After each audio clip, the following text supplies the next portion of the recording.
Good morning.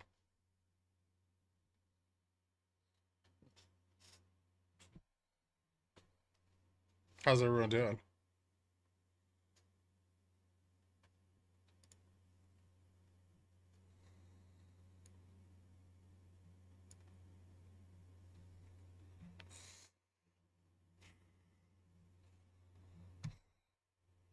How are you alive? You sound chipper. I found the right cocktail of drugs to get this party going. Turns out it's Dayquil and NyQuil, extra whiskey at night.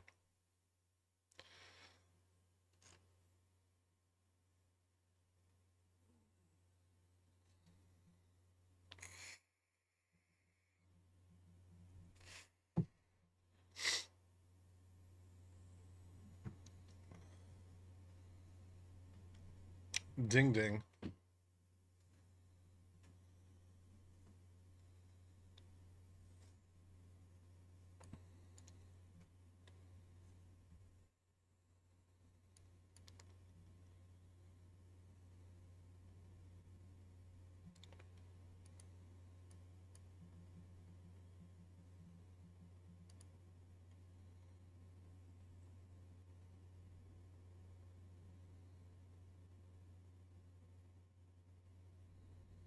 It's an interesting start to things.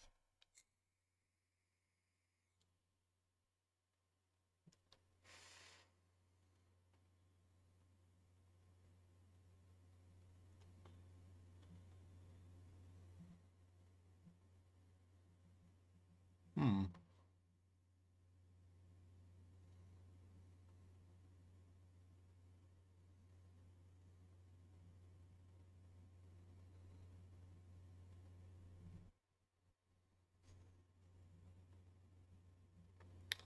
And you did have pickles fix out at the usual time. I assumed you got some much needed rest. Can't believe you're awake right now.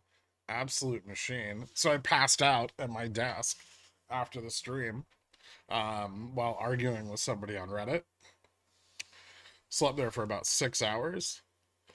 Uh, and then I woke up and did a bunch of DD and things.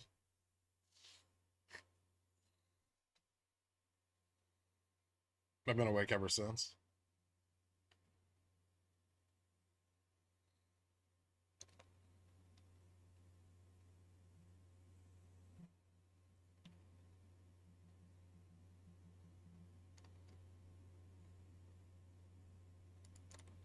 The market is on a precipice right now. It was on more of one earlier, but then we bounced.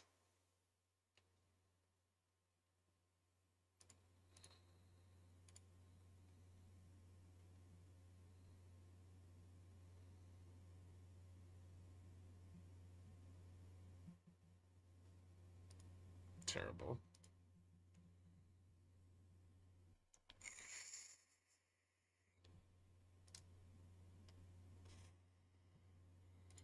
There's some arbitrage being resolved on GME right now.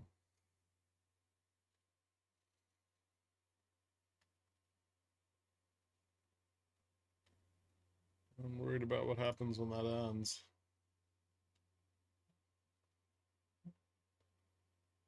Although we did find support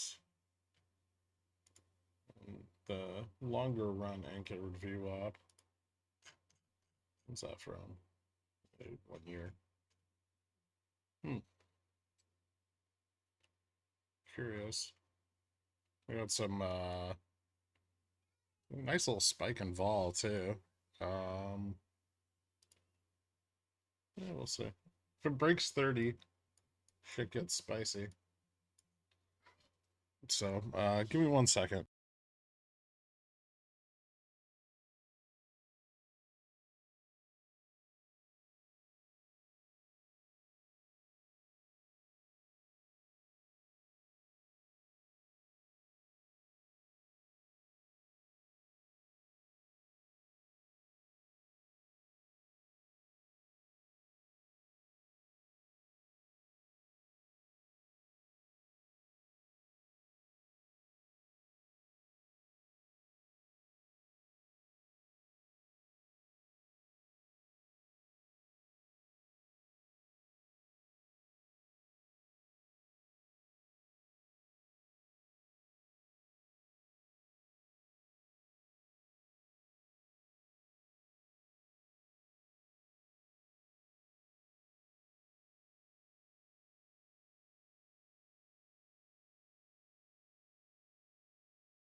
QQQ looks kind of bullish. Let's see.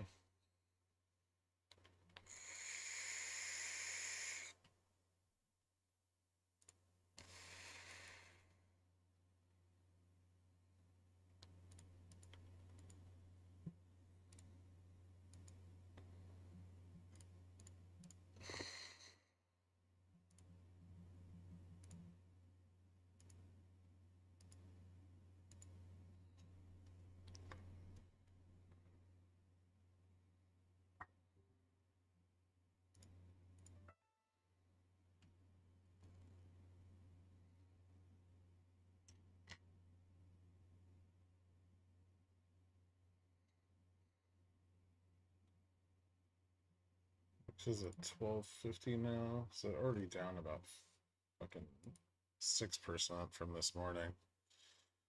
So we're hitting the 5450 or sub 5400 today. I mean, I expect that bulls will want to defend the downside here.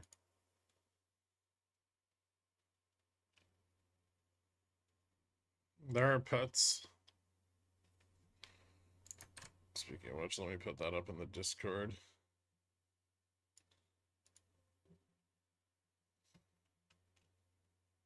I didn't do a morning update because I updated everything pretty close to the morning, but this is a market open, so everyone has that. So if we get above 52.20, yeah, I can move. There are some downside puts though. They're probably being sold.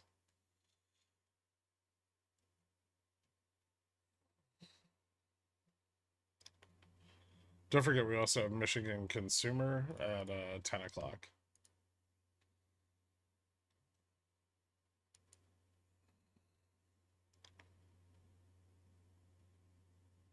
Export and import prices were down quite a bit.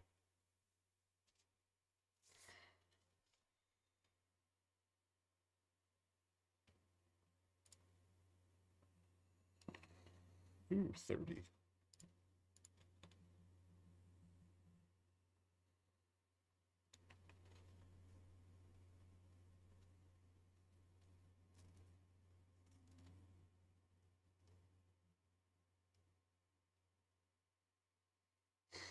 Gamma Max is at 33.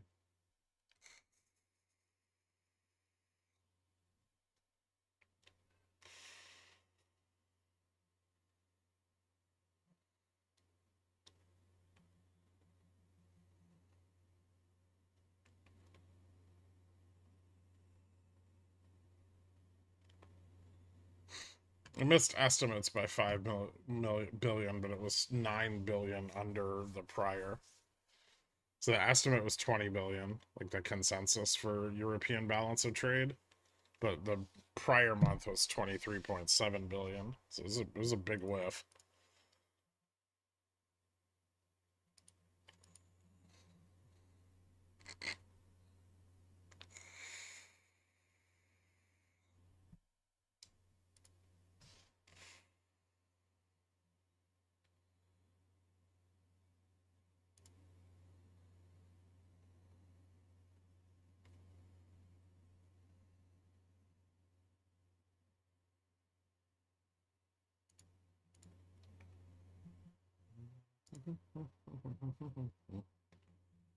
Jamie still looks pretty good here.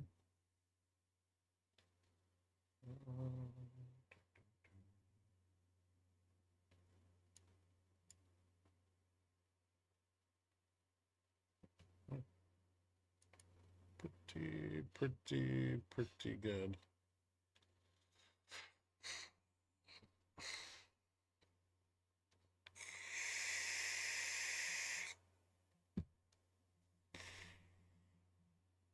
Did you finally sell your GME? I took profits on the weekly calls yesterday, but I still have the spreads. Those tend to benefit a lot more from being above 30. Although they are up. It's 50%. I'd like it to be more.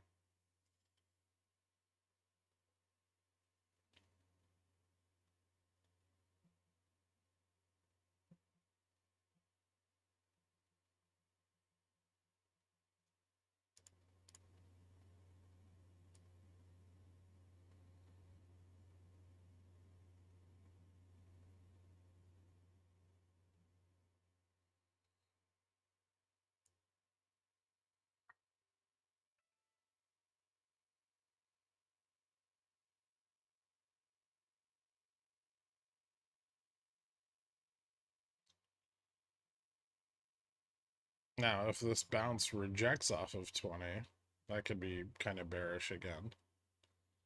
Especially if a downside move starts to pressure the short vol that came in this morning.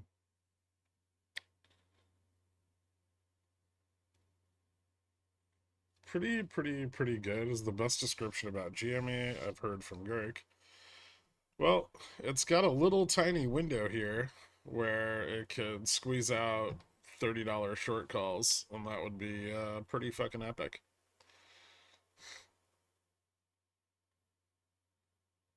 It's a little window, though. SPX ready for gap fill this AM? Upside gap fill. Maybe.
Don't like that.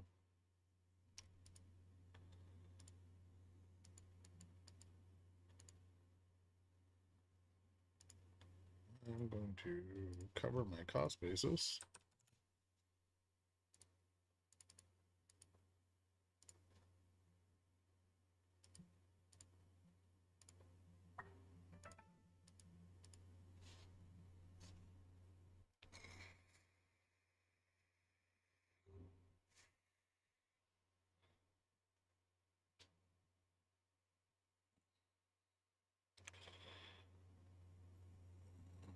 Go EV above 250. Yeah, they got money yesterday.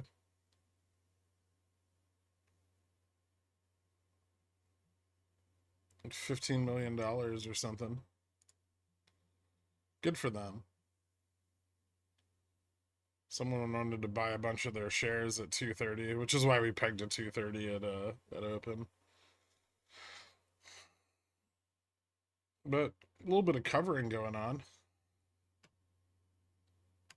Not a ton, but a little.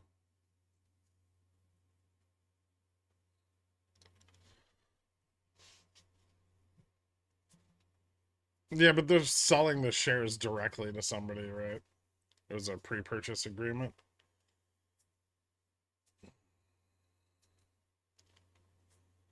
All right, so my debit spread on SPX from yesterday at close will probably benefit from the price going up.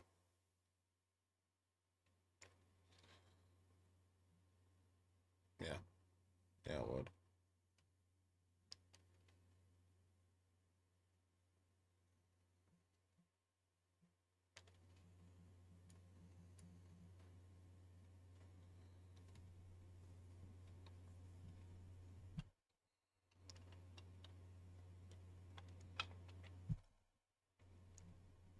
Also, GME moving the meeting to Monday. Yeah, so moving it to Monday does probably force the market maker to price some event risk in next week's contract. Although, again, I don't think them moving the meeting is intentionally designed to manipulate the market maker's pricing of volatility.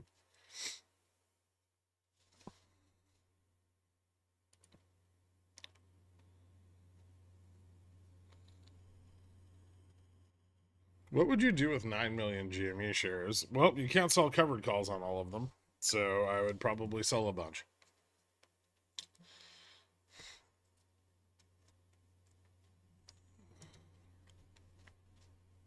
I also don't think I would ever find myself in the position where I had 9 million GME shares with a cost basis above 20.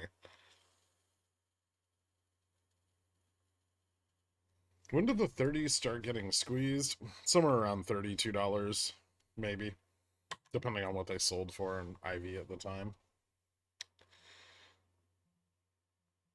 Why can't you? There's not going to be enough liquidity in the options chain to support that many contracts, generally speaking.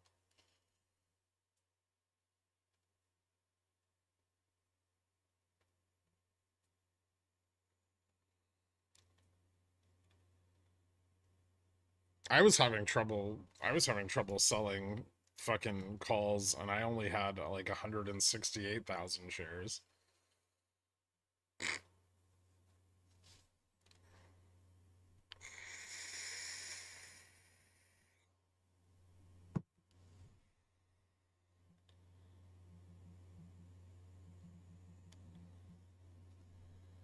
NQ is ripping,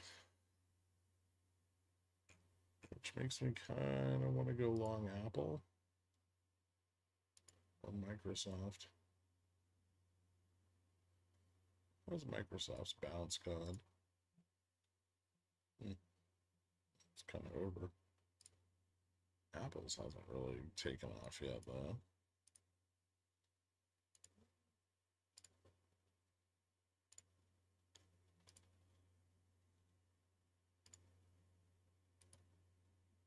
Hmm.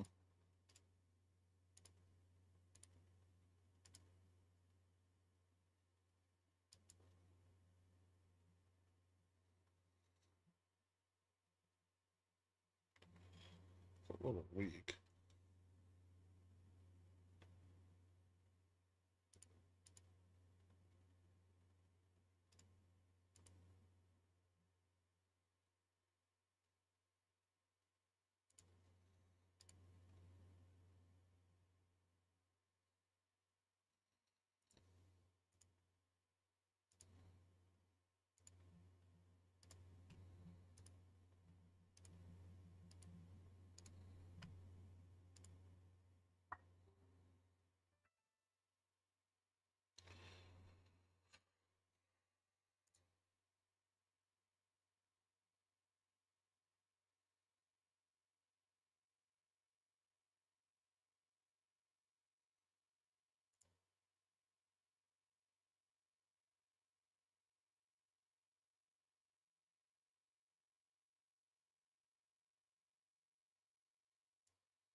Mm.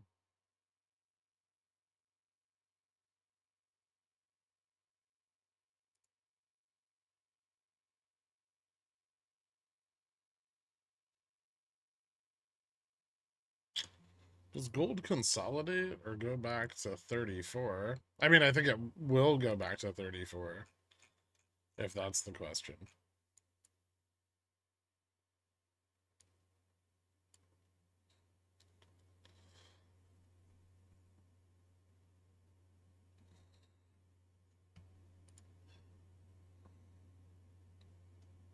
Might take a minute.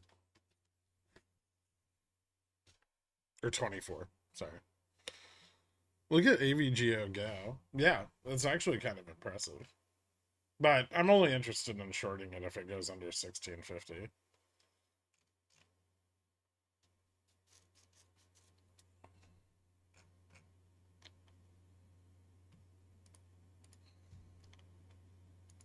To the upside on it, it shouldn't be able to break much above 1728.50.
support.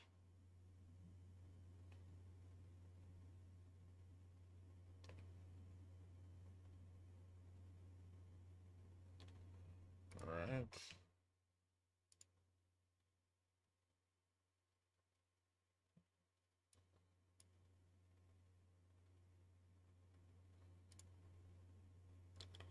Target is selling because the announcement of higher dividends? I have no idea.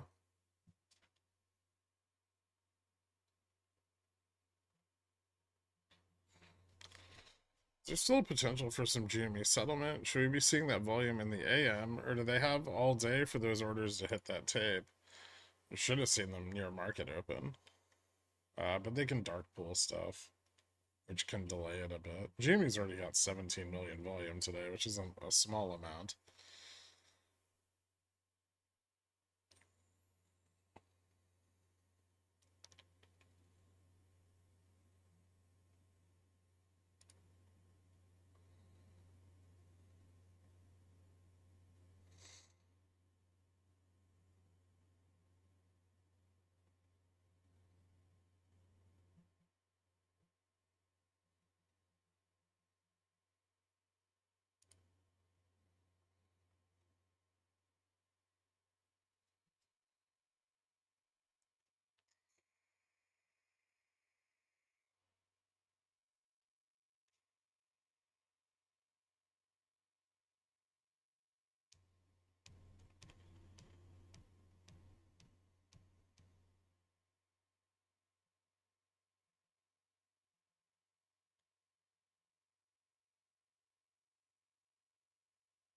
Cat taking an absolute beating all week. Yep.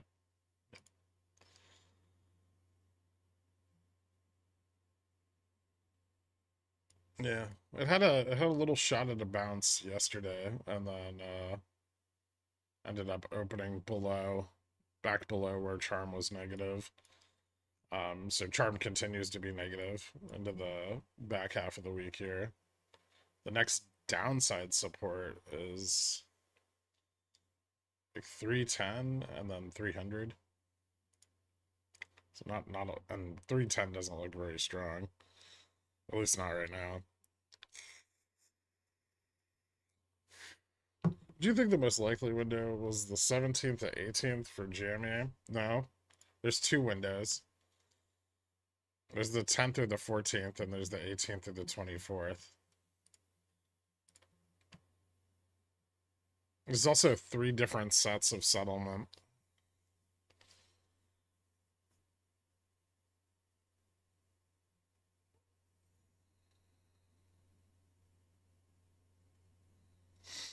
Well, the yen keep dying since the BOJ isn't buying as many bonds. Actually, that should do a little bit to strengthen the yen, but they're not starting that until the July meeting.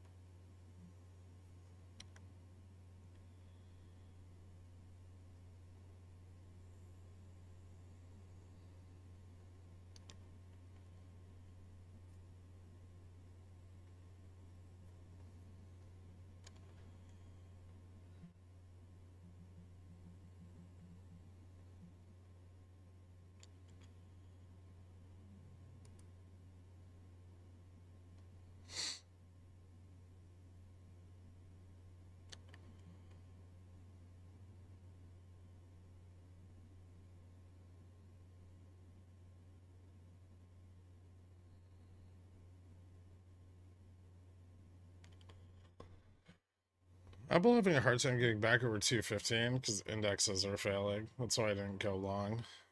Any significant resistance support levels to watch for here? VWAP. 210's a big support.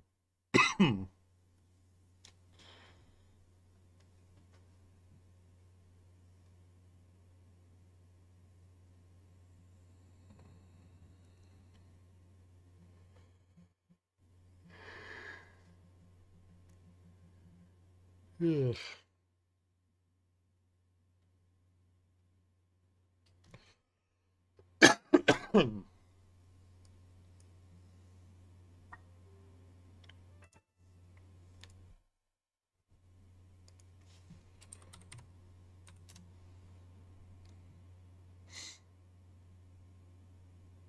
Aerospace and defense.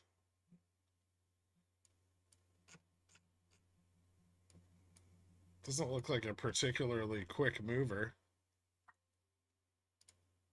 We fucking stopped out. Son of a bitch. That's fine.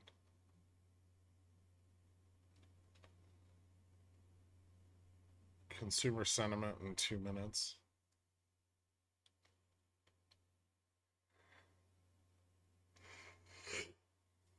Ugh. How low can ZOM go? Well, I'd like if it went back to 100. That would be probably ideal. Ban? What?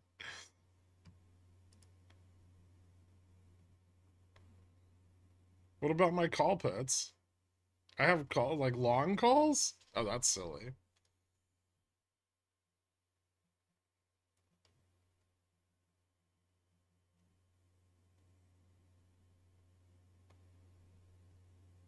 How hedgies covered their puts from a few years ago already.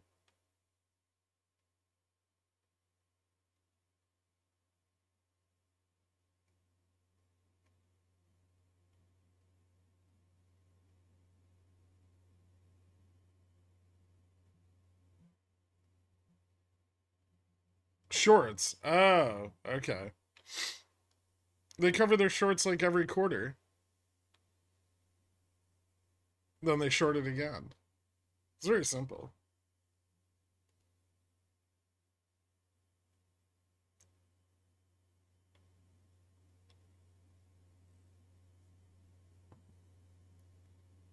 Like, hold on. Is what's your thesis?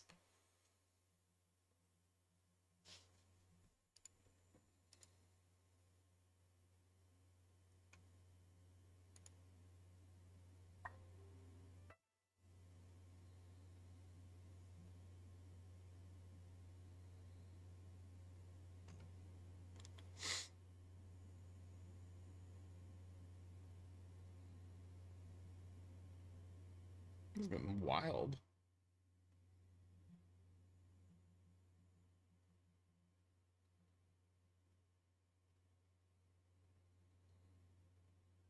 I'm gonna go with Michigan consumer sentiment was not great.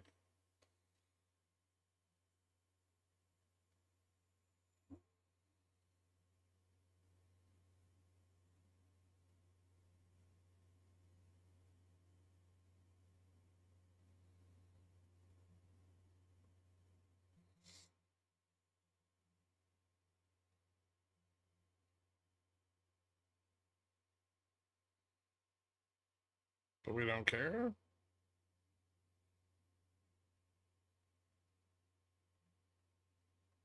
Hmm. That seems unreasonable.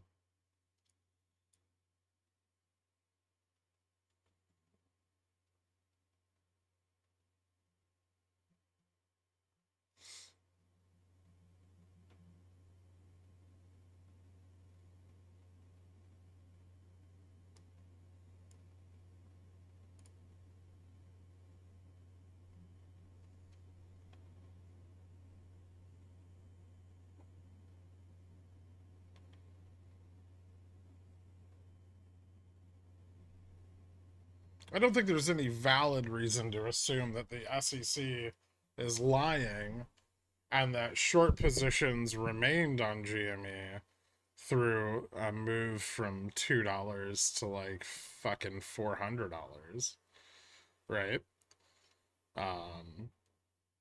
There were new shorts at the top, and then they covered in February, right? And you just and then every time GME runs, everyone shorts it. It's free money, right?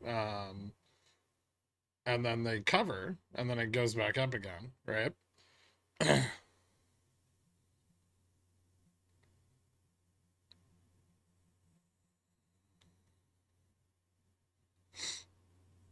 It's like a yo-yo, like a shitty yo-yo, but yeah.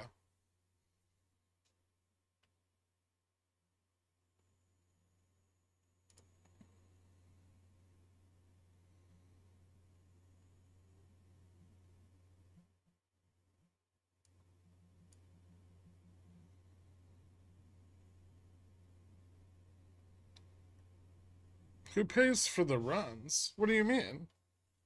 The market maker. They just manipulate the market maker's hedge, and they don't have to worry about the stock crashing because everybody on super stonks just chomping at the bit to buy more at the top. It's a great system, and it's extremely profitable.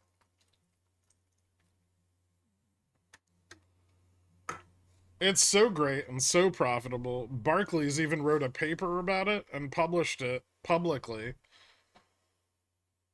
telling everyone exactly what they were doing to them and how they were stealing their money. And then people were like, ooh, I can't wait to buy and hodl more.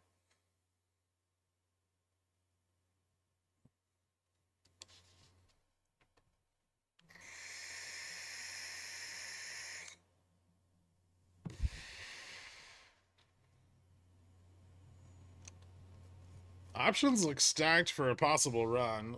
My good sir, those calls are largely sold. That's why volatility at the strikes was going down.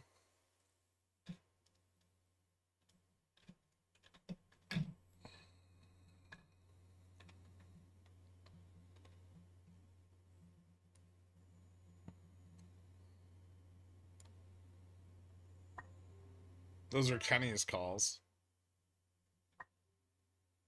Hey, money. That was fun. So now I have a chance to look at the Michigan Consumer Report. Ouch. Oh, and inflation expectations went up. Nice. Good job, Michigan.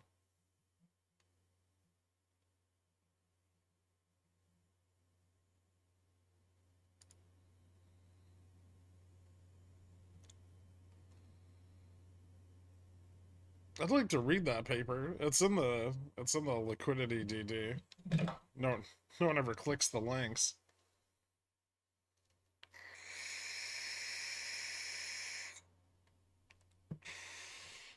The market is zero sum, so the average Joe pays for the runs. Not entirely, no. They also use ETF liquidity extensively, so they're skimming the top of the ETFs that they draw liquidity from, while shorting the volatility in the underlying stocks. It's called dispersion. It's very profitable. Great stuff.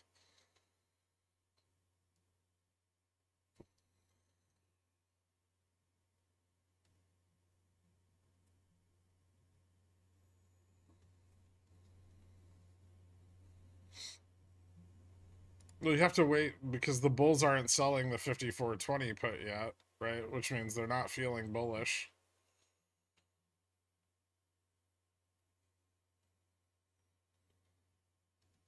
Love the system. It's a good system.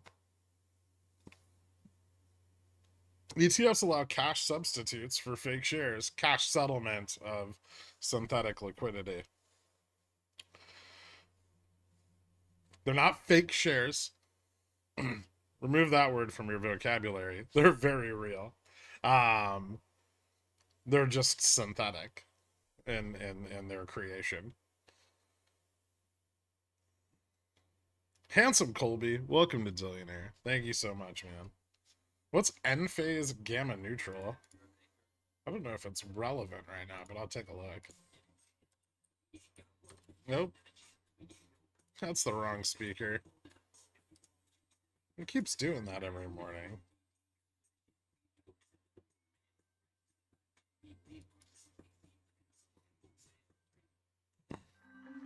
There we go.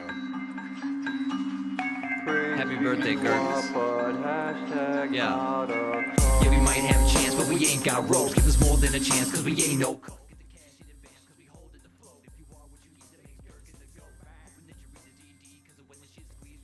Let's see. Gamma neutral is 124.63.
What ETF contains more GME? XRT or IWM? IWM doesn't have any GME.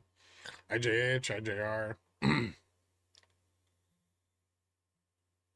Should I monitor both for FTDs? I never show what you do. Oh no. The bulls failed. Shitty bulls.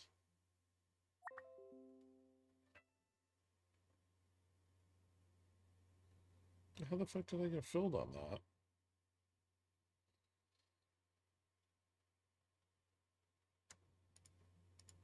The fuck?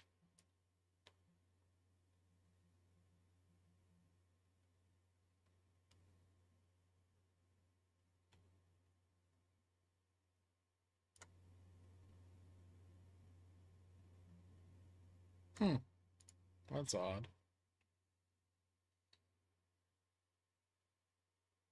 I just got crimed. I set a limit stop at $7, which the contract has never traded at. And then I got filled at 7:30. Nice.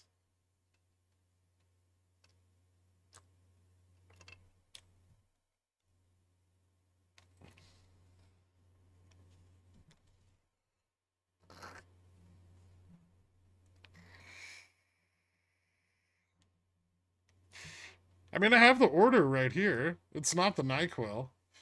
See, limit price 7.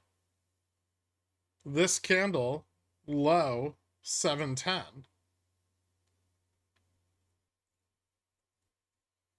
The 54.15 call.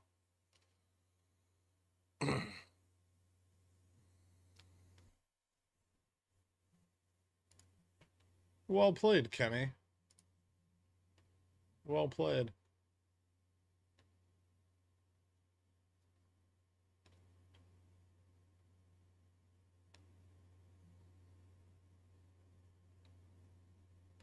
How strong is 54.10? It's support.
Not anymore, it's not.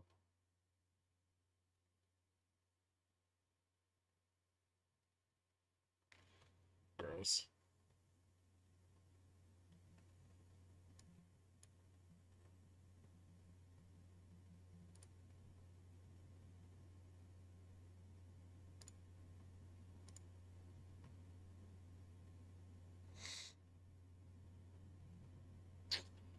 Is the 280 support on FSLR about to get blown out? If the indexes keep dropping, probably.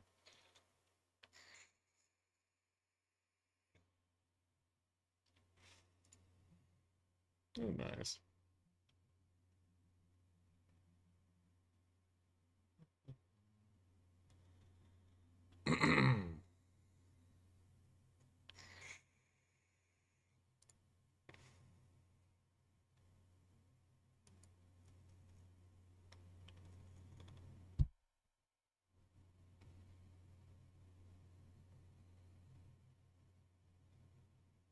54.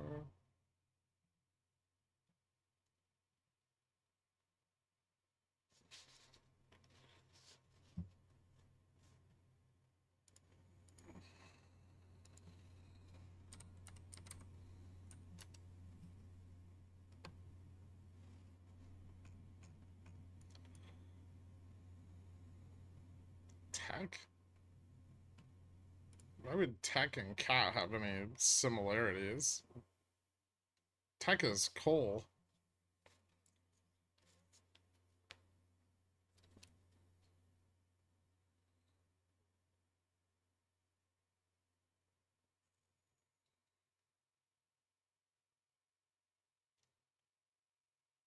Don't think you should probably eat expired food, Nightney. They also have a shitload of 4325, 4300p debits for July, or just me. You might be alone.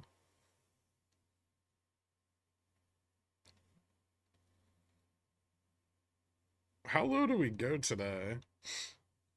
If we lose 5400, things get weird.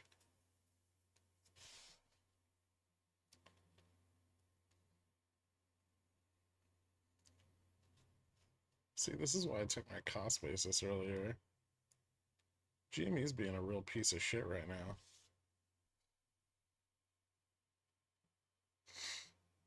There's some support there at 28 still.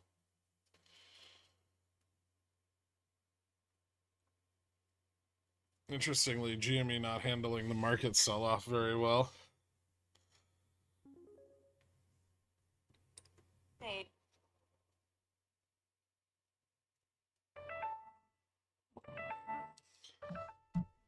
Take a look at ZOM. I'm out of CCs and long calls. Got stopped, but unsure if selling CCs is still worth it. You being correct 90% of the time is giving me CC FOMO. Oil 80 by July. Thanks. I mean, oil's probably going to go up into the summer, but ZOM is still index exposed, right? Extremely index exposed.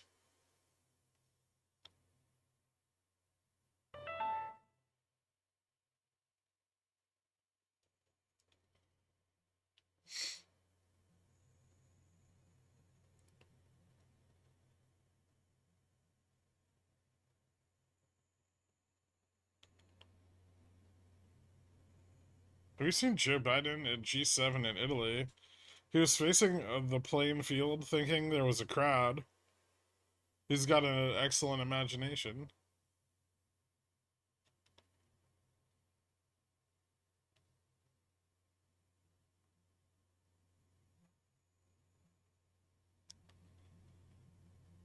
Are we rejecting 5410?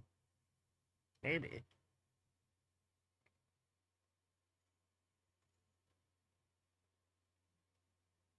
Hmm.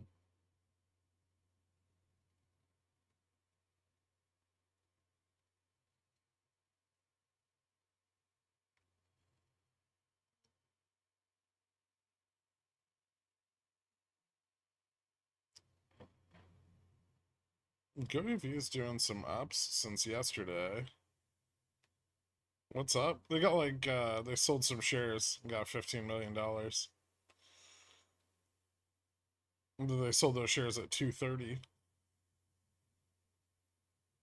Does SS not know that DFV selling part of his options position reduced the total market hedge more than exercising would affect price? Just from the net delta difference? Whoa, how dare you?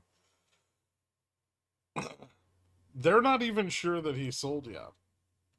I have seen several of them recently argue that DFE's still in,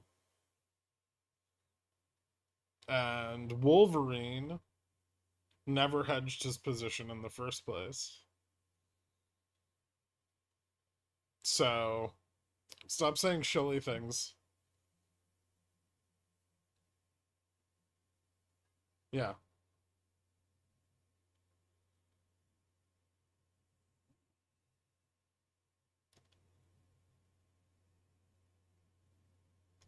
We already bottomed out, didn't we?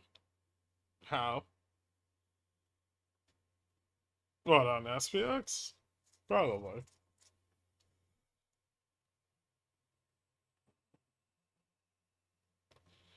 Now that he is the fourth highest GME shareholder, does the board have to listen to his opinions? No.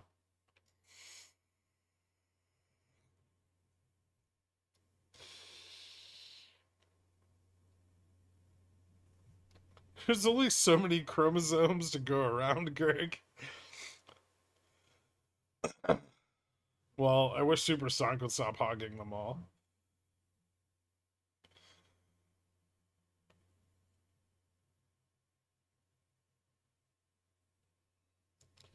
SS has gotten full regard. Don't they know that Wolverine is a fictional superhero?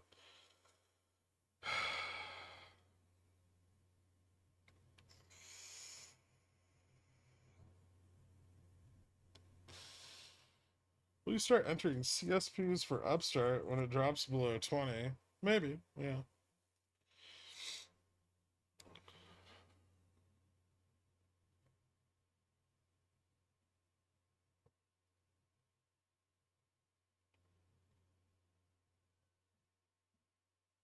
Are you factoring in the premiums from his exercise calls? I actually don't know how E-Trade calculates cost basis. But those calls were $5.65 each. 67 cents each. Average. If you exercise, you lose the premium.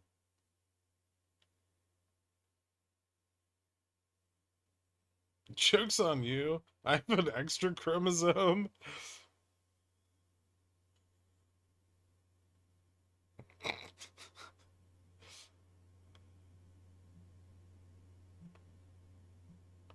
I once heard an argument where one guy said, "Do you even know how many chromosomes you have?" And the other guy responded, "More than you, dumbass." Carl, I've told you to stop hanging out in biker bars.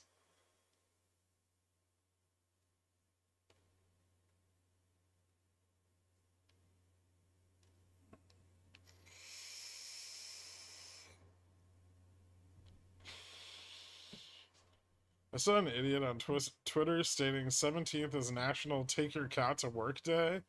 That's not real. They postponed the meeting till Monday. He is joining the board.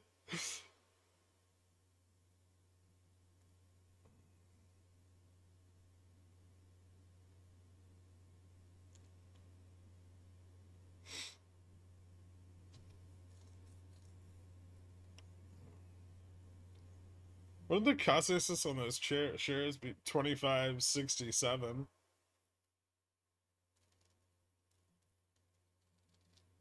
Under what circumstances would you add to your zero DTE GME calls? There isn't one. I already sold half of them.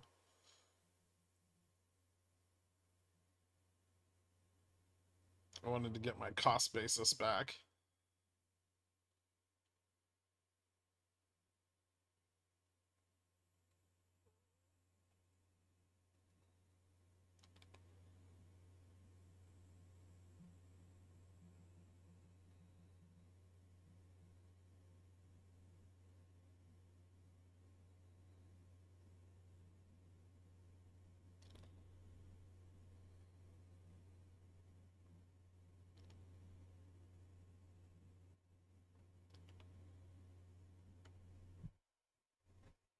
Actually,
Hmm.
$23.25.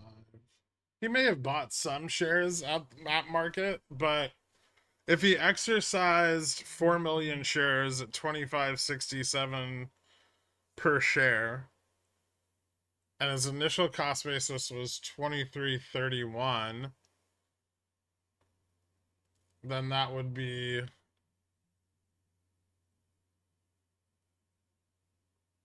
23.25 a share afterwards, which is pretty fucking close. So I don't think you can make the argument that he didn't exercise any calls.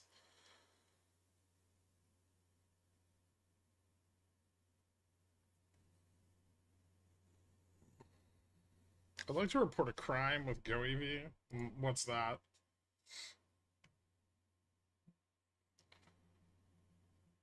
Still bullish on EPAM? Actually, yes.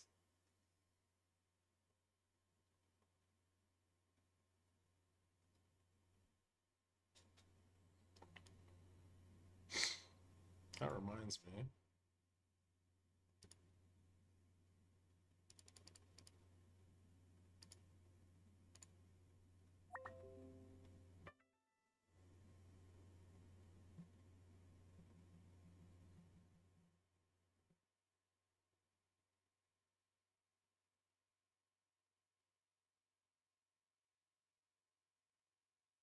Shower thoughts. If RC just buys dividend stocks and raise capital, wouldn't that cover SG&A costs, making GME instantly profitable? Depends what dividend stocks he buys.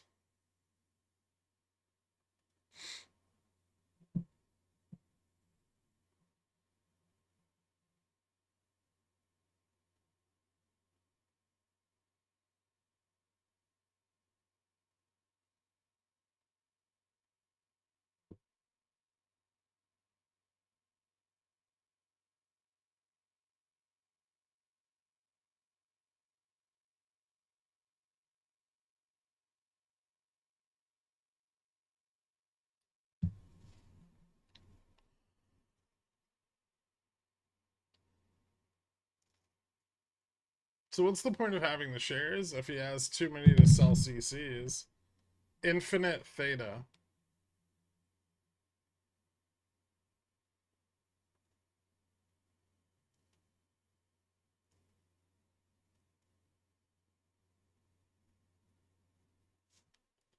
Will subbing to Dillionaire make me a better person?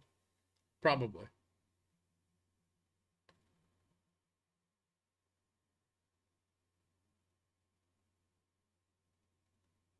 The IEP is a bag of shit though. I know it's a bag of shit that you own, but that doesn't make it any less a bag of shit.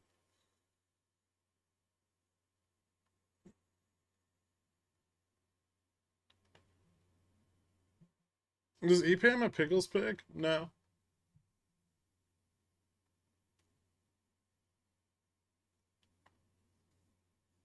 Well, son of a bitch.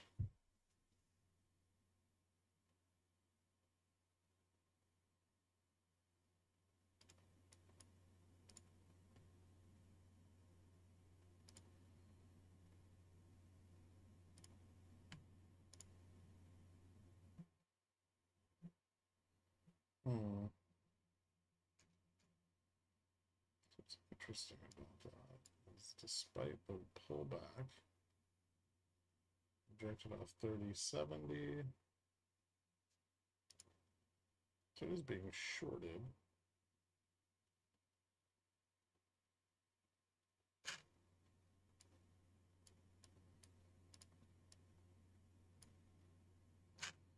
Hmm.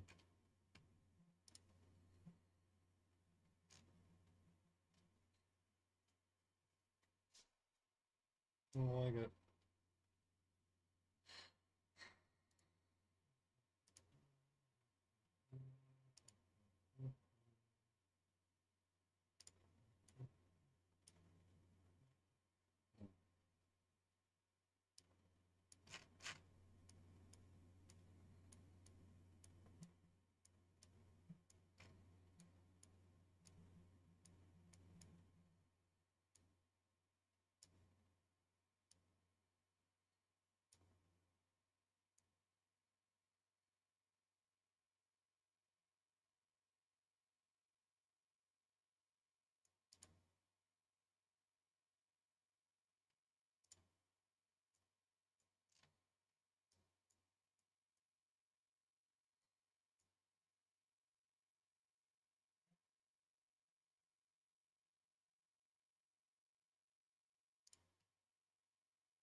If I become a zillionaire, will I get better in bed? Only with yourself.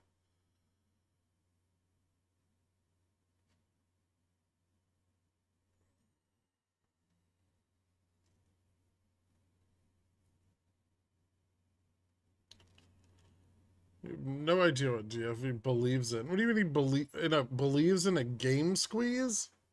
Today. Why?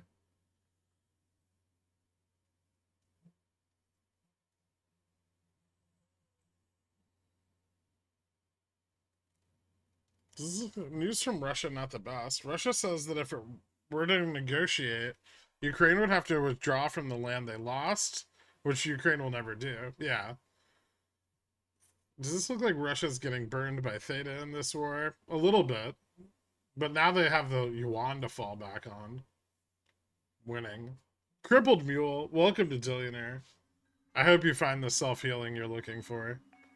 Happy birthday, Gherk. Yeah. Yeah, we might have a chance, but we ain't got rope. Give us more than a chance, cause we ain't no coke. Get the cash in advance, cause we hold in the float. Why do you think DFE entered an all-share position? How is he trying to profit? You gotta be kidding me, right?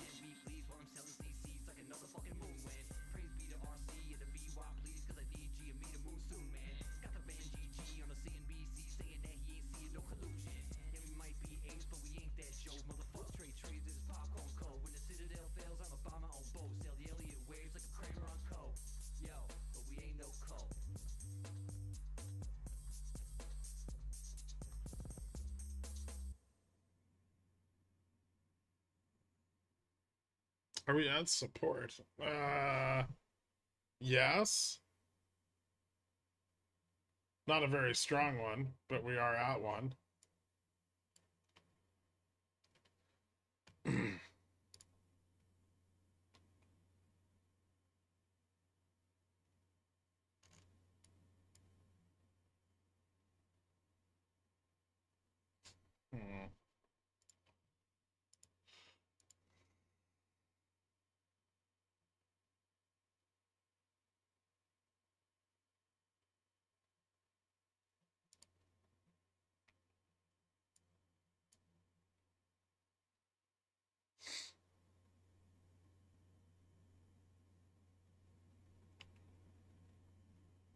Ooh, VIX is at 13.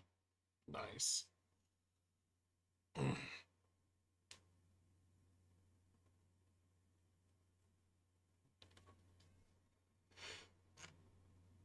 It could still bounce.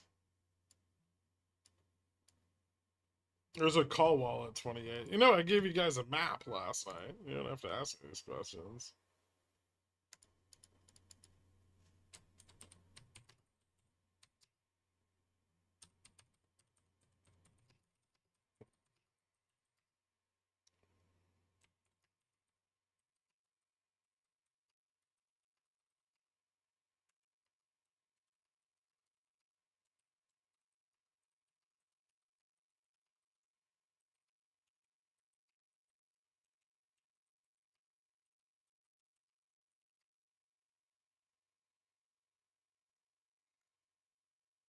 Ooh.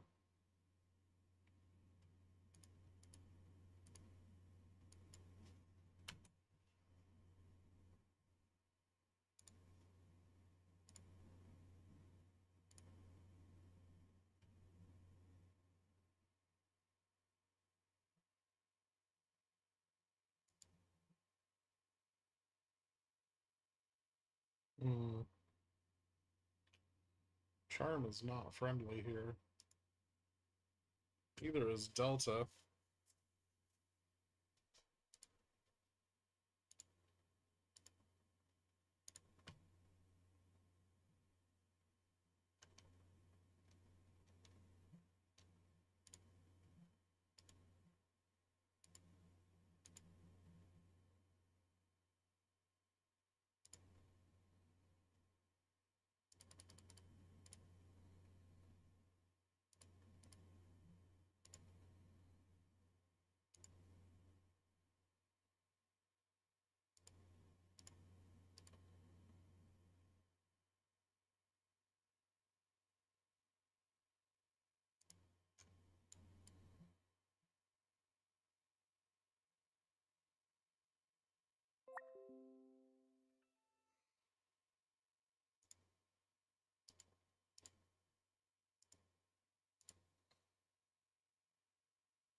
There's some support at 17.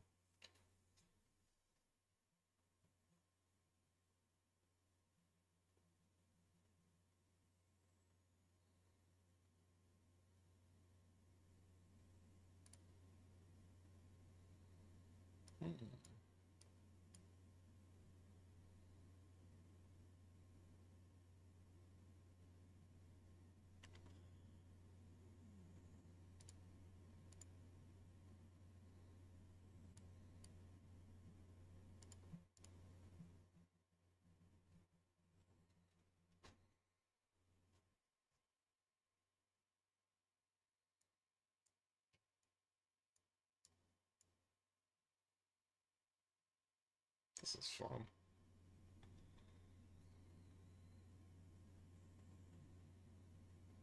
If we fail 5400, is 5375 possible? Yeah, there's a little bit of support at 5390. Not a ton, but a little bit.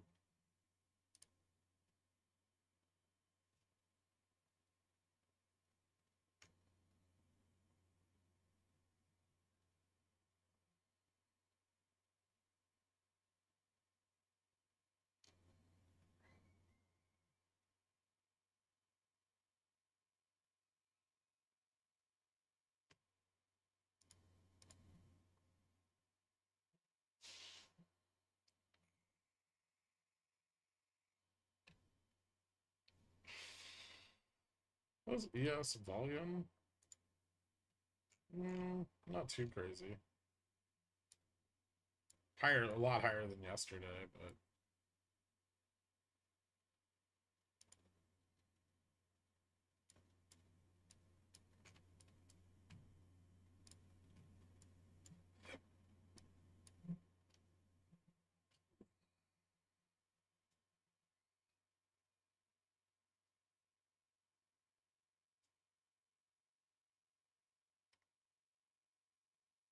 it dropped pretty low this morning.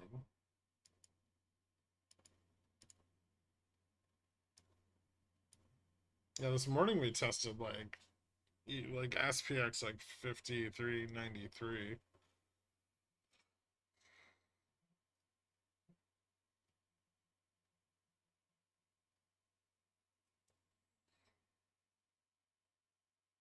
There was actually a big push from longs when they tried to break out earlier. Since then, sell volume's been picking up a little bit. There's probably more sellers on ES sub like 54.70 than there are here, but it doesn't look great.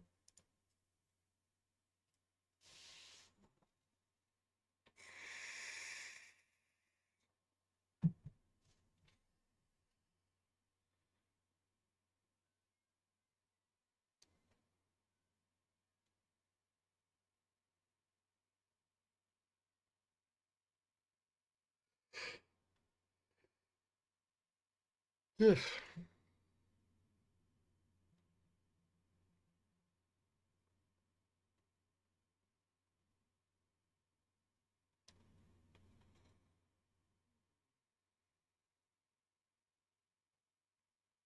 Is this shorting GME or in the money profit taking on GME or both?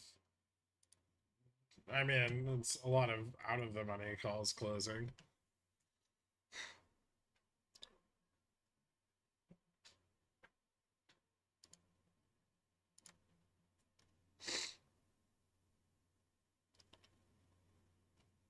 So this is right around the range it found support before.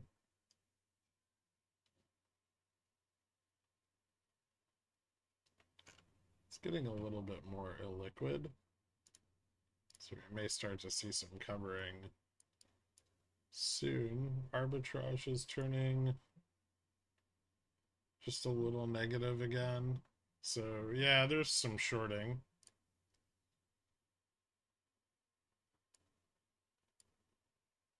Hard to tell if it's gonna pull back at all though. Give me 1 second.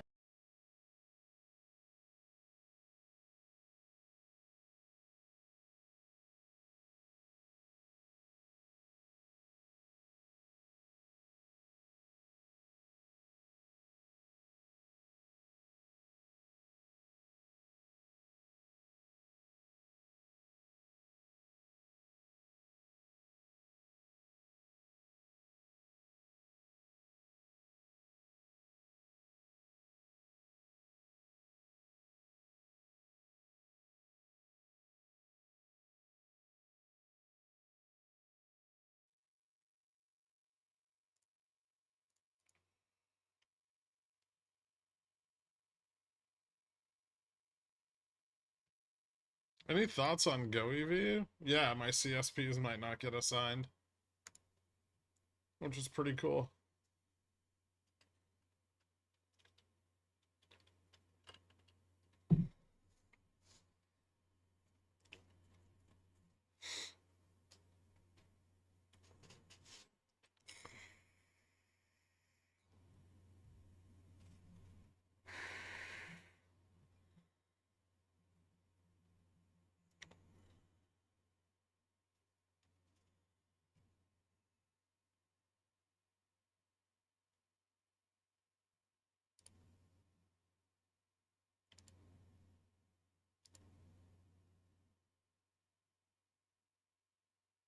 Hmm.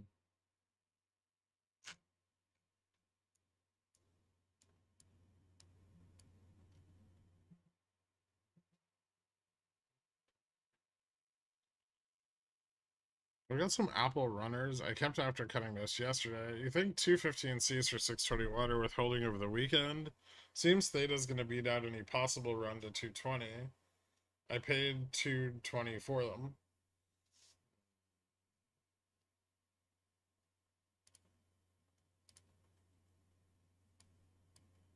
I don't see why Apple can't break 215 again. It could. There's more than enough calls over the next few weeks. It's like one of the most bullish options chains in the Mag 7. I don't particularly like playing the call side of it because it's going to be choppy, right? But it definitely could break over 215.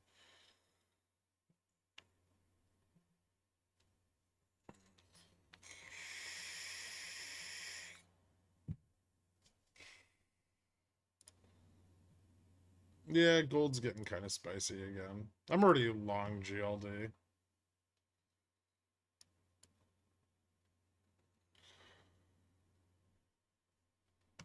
But I could go longer GLD. Hmm.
Time for cat calls? No. No. It slips support. It looks like absolute shit.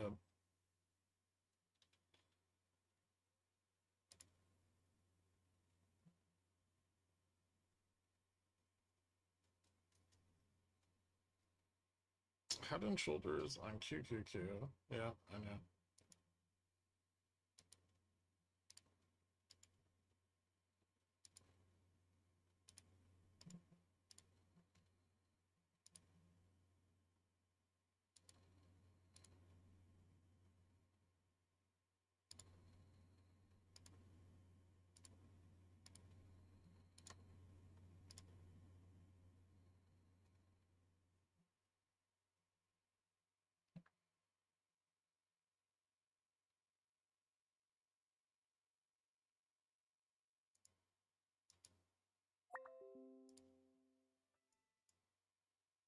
Mm.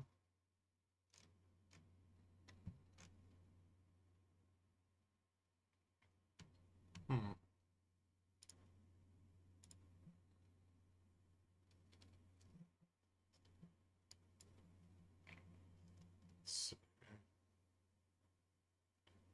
Delta's just a little bit positive here on ES, though.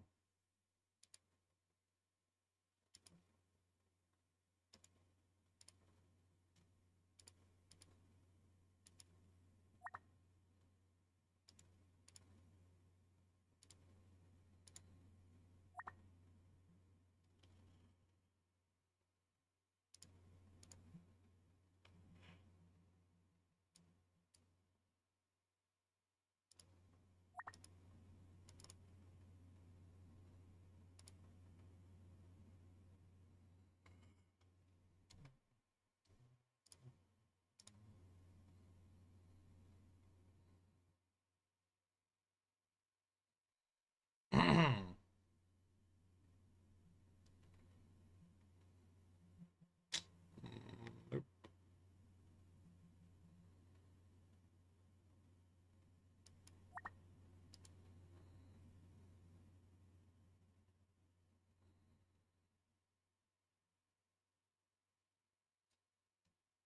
Yeah, Bulls have an edge here.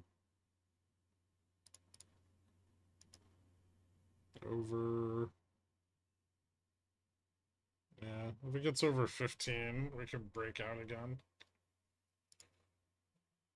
Push to fill the gap.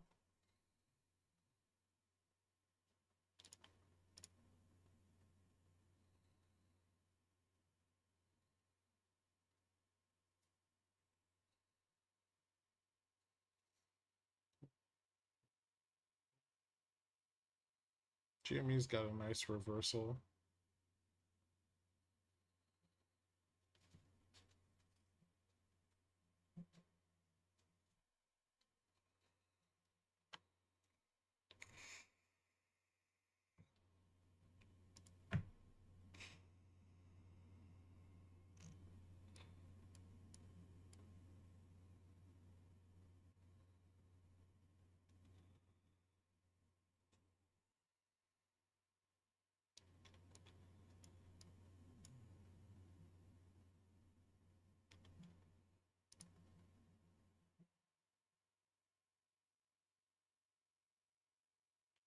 That was Dixie almost near 106, and yields are still boofing. Ah, but they're boofing like less, right?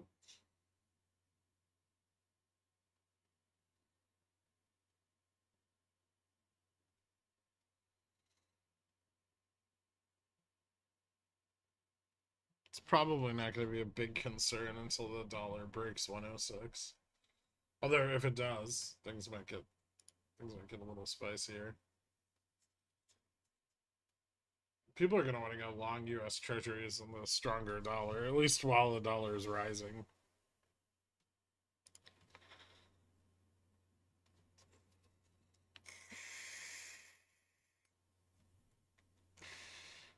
Russell's down almost 200 points today. Dow down 63. Somehow fucking NQ still up.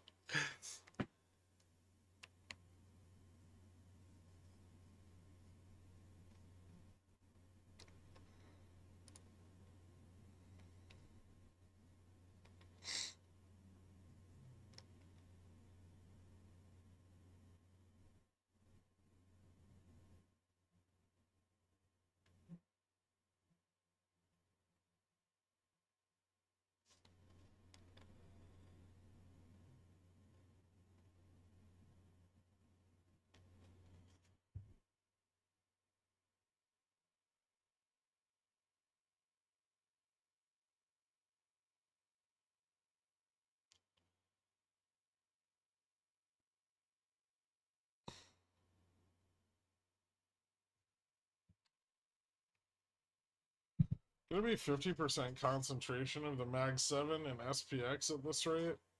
Yep.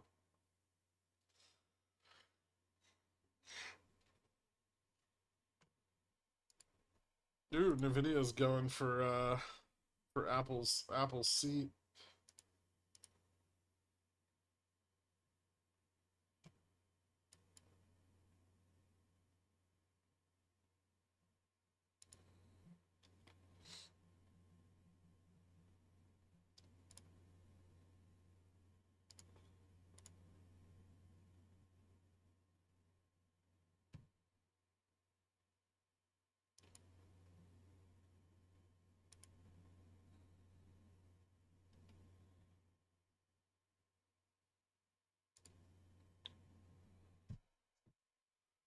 Apple looking pretty good here. Yeah, if it breaks back above VWAP.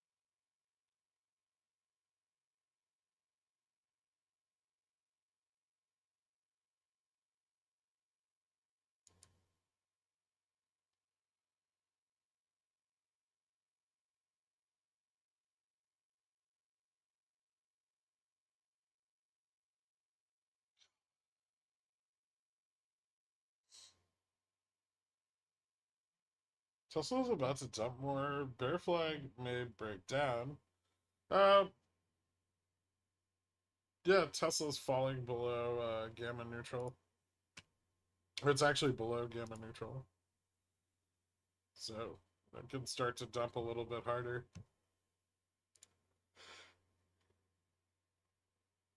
Yeah.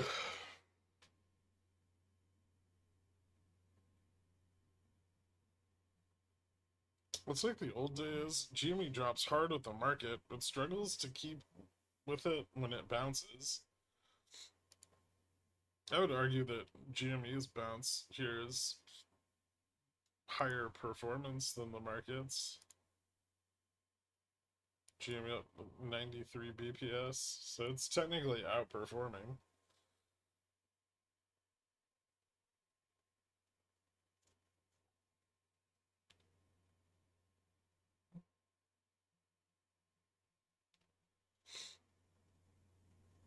These are just intraday, like VBOT 14.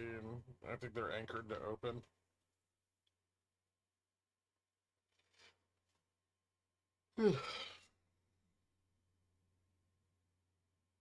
You still in your SREF position? I sold a lot of it, but I bought back more. What's it doing? Mm. Yeah, it hasn't hit my next buy-in, but it's getting closer. I got a pretty good bounce at 18.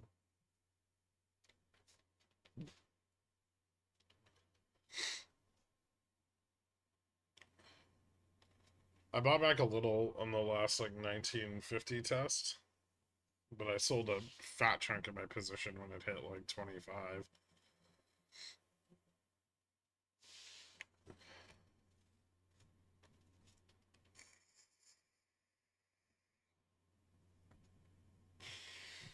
Still like 3 to 5 years. I mean, the just because SRF went up doesn't change the fact that we have significantly dwindling uranium supply, and it takes years and years to get like mining infrastructure built up to meet not only current but future demand.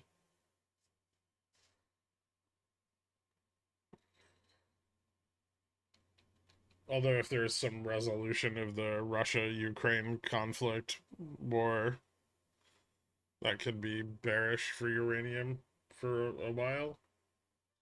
So there's definitely risk there.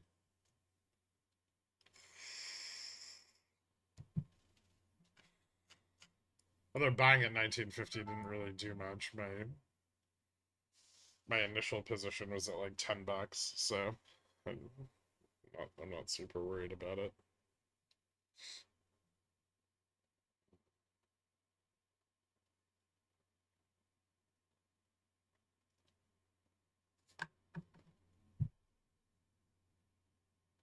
What's the information that drove you to double down on EPAM, but it's still cheap?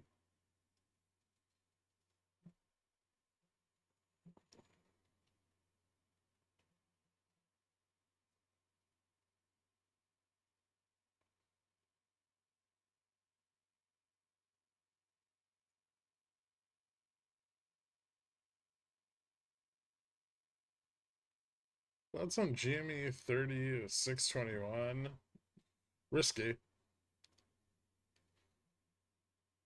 Do you still have the same price target and time frame for Carvana?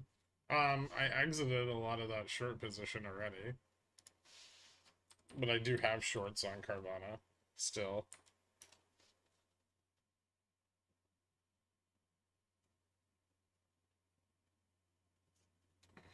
I still think like 90 is possible given enough time. Or what was it, like 91?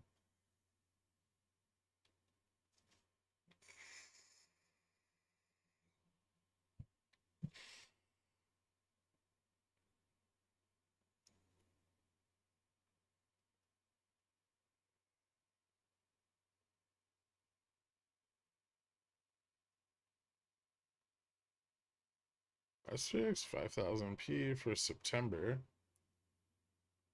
What about it? It's got a lot of Vega.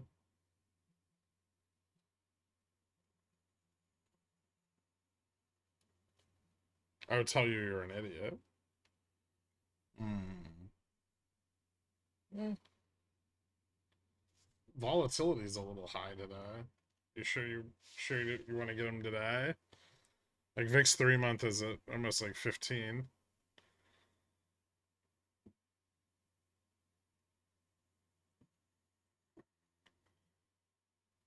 Seems like the upside of 54.50 is possible if they get some momentum. I think all those calls are sold. I think all the short calls are just rolling up.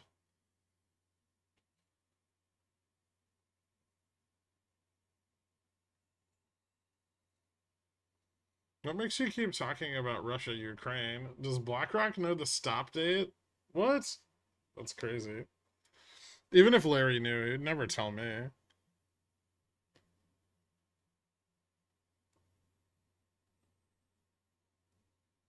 People expecting it to ramp up today. I think GME is going to struggle quite a bit breaking $30.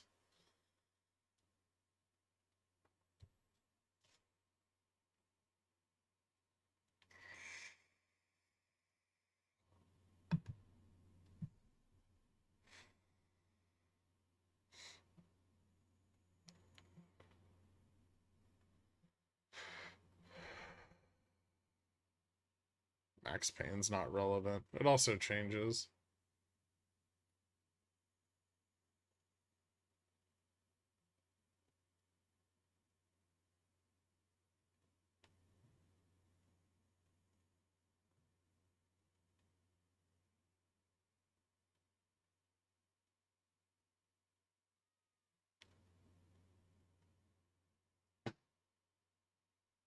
Is it smart to wait for the Fed to raise rates? I mean, I don't think they will. If they can avoid it, they'll just never raise rates. They'll just keep them where they're at until something breaks.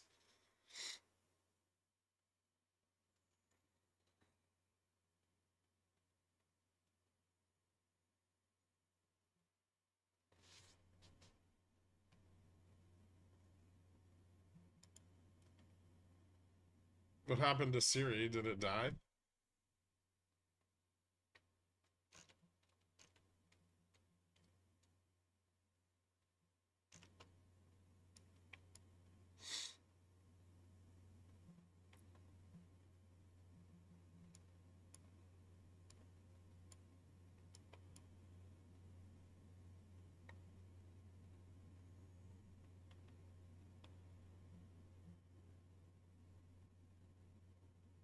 Oh, it's being removed from QQQ. Yeah, makes sense. Ryan Cohen should buy it. Like, he should buy it out and then cancel the merger with Liberty Media.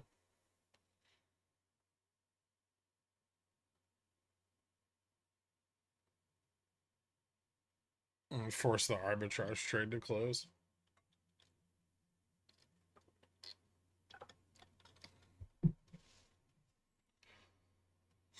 He doesn't want Buffett beef. Buffett's long, Siri.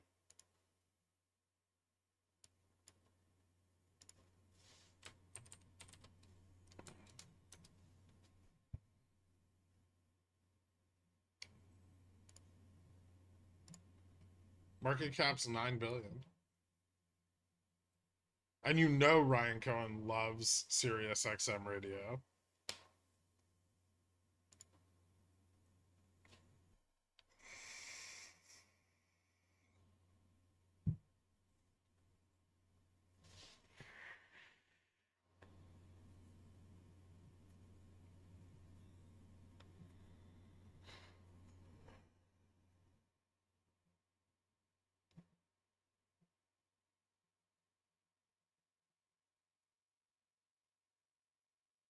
The youngest boomer.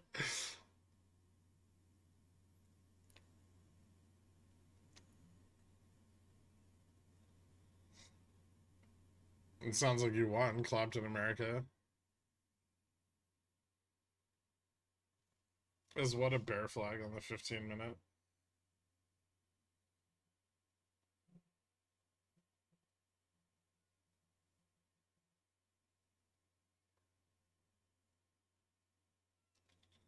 In election years, do they typically short oil through summer? Well, they already shorted oil and it got blown up, right?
Delta Bears had some ups and a lot of downs.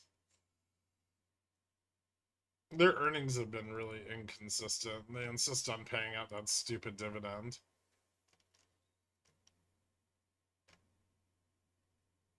The ratio is pretty small, but I still don't think they should have one.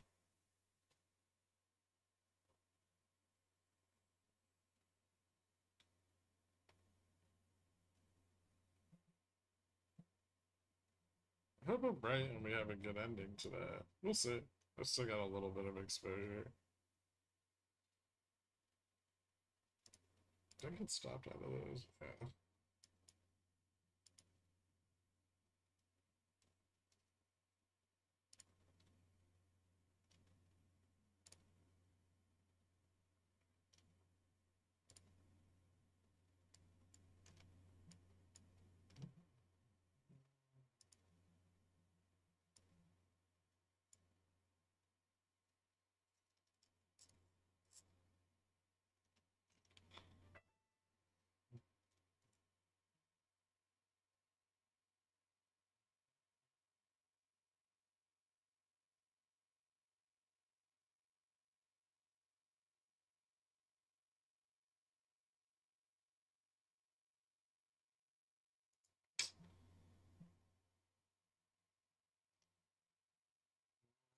Yes, losing support here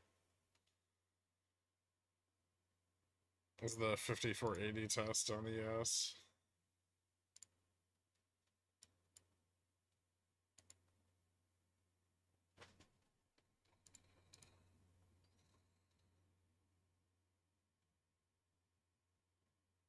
Interesting. positive forward returns on this run didn't last very long.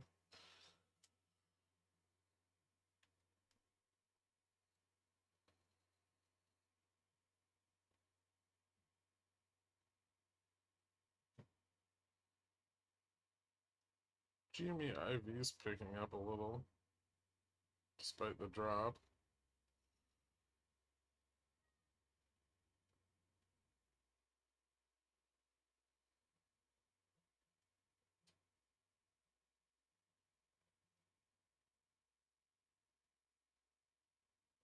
Strangles are further out of the money.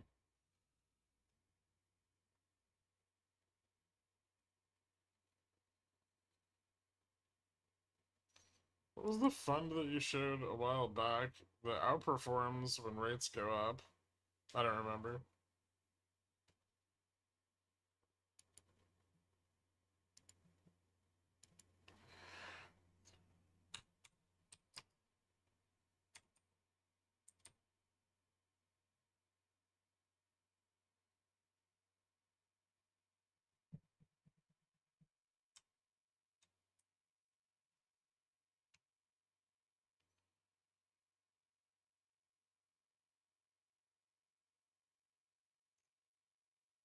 It really rubbed it in my face.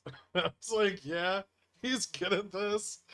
I know which one you're talking about, I think. I have a bunch of like 20-year funds that I'm invested in. Give me a minute, I could probably tell you. I had to open up a different port.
Bill's gonna fill this gap eventually, or what? I don't know. They're not, like I said, they're not in a great position here. We could just end up stuck to the bottom of it. Just not break out into the higher range at all.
How are you feeling? Pretty shitty still, but I'm on a lot of medicine,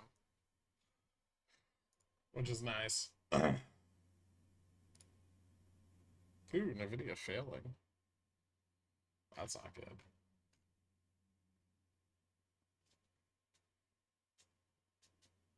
Nvidia's gonna take the SPX with it. Oh, GME. Why do you suck so much?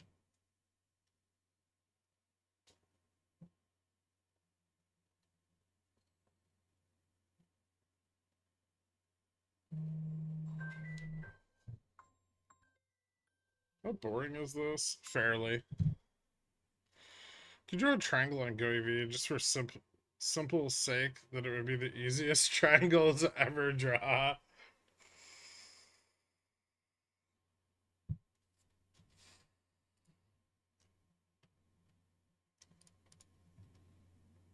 Yeah, we can.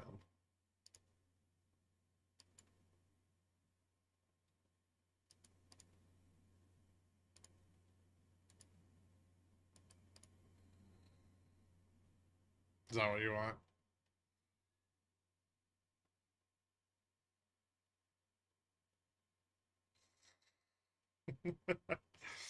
You guys are so weird.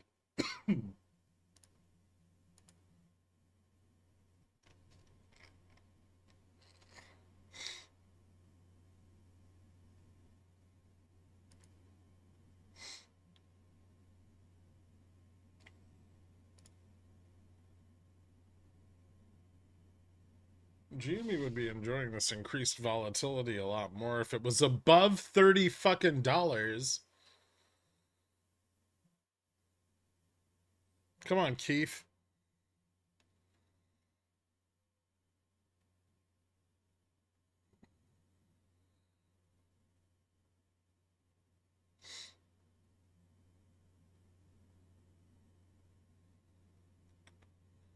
Has your positive sentiment on GME gone?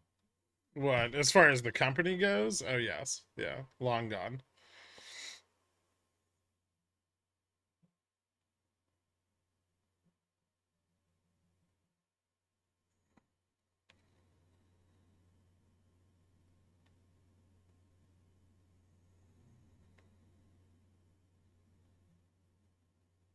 Didn't DFE take the pressure off the shorts by not rolling his calls? Not really. He just pulled the support.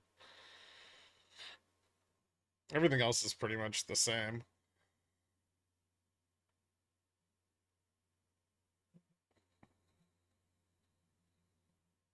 Be the change you want to see in memes. Throw a few 10 million at it.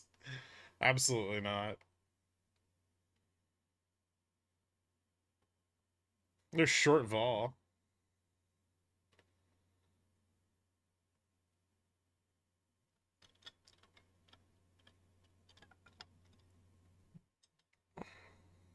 Although we did run to 80, so I'm sure there's some people that shorted it there too.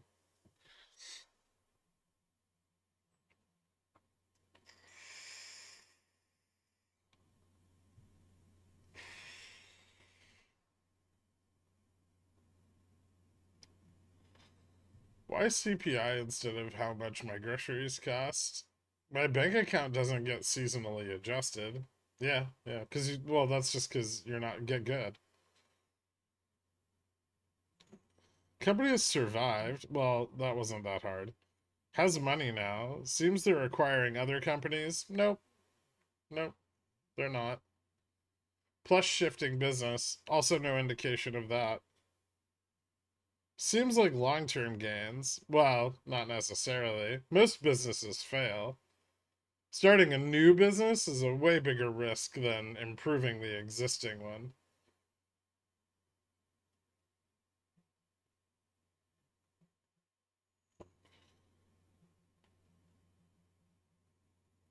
I forgot the first rule of capitalism. Don't be poor. Yep, that's right. Also carry a lot of debt so the government can inflate it away.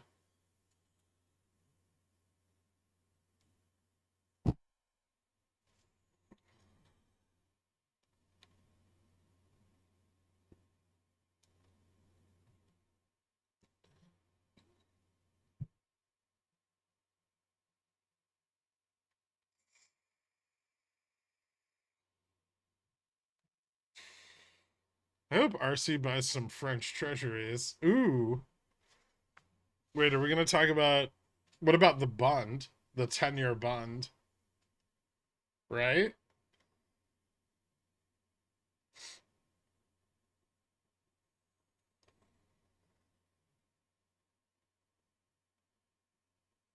He should short U.S. treasuries and go long the 10-year German bonds.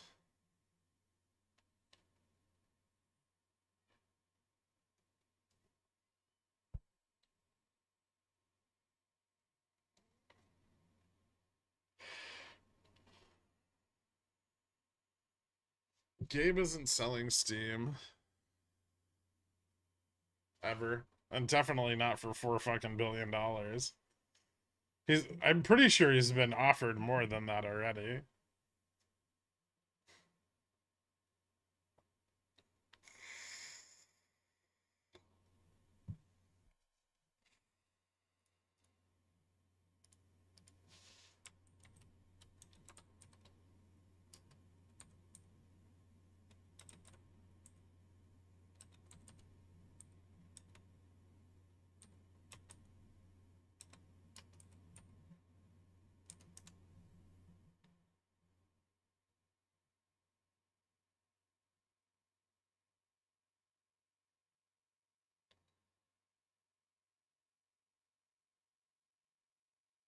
He should, but he doesn't know kibble from dog treats.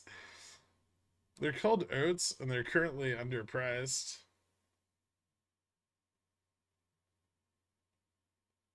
A little bit. France has a bit of a debt problem, too, though.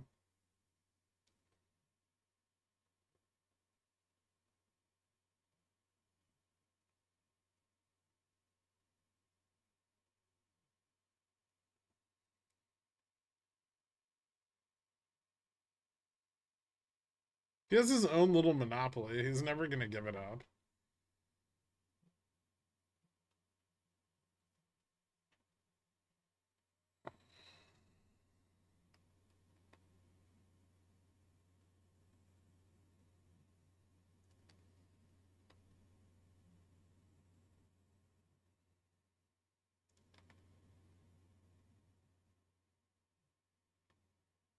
The EA tried to buy Steam for $1 billion once, and Gabe replied, and I quote, "I'd rather disintegrate it instead." Yeah, he's the hardest person to deal with, a neckbeard with principles. Does HBM have some more room down to 758? I'm in at 460, thinking of picking up some more at some point. Interesting, and at double your cost basis. Huh.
RSP is down 88 points today.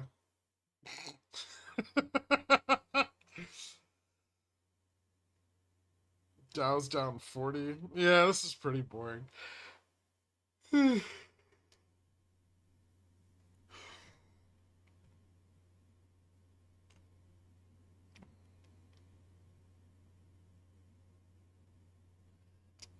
Is 5422 a resistance? Yes. I mean, sort of.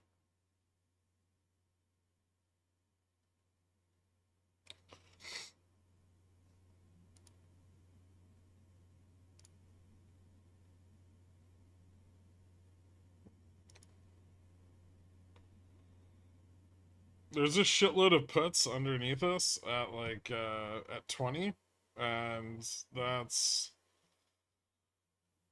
kind of what they're fighting the uphill battle against, right? So there's, you know, market makers like neutral at 15,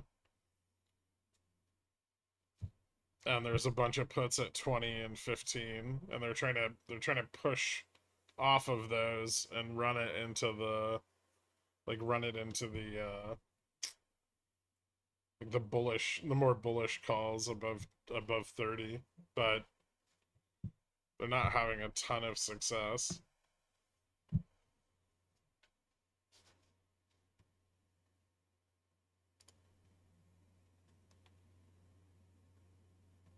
Oh, Pax is cheap. Ooh, how cheap?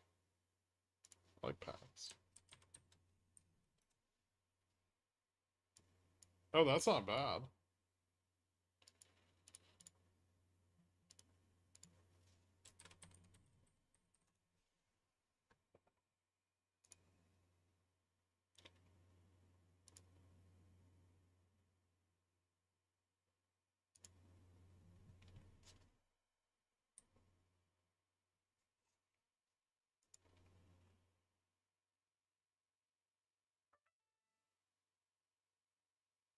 Hold on to those calls above 54.30. You feel the burn and need to close out. I don't think they're going anywhere.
Let's close the upside gap for my calls. Maybe. Yeah, 54.30 is possible. It says 35. 35 and above, it gets a little tighter.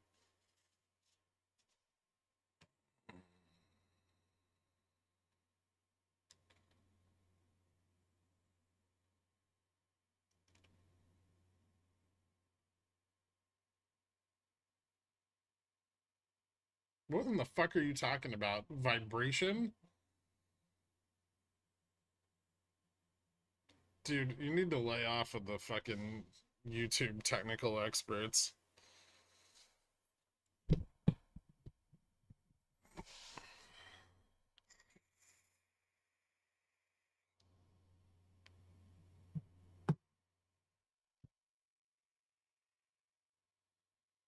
I try not to get too wrapped up in the whole Gaza conflict thing, but the IDF is using a catapult to launch a flaming payload over the wall, and that's metal as fuck. Do you have any video footage of the catapult?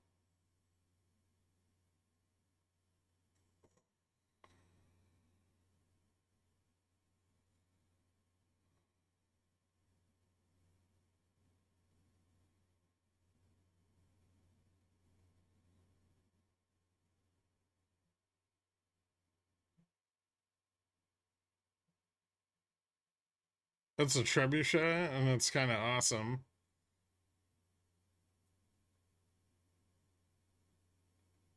It's not as cool as if it was a catapult.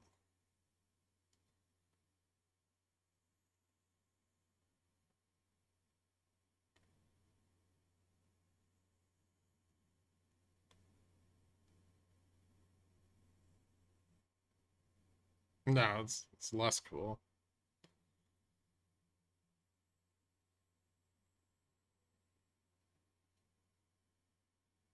I'm sure that randomly shot payload can only hit military targets, though, right? Sure. Look, dude, it's sweet. Oh, fuck.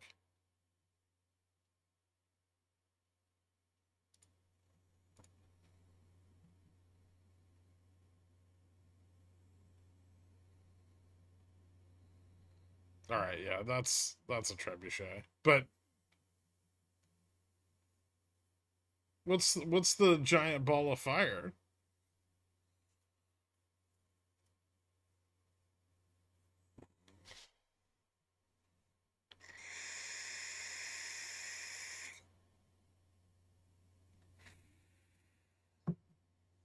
GME. Chad heading down a dangerous path here. Listen, I don't care what ideologies your army represents. If you're using trebuchets in 2024, you're awesome.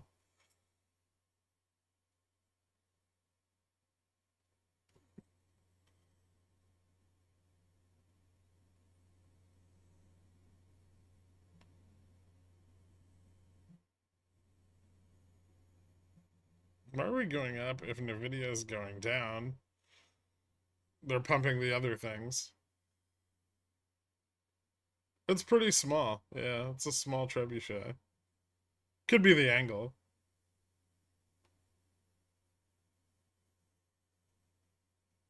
They have flamethrowers?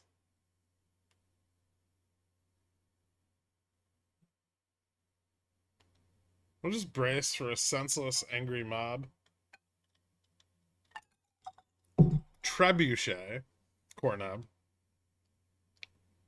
You just know the military officer in charge is having the best day of his career. It was probably his idea to build it.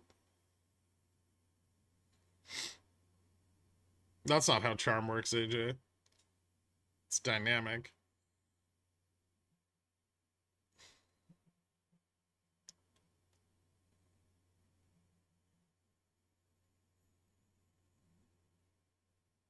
General, I have an idea.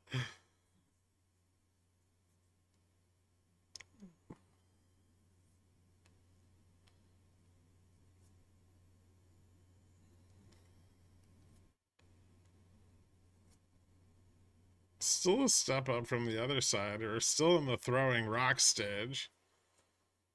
Throwing rocks with AK-47s.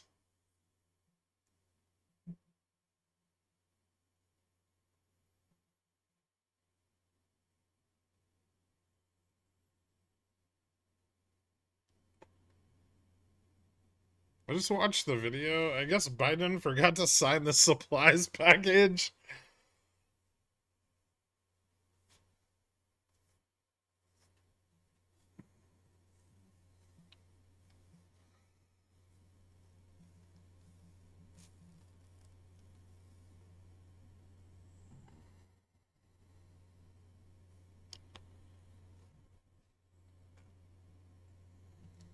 Yeah, Netflix is up an unreasonable amount today.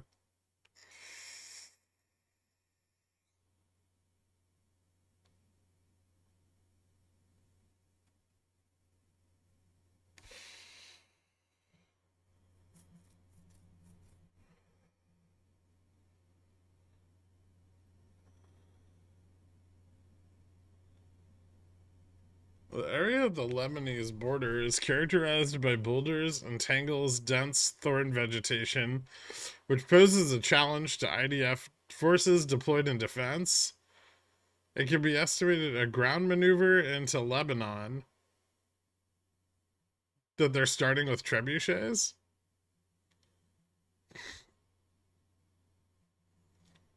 I don't eat pickle flavored things. It's weird. It helps if U.S. tax dollars get leached by unilaterally by one side. Balance the scales. Perhaps they'll both impress with 16th century projectiles. Oh, funding all of the wars in the world barely costs us anything. And how else will we get videos of trebuchets in use in 2024?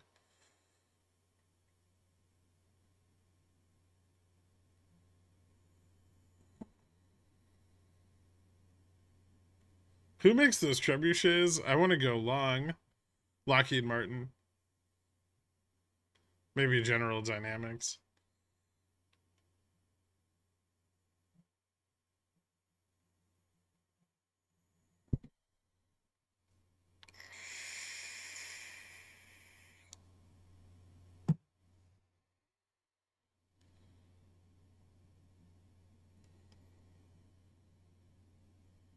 People definitely don't understand the economics of war. No, they think that us giving the Ukraine like a few $billions is a big deal.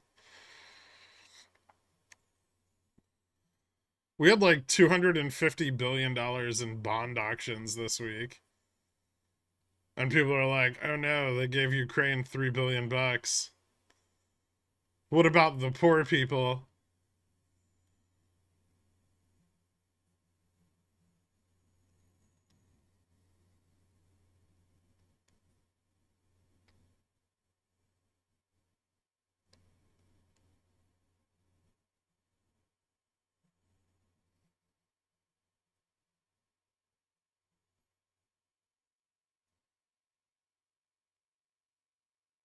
Yeah, it's a great way to sell all of our old shit.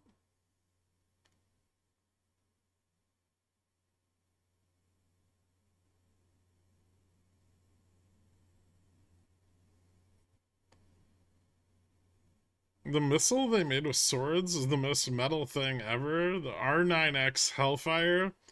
I saw that. Now we just need to figure out how to launch one out of a trebuchet.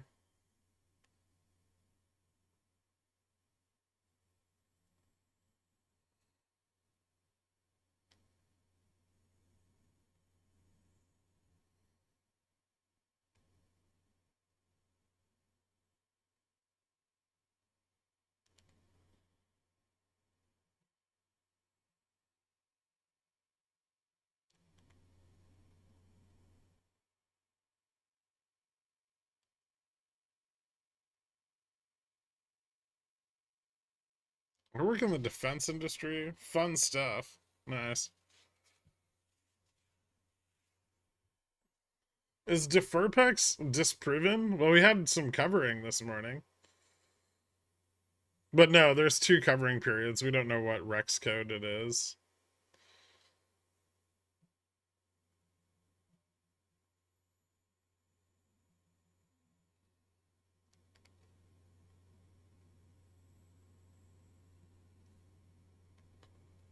Me too. I work in defense. What kind of defense? It's because it's in your face money laundering. That's the best kind of money laundering. That's why I'm a pigeon whale.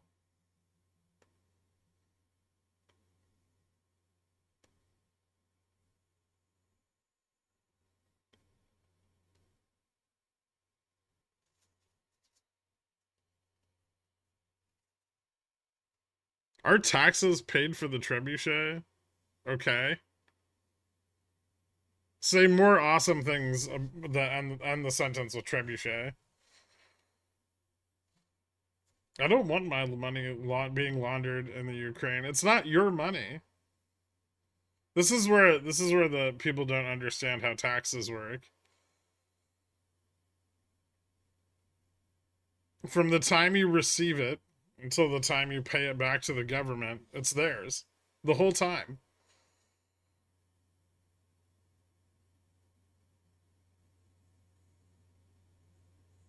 And if you don't pay it back to the government, you go to jail for stealing their money.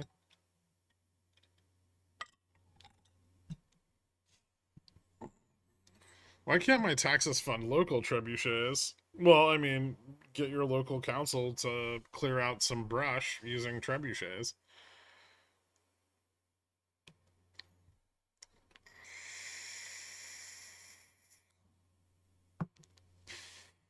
The sovereign citizens in chat are about to pop off. I don't listen to those people.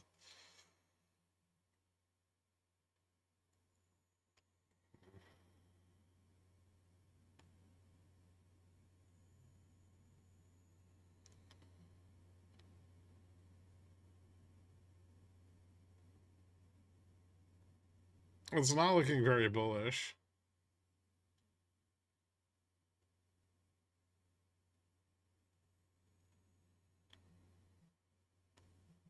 We could transport trebuchets using trebuchets. Perfect.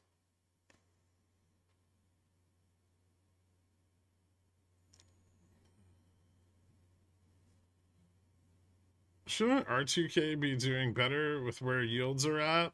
Shouldn't it? Yeah, it's really interesting that, the linchpin of the bull case is that R2K will run and provide support and breadth for the next leg up in the market. Yet somehow no one is long R2K at all.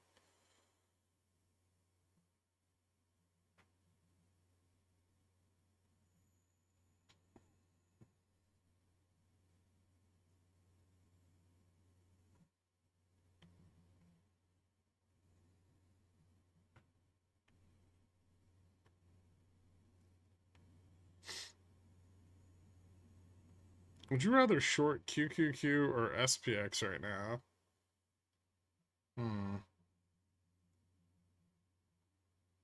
QQQ is a little more volatile.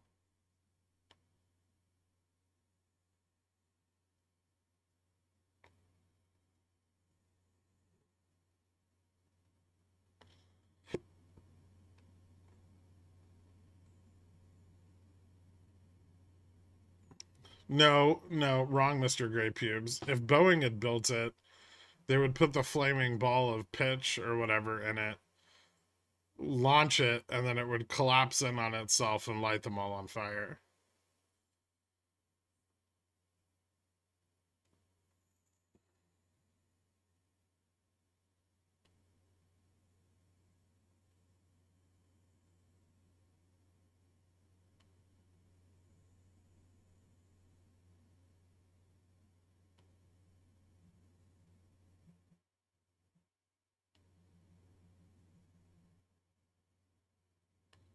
I just saw an ad for butter pecan ice cream sandwiches. I'm loading the trebuchet, open a window, and I'll send you some. That sounds actually amazing.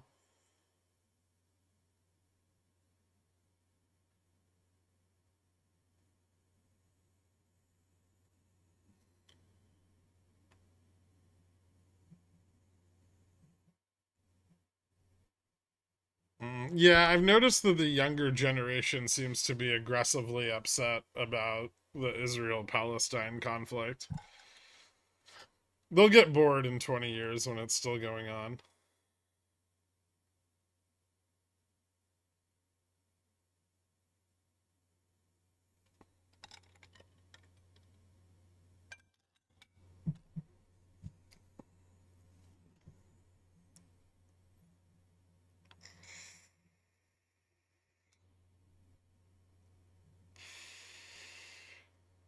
When bounce, this looks bad for bulls. It is.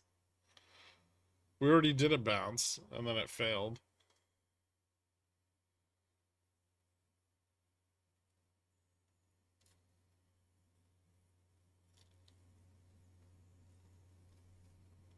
It's their first time hearing about it. I thought it was a big deal in the 80s. Oh, okay.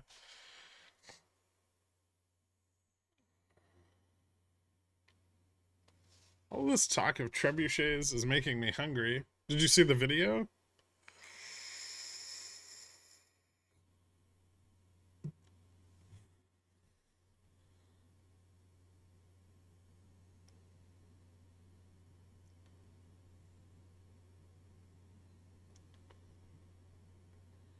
I'm really glad I sold half my GME spreads when they were still worth money.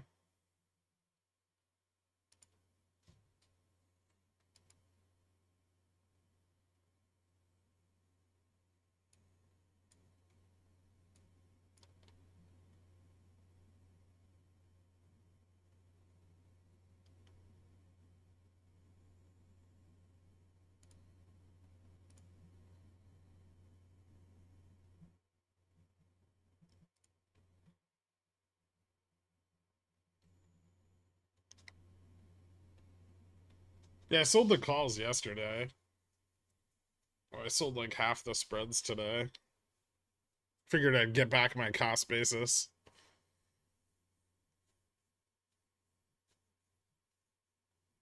I haven't read my comments in 3 days. Am I shadow banned or something? I don't think so. I don't see any of your comments.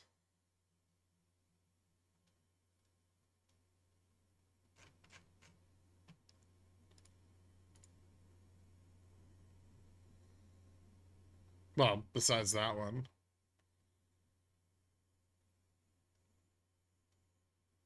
Are you making sure that your comment printed to the tape?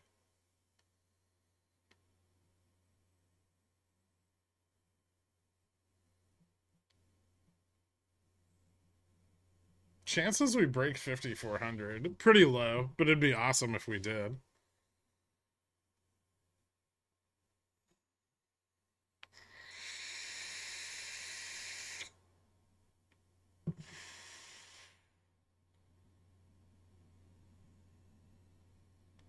Remember yesterday when I said I'd finally learned how much better at the money puts were? Well, good news. My puts are still 40 BPS out of the money.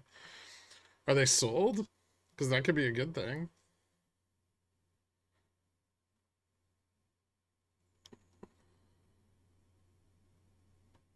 The video was so lame. It's a trebuchet in a modern warfare environment.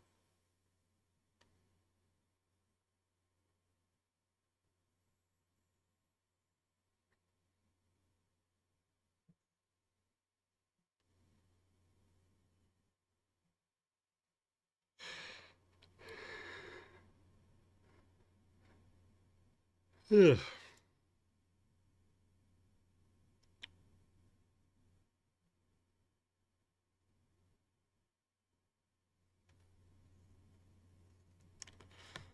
Maybe Call of Duty will add trebuchets to their game. I mean, if they know what's good for them.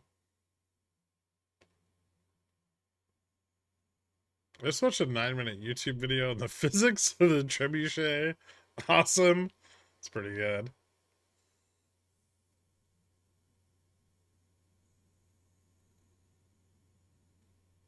Who killed Beyond? Beyond's not on Reg Show. Who cares?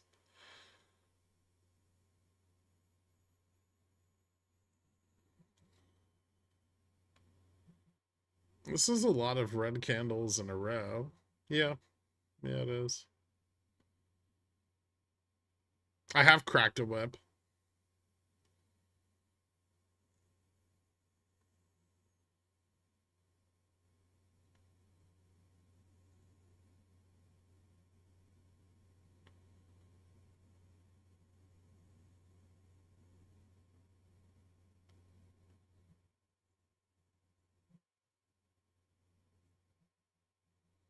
I didn't have COVID.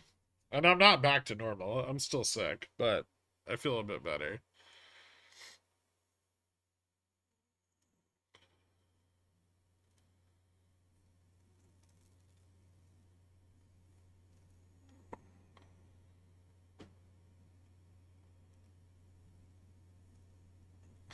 I've cracked open a Cool Whip.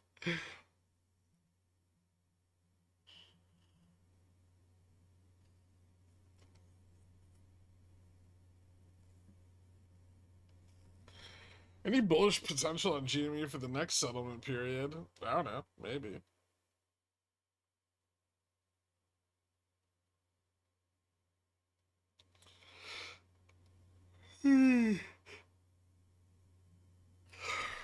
High or low? Barely. I don't think. I'm not sure that matters.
Hmm.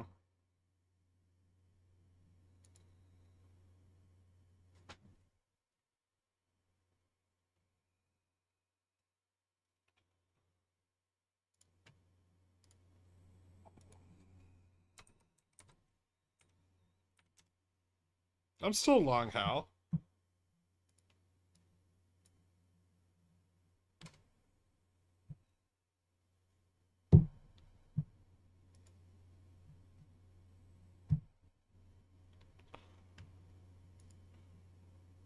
How does Tesla look? Pretty bearish after it broke 179.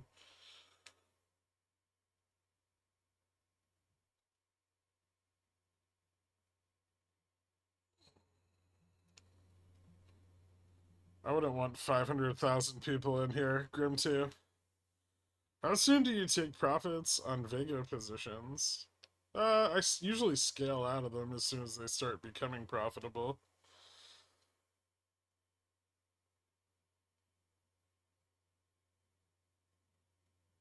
Usually around like 10-20% returns, I'll start scaling out, and then 50% returns, I'll scale out more.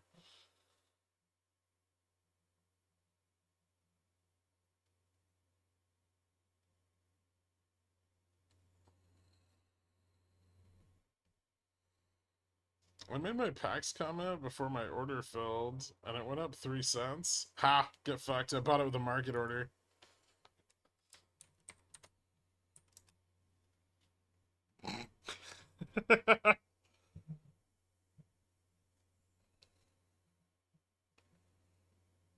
Could see Apple 210 today. I fucking hope not.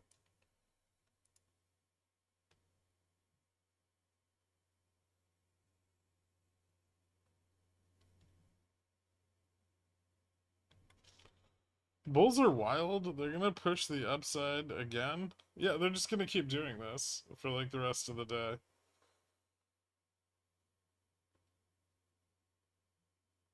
Anything to prevent us from losing 5,400.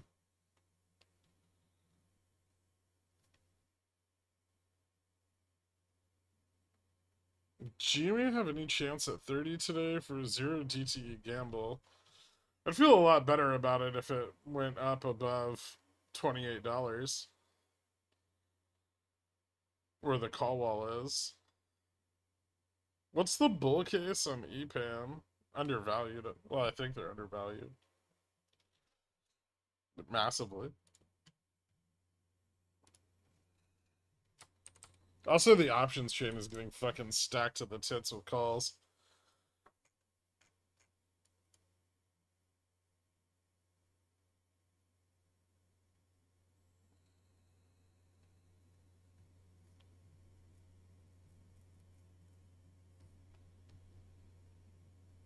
I'm in Islip, Long Island, visiting my parents.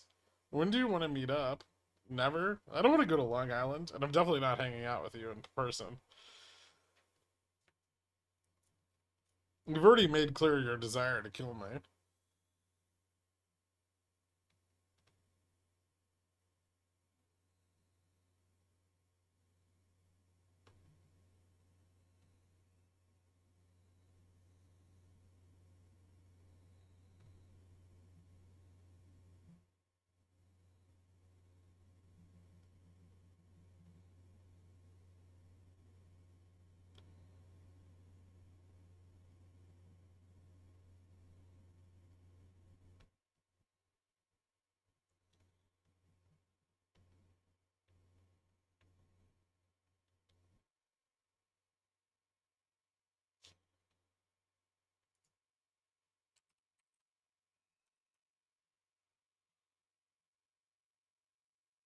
Tax an okay buy at these prices.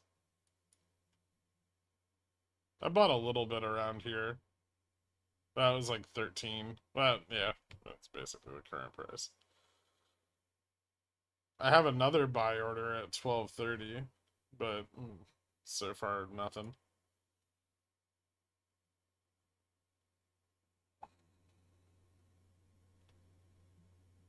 I don't want to harm anyone or go to Long Island either.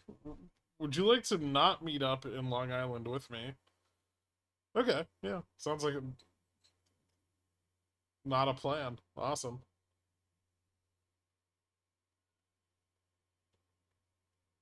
Did you add to your VIX Vega plays when VIX was under 12? I think VIX was under 12. VIX 3 month was under 14 when I added.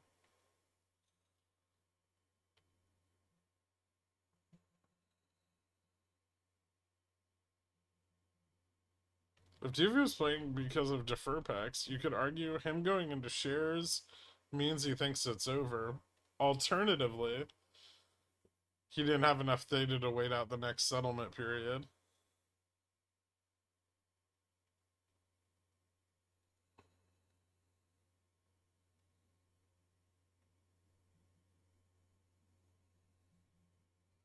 Why would you want to go to some long guy's land? Some people are into that shit, alright?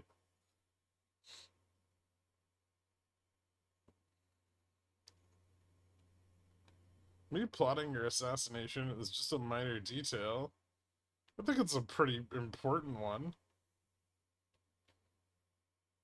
Is the next settlement period next week? 18th through the 24th.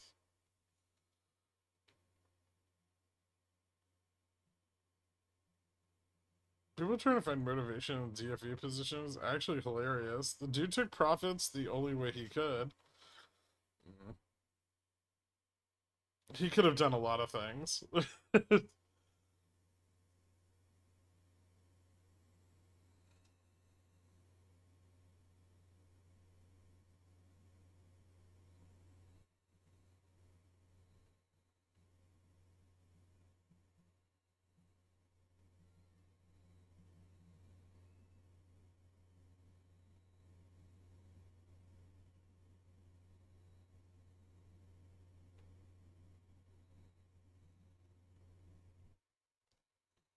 Took profits with the least potential for public backlash and legal backlash. Nah.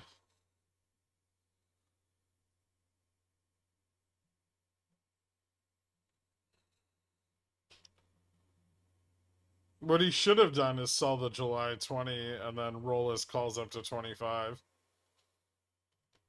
Or roll his calls to 30 and sell the July 25 put.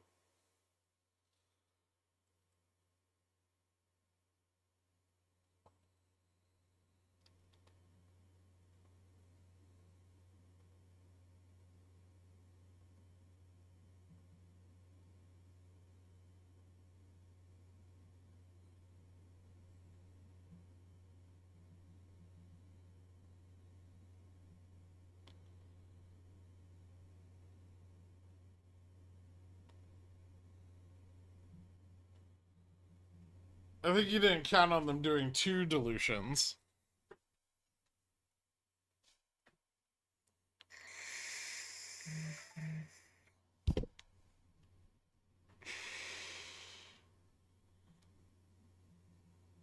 I saw a real estate guide on YouTube on Long Island saying wealthy Wall Street people live there. Yes.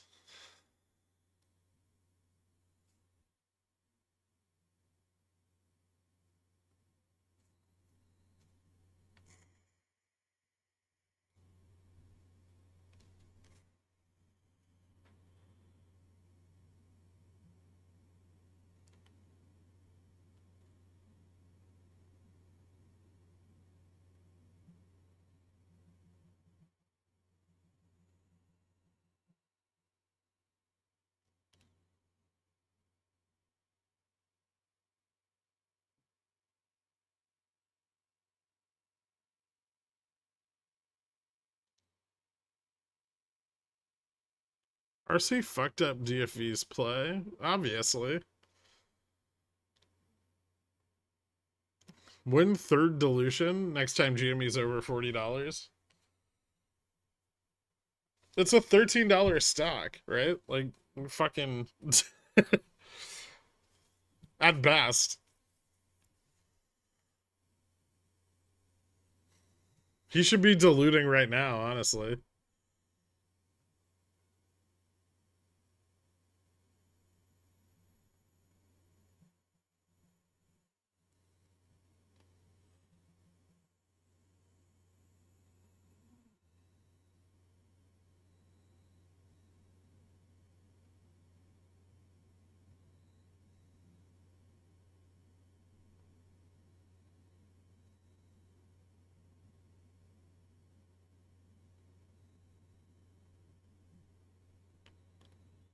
$13 with the billions in cash? What value without the cash? Nothing. The legacy business is worthless, right? GME is really only worth its cash.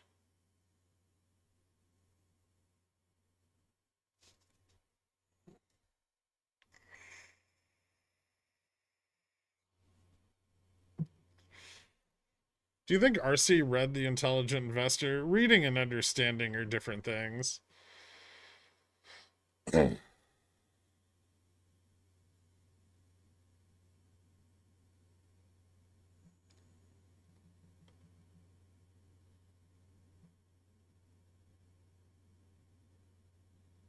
unfortunately, GME hasn't done anything for their investors or whatsoever. That's not true. They took $4 billion from their investors.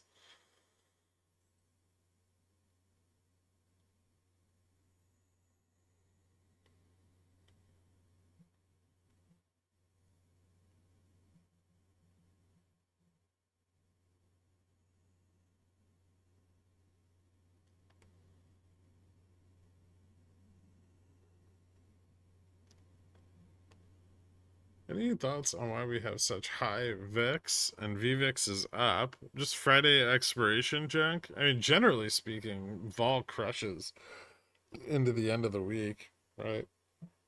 Um, unless there's something over the weekend that would drive volatility or, risk of geopolitical shit and stuff. I mean, the short vol correlations like breaking down, right?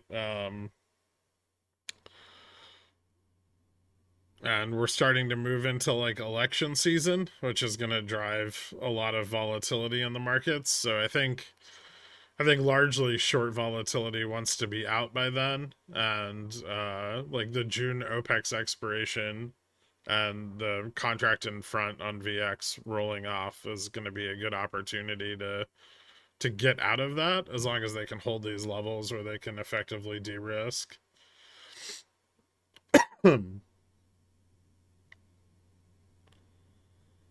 RC should take his own advice and just work harder. Yeah, where's the work? I want to see the work.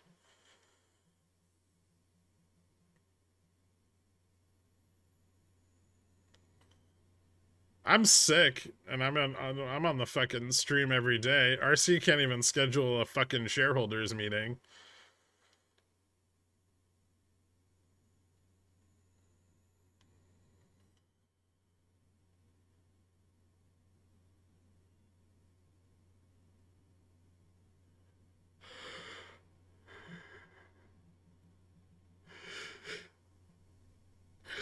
Could you imagine being berated by Ryan Cohen in a meeting? I would laugh at him.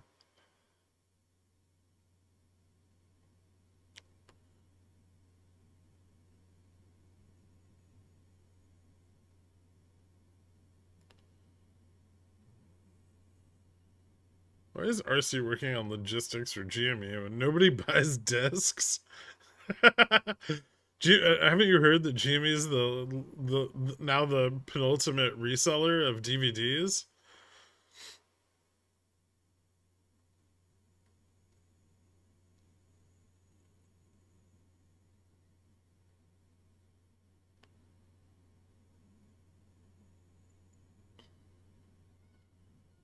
Yeah, so so there's a drawback to trimming SG&A really hard, right? And that you reduce your footprint and you reduce your market share. So like GME has a lot of stores that don't perform well throughout the year, but those stores also drive their quarter four revenues, right? So, all of the money those stores make in a year, they make seasonally. And by closing them, you reduce that seasonal bump, you reduce your footprint, and you reduce your ability to compete for market share. So if Cohen believed in the company, he would seek to improve those stores, right? Not just close them. They would take steps to make those stores more profitable, to attract more business, right? And boost the non-seasonal earnings up. But by closing them, yeah, sure, you save some money, SG&A goes down, but your total revenues for the year are also going to decline. It's not bullish necessarily, right? You're contracting the business. And this, like, everyone's like, "Oh, look, we're profitable." But yeah, but at what cost? Right? And that's what institutional investors are going to think. And then everyone's like, "Well, GameStop's going to become something else." But most businesses fail. Even the ones that are good ideas aren't, generally aren't implemented well enough for them to take off, right? So if you figure the success rate of well-funded businesses is, 3, maybe 4 in 10, right? So Cohen's got a 60% chance to fail in whatever he pivots to. And I feel like that's being very generous.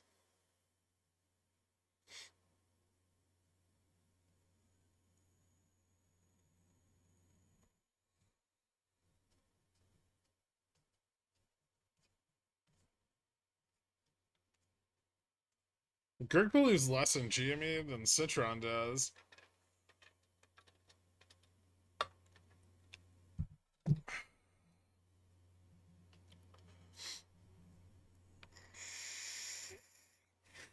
Well, I have more money than Andrew left, so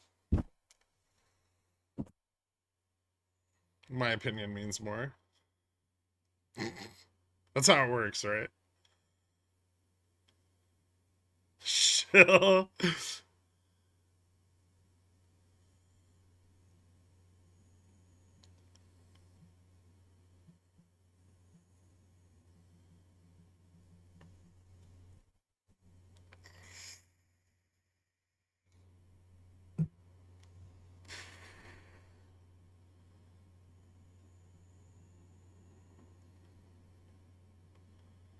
Do you think DFE really believes in RC and GME as value and or growth play? Or do you think he's basically just doing it to be kind of like the man of the people? I mean, what DFE did on his stream that nobody is really talking about is he presented a defensible thesis for why he was long. And then he got the fuck off his stream, right?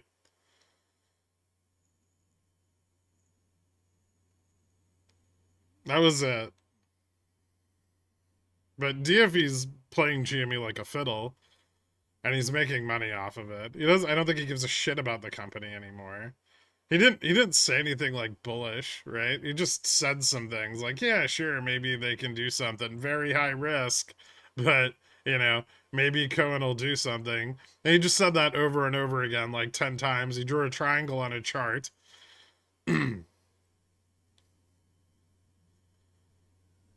And that's really all you have to do to avoid market manipulation litigation, right? This is why when you work at a hedge fund, you have to have a defensible thesis when you take a position, right? You have to be able to explain why you took the position in the first place. And if you have a legitimate reason for taking that position, you're fine.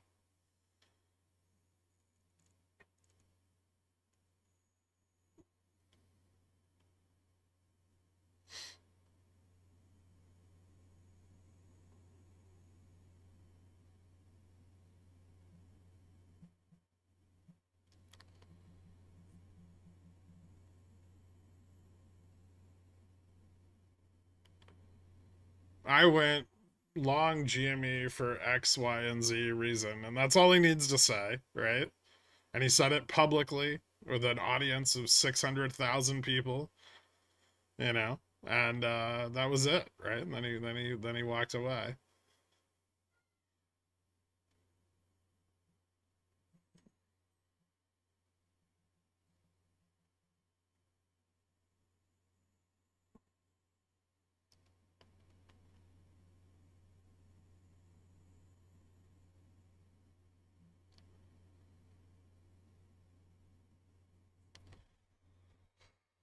Is it a penny stock, Clapton America?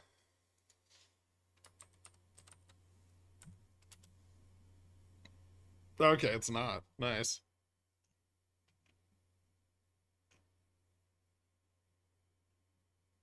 That's some pretty heavy selling into their dividend. They reduced guidance or something, or just missed really fucking hard on revenues. Looks like their earnings are kind of volatile anyway.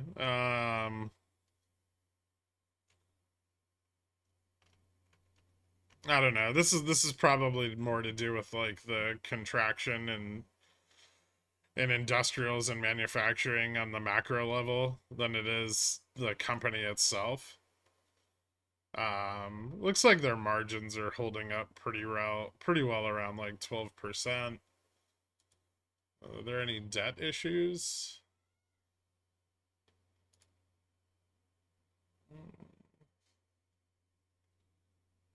Debt's a little high.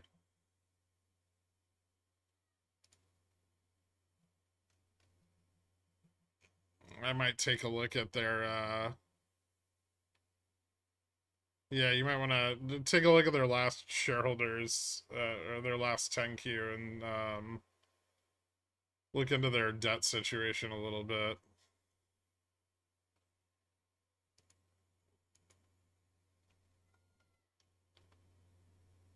Uh,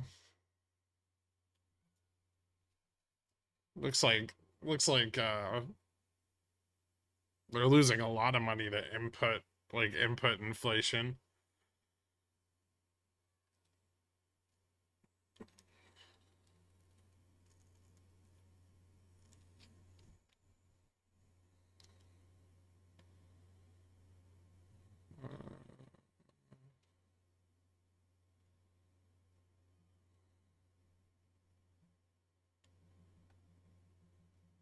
Looks like they're meeting their growth goals.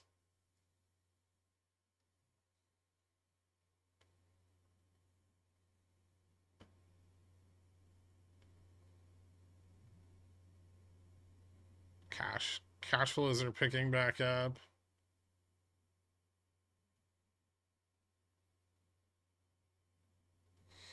Mm.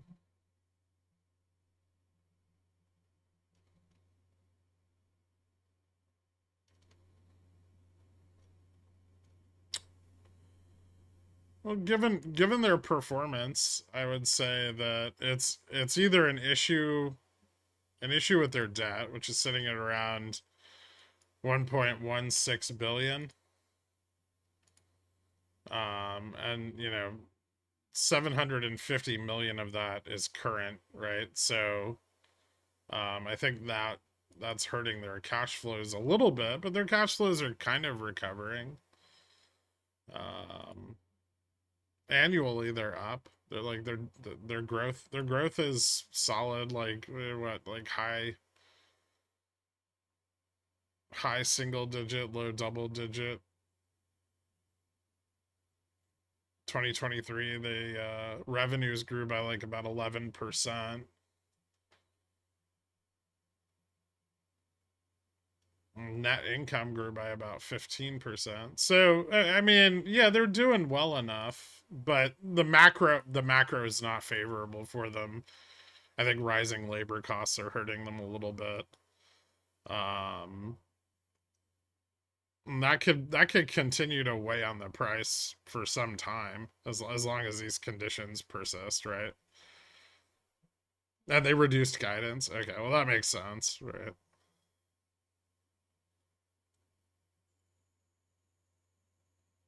Looks like your QQ. I got stopped out of my QQQ pits like a while ago.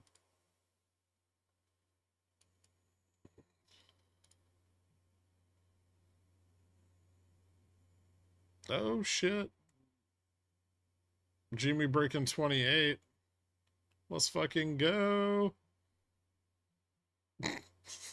That's really sad, actually.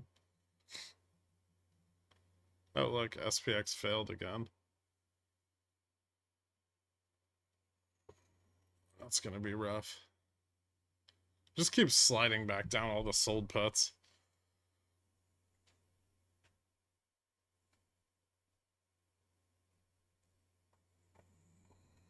I have 100k cash ready to trade my current positions or limited as I sold all my GM for gains. I've drip and a nice position in VU, but been on the sideline in the money market like RC looking for good opportunities. I still think that there's a lot of decent opportunities in like materials, emerging economies if you're willing to take the risk, which is extensive. I think health services has a bit of opportunities starting to open up. It's a little overpriced as a sector, but it's getting better. Um, and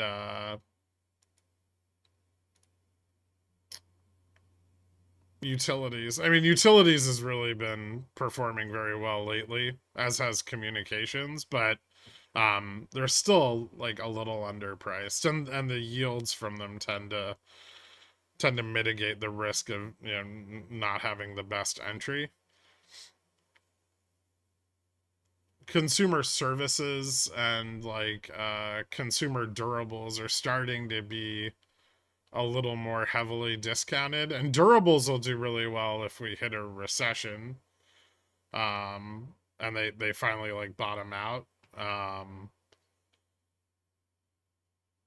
Consumer non-durables has been picking up a bit over like the past quarter, but down a bit this month. And that could be another like decent opportunity. um there's probably still a lot of short opportunity in like retail trade and producer manufacturing.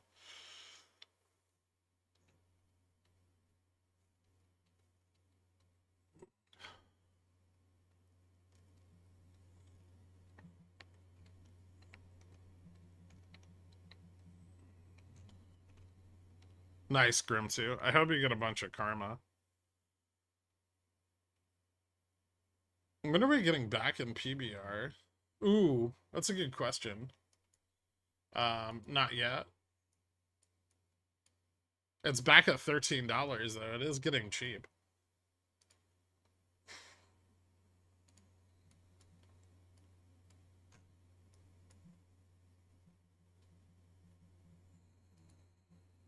I'm still really happy I sold at 16.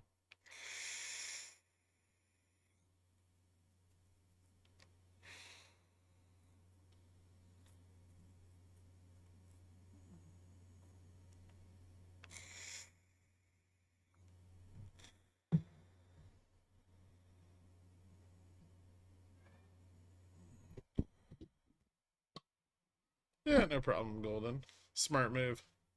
It's always good to do your research, understand why there are opportunities there. I'm just starting to get the hang of this. 26% up on my port today. Thanks for all your knowledge. No problem, man. Congratulations. Short Costco? Ah, I want to so bad, but it's still really risky. I think the next leg up and that I see in like credit card defaults, maybe then. I also really want to short BlackRock.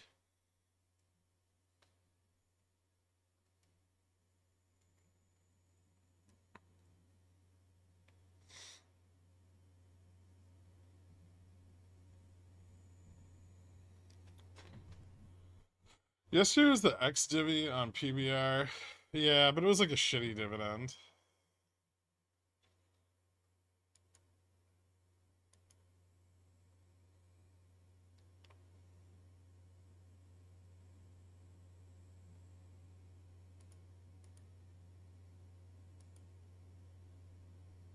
I'm still glad I sold back at 16.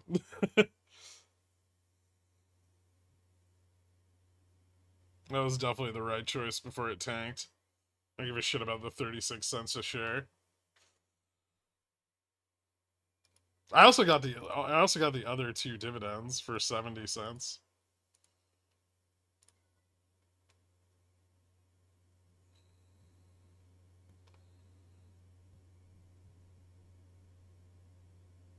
What about BTU heading down? Time for CSPs? If it gets back down to like 22, 21, I might start selling them on it again, but not right now. I have covered calls out at 23.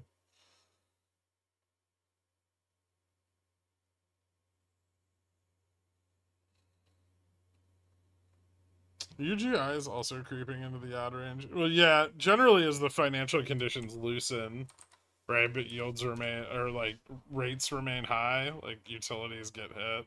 That's why they've been so choppy over the last year.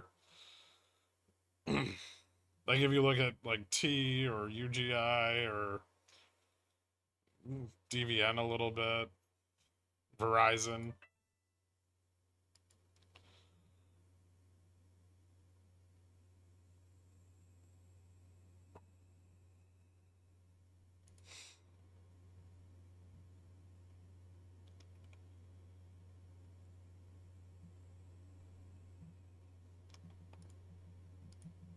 I think UGI is pretty deep into my buy-in range right now.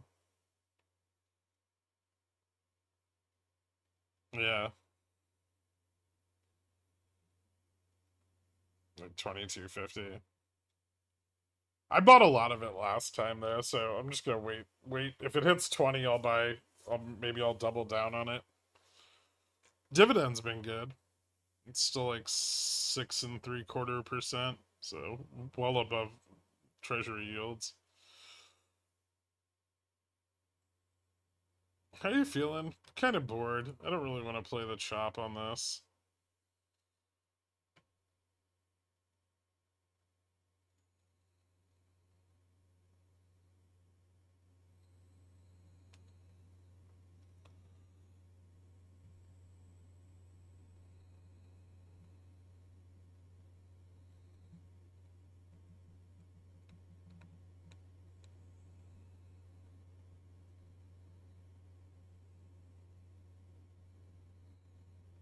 You're gonna have a hot list of regional banks that could go under. All of them? Most of them have pretty shitty balance sheets.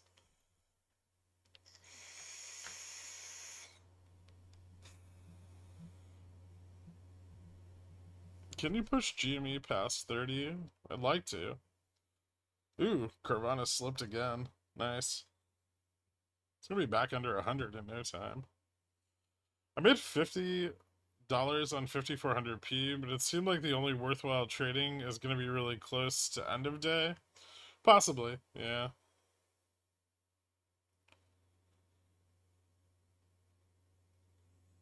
What would be a good entry point for Apple? Under 210? I feel like if it loses 210, that's kind of bearish. It's going to put a lot of the calls out of the money. There's still a lot of support at 210.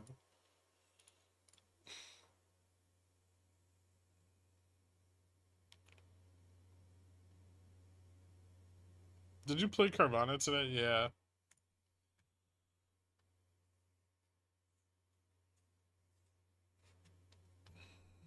I also still have some of my like older puts on it. Not very many, but some. I don't know, like maybe 10 contracts left or something from when it was a pickles pick.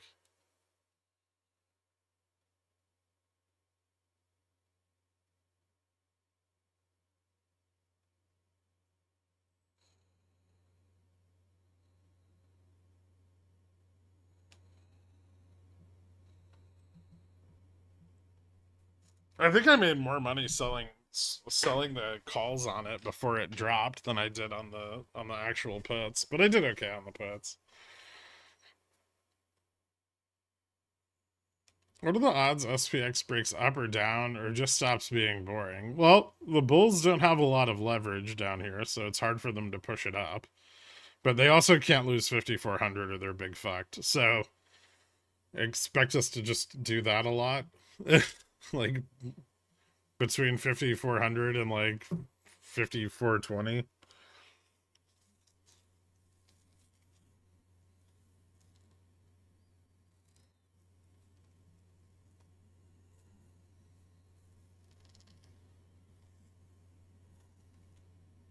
I don't want to take the margin for bull puts. They're fine if gold goes up over the weekend. If it doesn't, it's not like I'm going to lose a lot of money on them.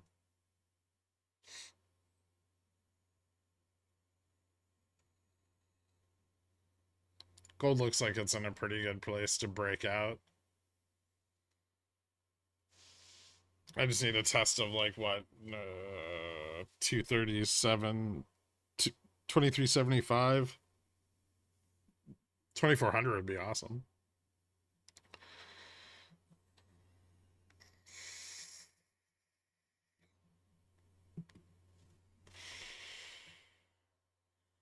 Is there quality instant ramen out there? Yes.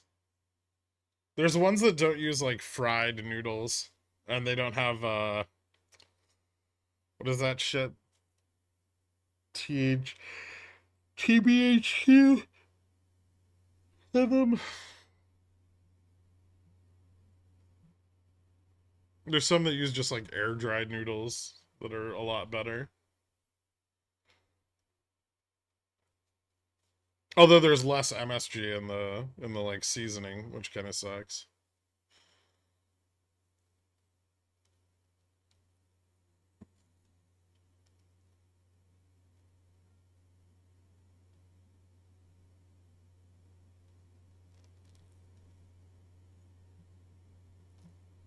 What's the outlook for next week?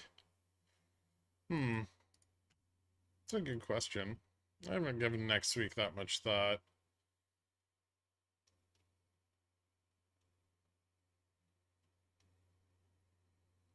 We're gonna have a lot of Fed speakers next week, which will be probably annoying given that they're fairly divided. I don't think we have any important auctions. The 20-year, I guess, is going to be kind of important.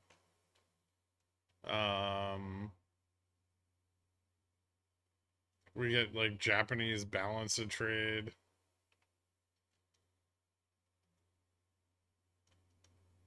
And then we're going to get like housing shit. Maybe some Philly reports. Oh, we have a 5-year tips. I think it's next week.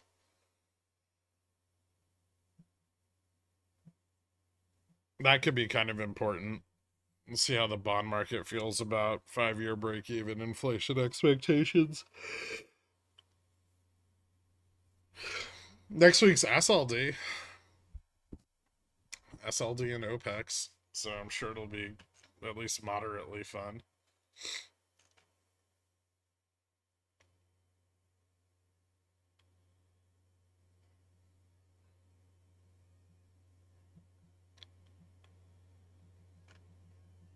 but not a lot of super important data. I think we get some European PMIs and shit.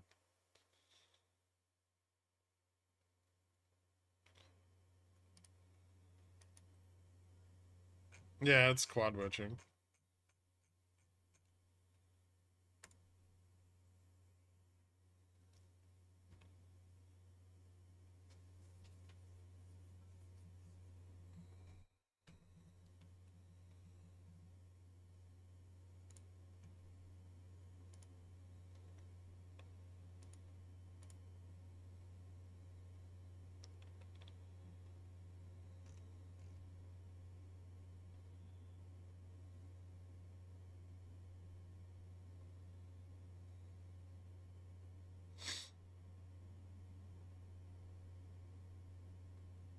It's too spooky. Squamsk. We're a lot above GN, so I'm not gonna get too excited for SLD. We are. I agree. But I will say that our route to going under gamma neutral is fairly accelerated. Especially if we fall off into the back end of today, right? So if we fail, if bulls fail to maintain this positioning and we lose like 5400 today, we could be under gamma neutral before SLD starts, like by Monday. We can move under it really fast. Remember all of those calls from like 5400, like all that delta from 5400 down to like 5300 is sold calls. And if those start going back out of the money, the MM's just gonna start dumping futures. So it's actually really important. And we already have like kind of a weak back half of the week, right? So yeah, and gamma neutral is moving closer to spot too. I mean, gamma neutral on the weeklies after today are probably going to be at like 5360-ish. 53, yeah, I would say 50 in the 5360 range. And by Wednesday, it could be, almost at 5400.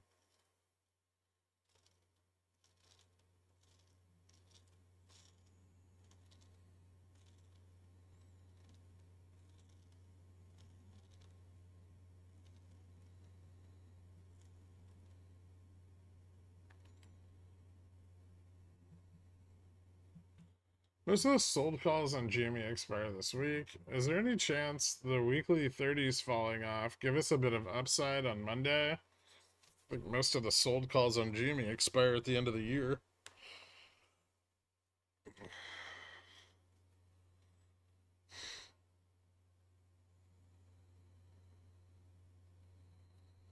Your sample size is pretty small, C-Mill.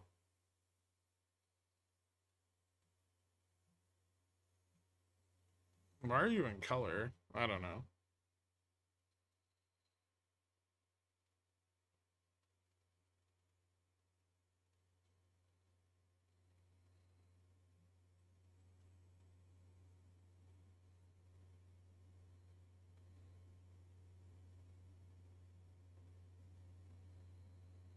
GME Christmas rally.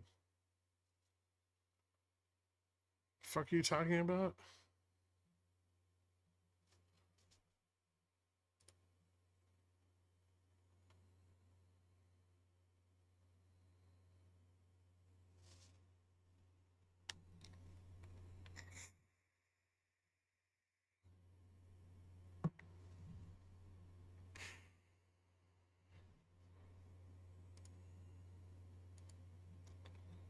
Upstart's getting smashed pretty quickly. And it looks like they have a decent amount of liquidity to short it with.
Huh.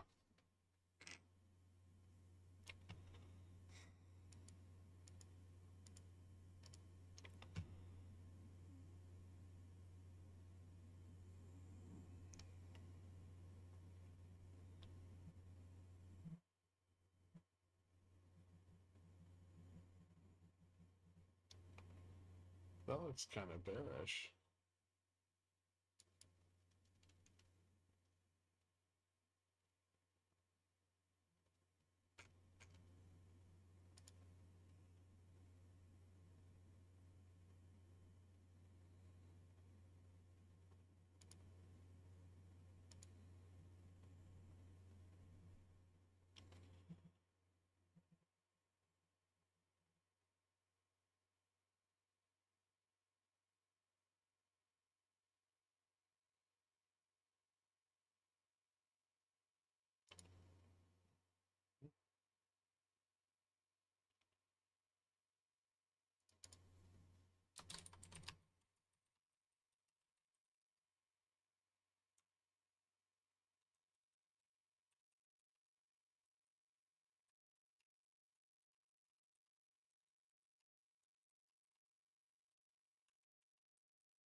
Which gap though?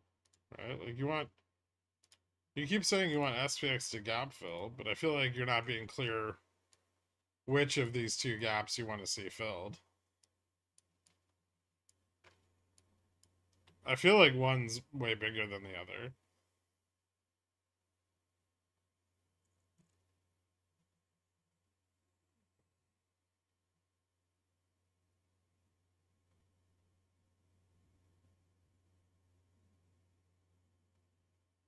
SoFi, I don't know. I don't like SoFi. I think it's a piece of shit.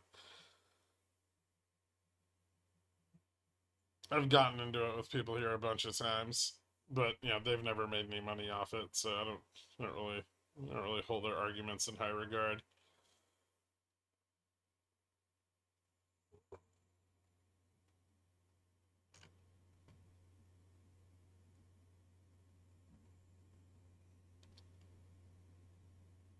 Given the not so bullish recent data, where do you think FSLR and Enphase are headed?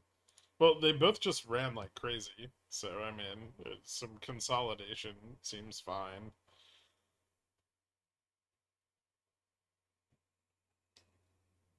Generally speaking, does the size of a gap affect the odds of it being filled? Sometimes.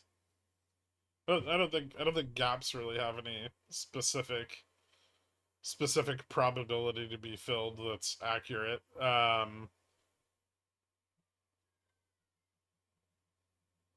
They do represent a range in which the market maker may be carrying additional inventory that they don't want to be.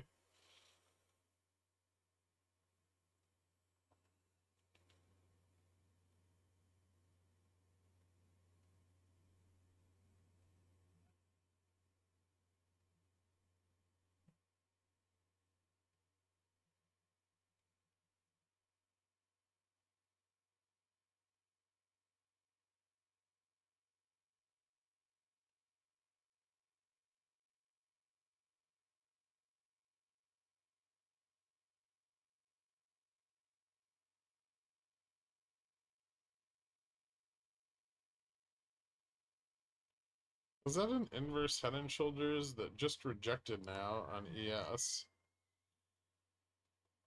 No. It would be it would be a reversal if we broke back above 55. 07. Right now it's just a big bear flag.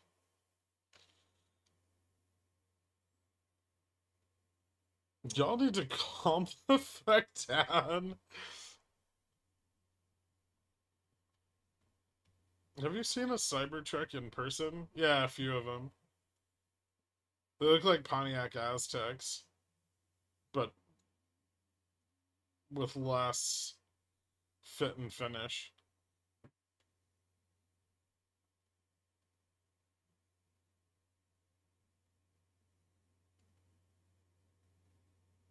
You too, Spicy Otter.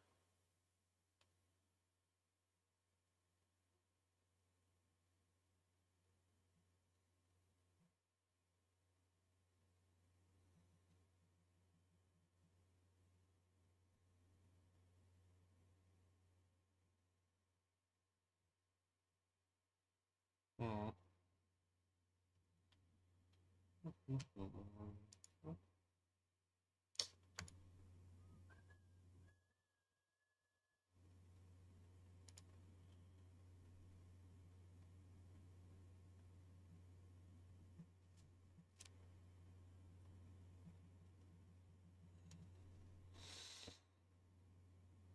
Anything interesting with Fubo? Um, Not really. It got a little bit of covering a few days ago, back when it bounced to 130. Still kind of just looks like accumulation.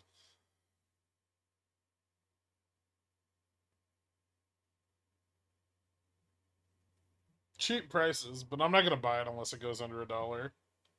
Well, I'm not gonna buy more.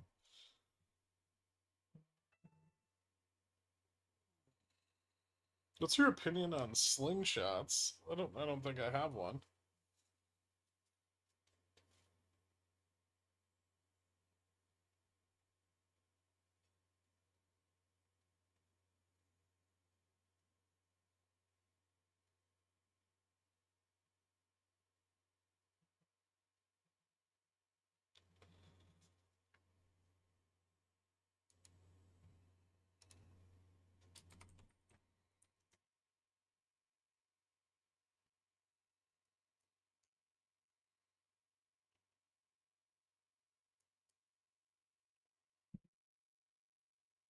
How does the hymns chart look?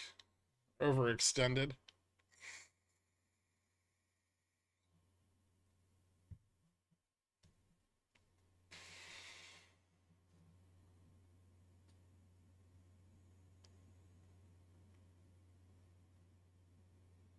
No problem.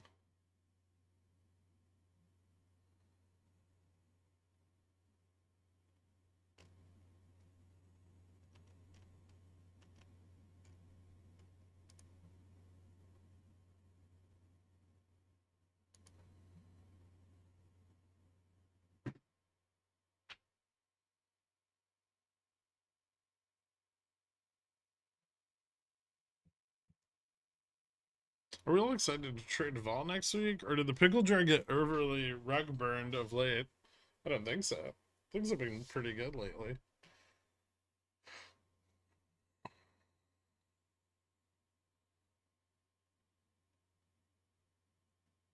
I took my first options trade in a month. I heard you once it crossed 20%, but I nabbed 40%. Not too greedy.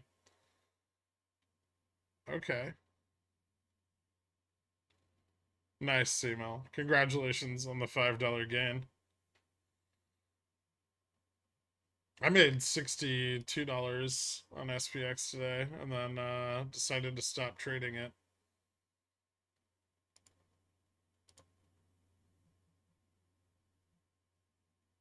Although it does look like I'm gonna make another $600 on my debit spread.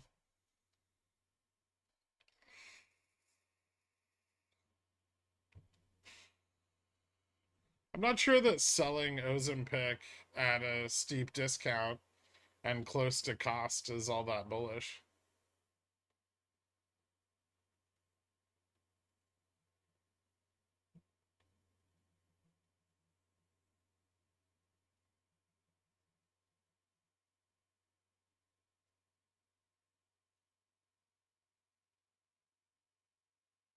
Real day traders break even most days. Yeah, it's about the best you get.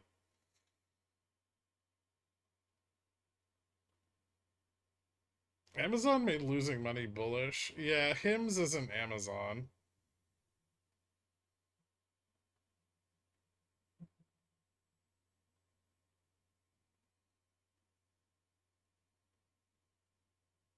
And Amazon makes shitloads of money.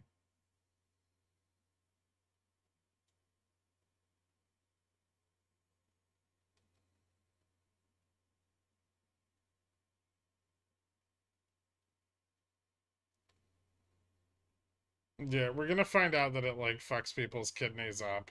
And then everybody long Ozempic will get destroyed. This is why you don't play bio stocks.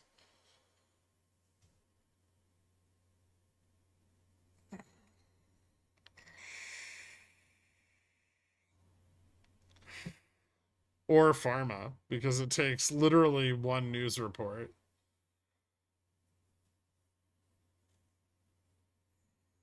We already know it has renal issues. Yeah, but it has to get spun up, right?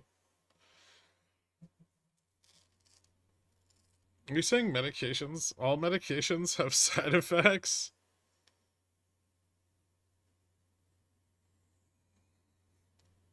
Ozempic is defines safe. It's safer than being fat.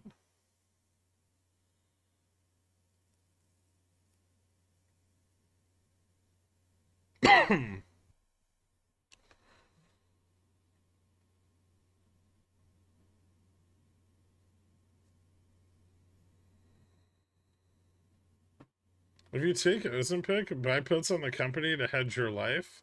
Ooh.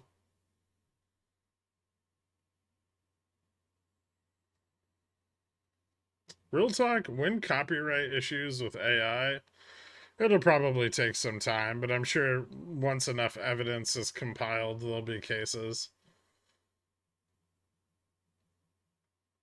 There's already a lot of like chatter about how AI art is like theft, and it's picking up momentum.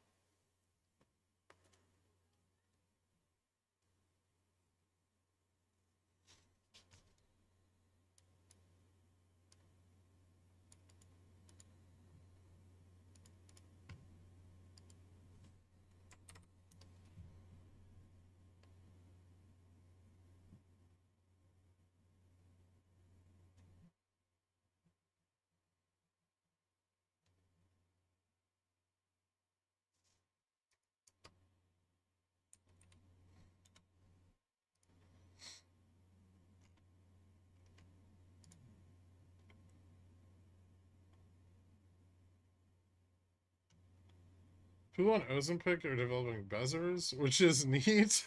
Jesus Christ, really? I have all kinds of fucking paperwork I have to do now because of AI. Are you are you a, are you an IP law? So you added to your September Vega. Isn't it nearing its 90-day mark? It's getting close, yeah.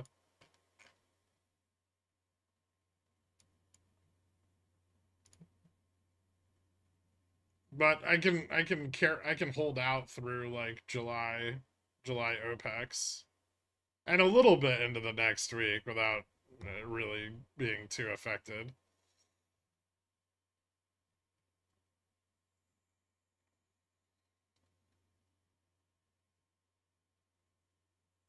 The most interesting side effect I know of that drug class is that eventually it can paralyze your stomach and you can't digest food at all, so it becomes expensive bulimia. Ooh, cool.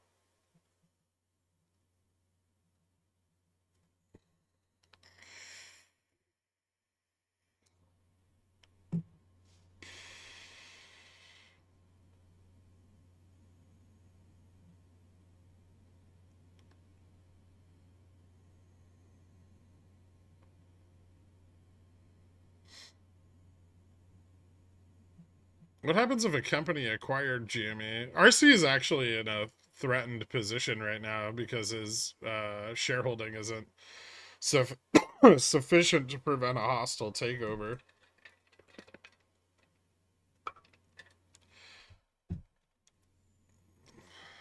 New York Times lawsuit is the current big one. That's yeah, but it's just the start of many, right?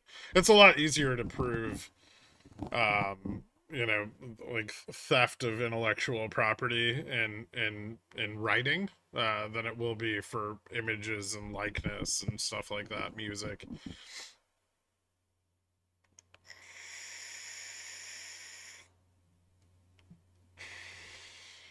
I know IP lawyers right now that are like in the discovery process of building up these cases against, you know, OpenAI, Gemini, Microsoft. It's going to be a big money maker for them. Unless the AI companies can get out ahead of the legislation and get things changed to be more favorable to them, it's going to be a big problem. But it's going to probably take years, right? I mean, think about like remember all the like shit with BMI, and music rights on like streams and YouTube and shit like that. That took like 13 years before they started, you know, really trying to safeguard against it, and ensuring that royalties were paid out appropriately.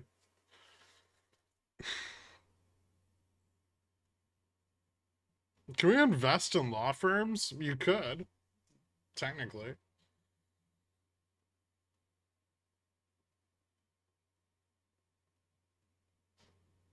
Although unusual to have a have somebody on the board at a firm that's not a lawyer.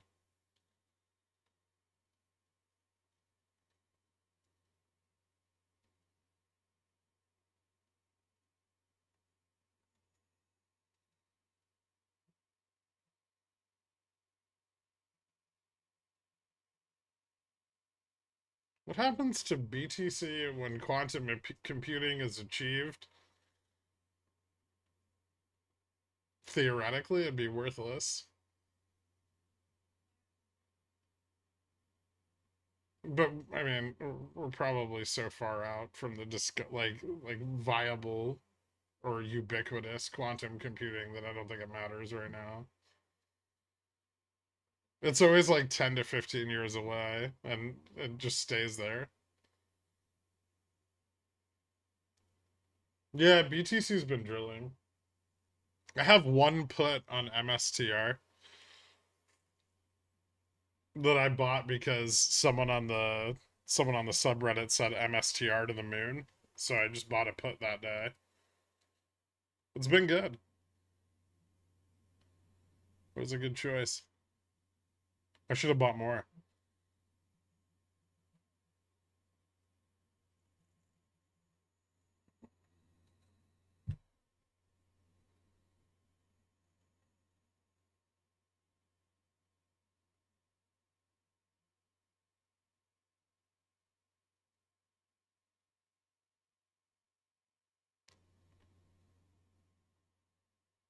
Love a grudge trade.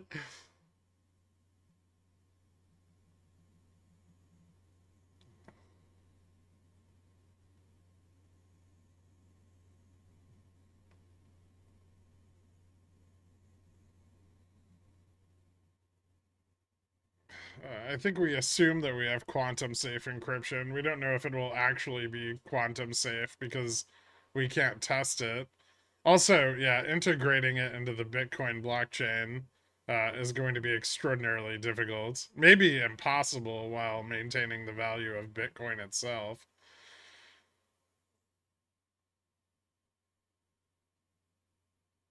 I feel like all the shit coins of Moon too.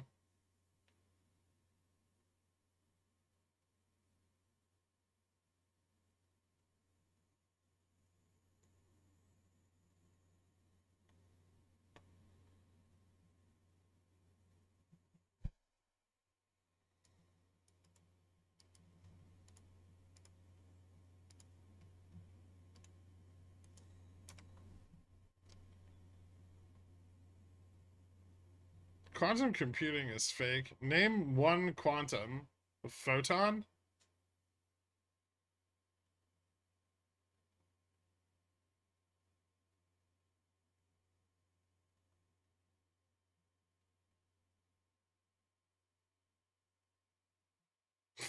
Fake?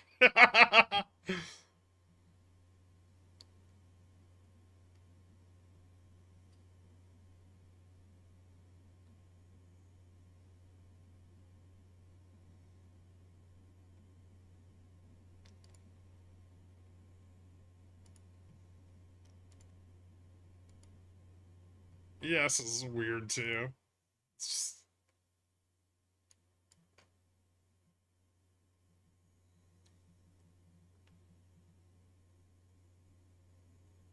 Oil rig data in 2 minutes. How exciting.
You've never even seen a photon. That's literally all you see.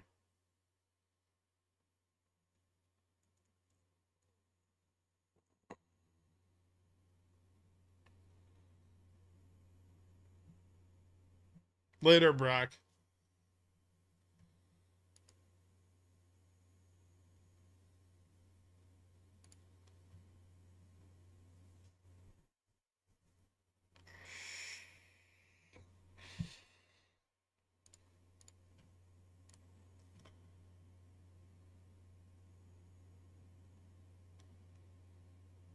Try to decide between CSP versus Synthlong for credit.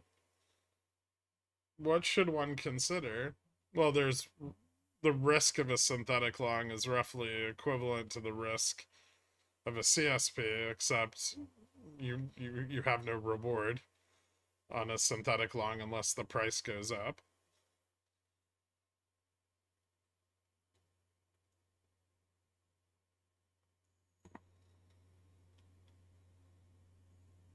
I'm telling you, ooh, I'm a wave. No, I'm a particle.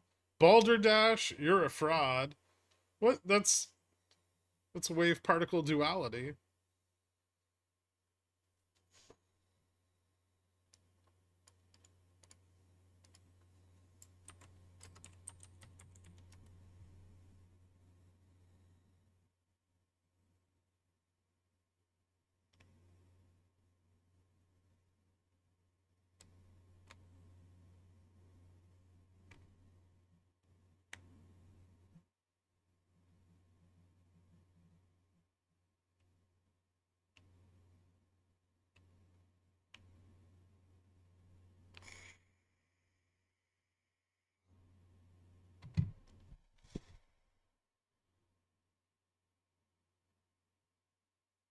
Whatever helps your Bitcoin sleep at night. That's what they do with Bitcoin.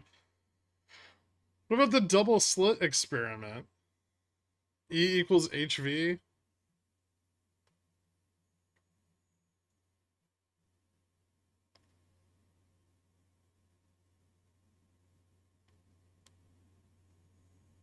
Next, you're going to try to tell me that Planck isn't constant?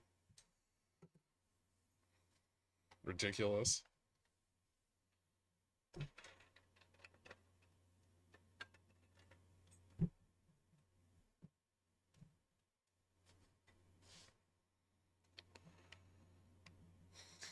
You made all of those things up? No, I didn't.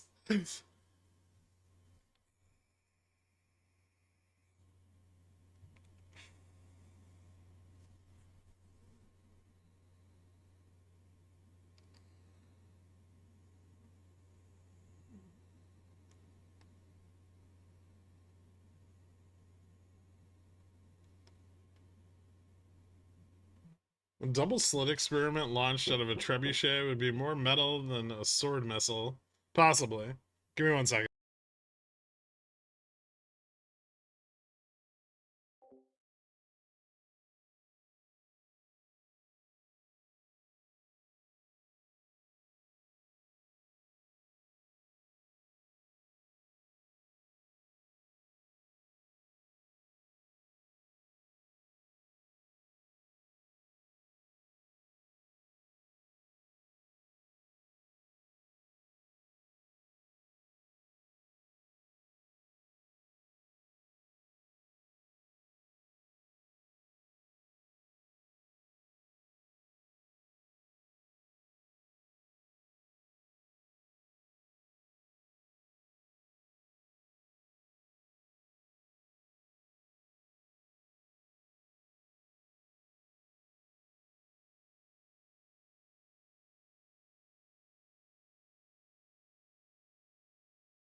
Did I miss anything fun? Ah, damn it. I had a chance to get out of the fucking spread. Maybe it'll bounce. Let's see how things look.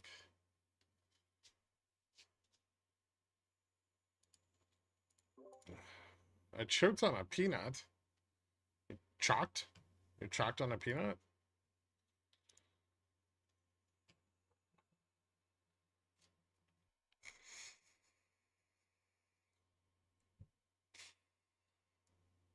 Hmm. Charm's positive here, but we're still just barely above positive delta. Which isn't particularly good. Oh, maybe that's just dead. Never mind. Nope, that's wrong. Why did the feed cut off? Lamb. Alright, that's useless.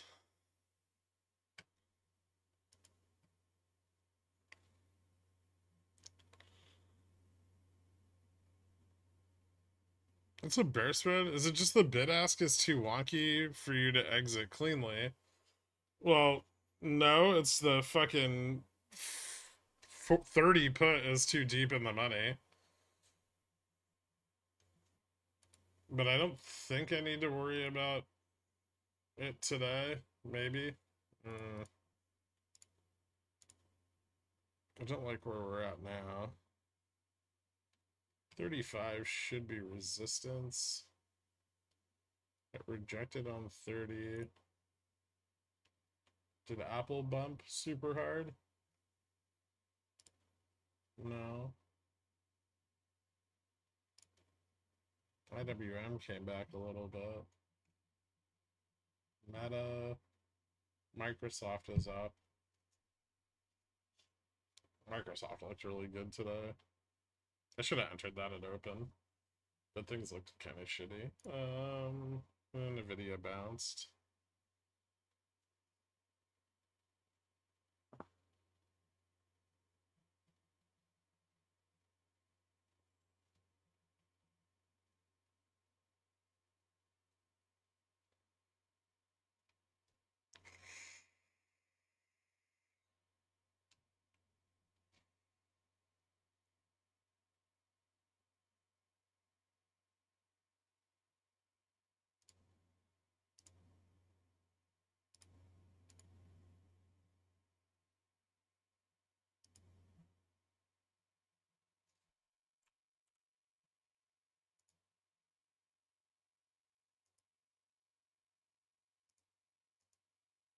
Hmm.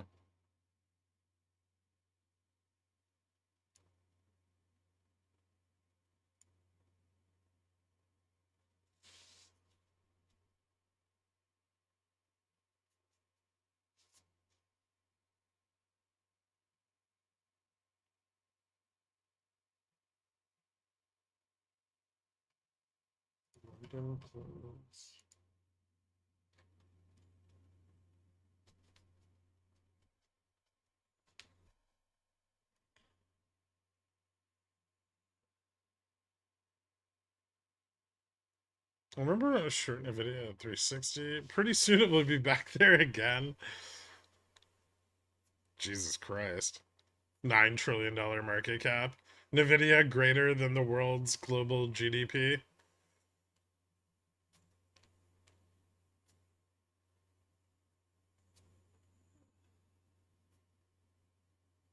Make Zom go up more. Shell.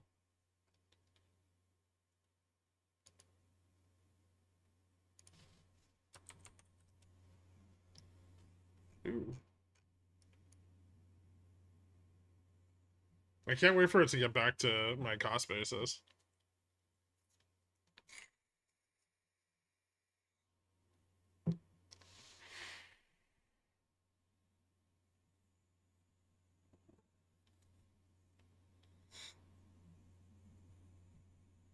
I was hoping for a nice 1269 on GME for old times, but no dice. It had a little bit of 1269 action. Just not much. Got back above 28 for a second there.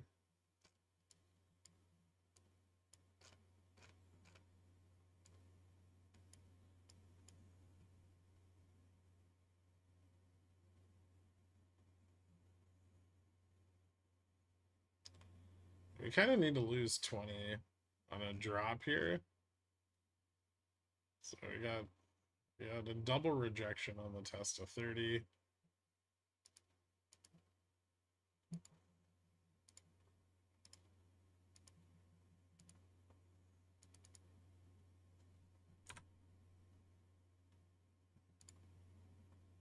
I just forget how these work.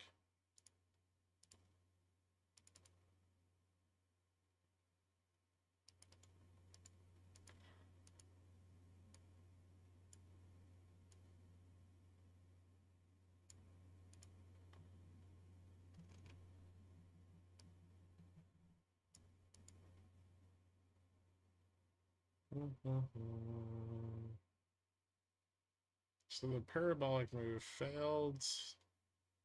Yeah, we want it to fail back under 20, otherwise it could keep going. So we'll see how far it pulls back. It's a little bit of the gap close, but it's interesting that we didn't close all of it at once. Like, this really should have just continued up like that.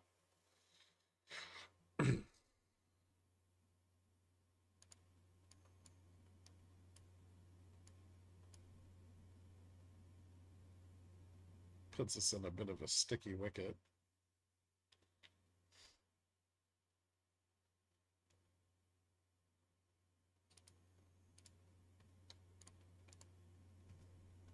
GME's still a little tight on liquidity.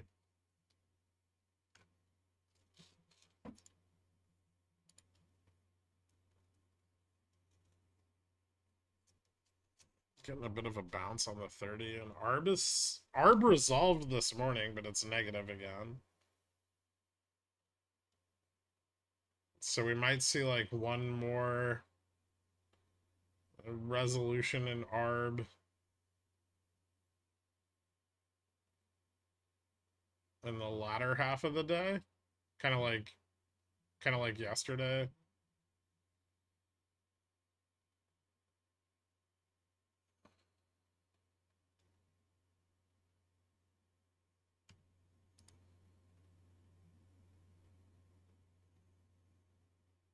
Short puts taking profit on the $30 calls could be a catalyst. Remember, it's not cash settled, so or short calls taking profits.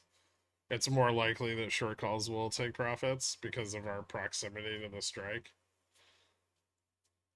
Do you have any analysis of TLT anywhere? Just curious your thoughts. With the recent upbreak of the 200 MA, especially with the jobs market souring, I don't really think the jobs market is souring. Our last NFP report was hot as fuck. And I don't think, I really don't think that JOLTS is any kind of indication that the job market's weakening in any way.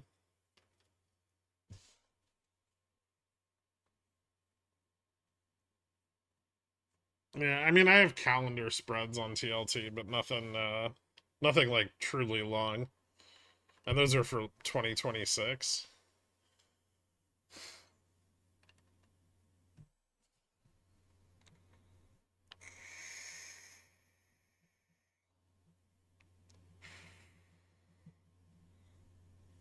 I do have quite a lot of like treasury positions, but not a ton in the 20-year. Most of the 20-year I bought, I sold when bonds bottomed out like back in December, Jan.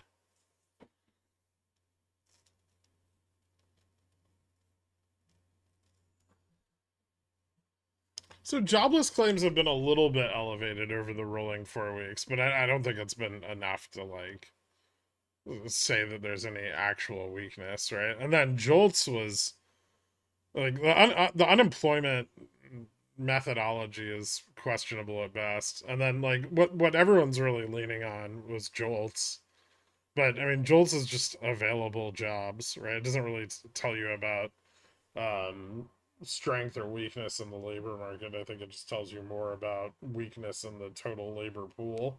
Like there's just not enough qualified and individuals in the labor pool.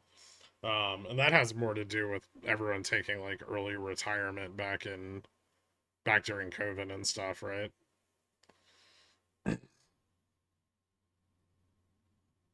I think we're gonna find like labor to continue to be pretty volatile. And 4% inflation is not high, right? That's like well below the long run average. If I saw inflation move to like 4.2 or 4.5, or unemployment move to 4.2 or 4.5, then maybe I would have a little more confidence. Also, all of the seasonal adjustments are the only reason that inflation didn't go up again. And that's why like core stayed on a really positive trend, but headline inflation on PPI and CPI fell.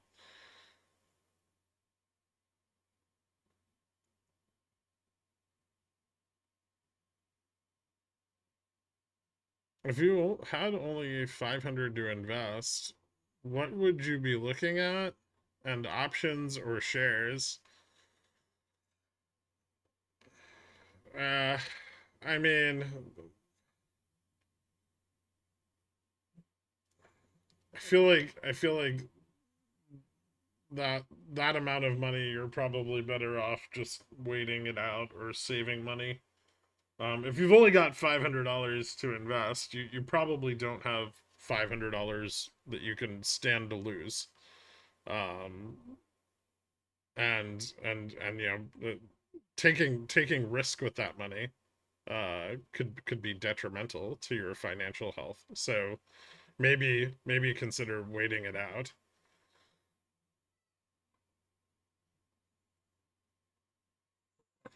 Buy investing books and educate yourself, or just get a library card. Um, I'm not trying to say that to be mean or dismissive. I mean, I really think that it's much better to be in a stable financial position when you start investing, than to take risk with a small amount of capital, lose it, and then that might turn you away from markets forever. There are ways to do it. They're all extremely risky. I've built accounts off of $500 and $1,000 before into something substantial, but the odds are that even with experience and knowledge, you will lose it all. So why don't you do this? Save the money, open up a paper trading account, and get good enough to turn a small amount of money into a larger amount of money. And then by the time you're good enough to do that, you'll have more money to invest.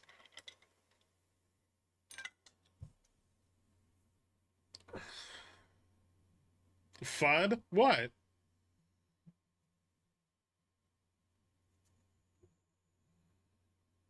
500 bucks? Just straddle, strangle IWM, lose it all, and then have a tax write off.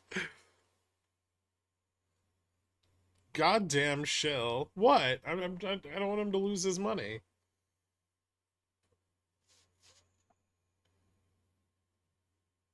Only just got in a position to come back. Okay, well, have you been studying, practicing?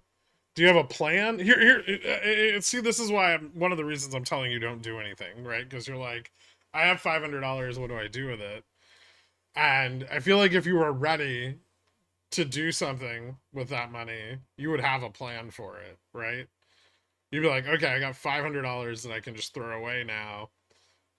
This is what I'm going to do with it. And I'm not. There are ways to make. Believe it or not, there are ways to make money off of 500 bucks, right? But I don't feel like you have that plan in place, and so most likely you're just gonna lose that money. I mean, you could buy 100 shares of a $5 stock with decent volatility and start selling calls, right? or you could sell CSPs against that self same stock and make a yield on your 500 week over week, um, and start on a path to turning that into 1,000, 1,500, 2,000. But because you didn't come to me with how do I do this, I'm gonna assume that that wasn't part of your plan. Maybe you don't know how to do that yet. So, um, yeah.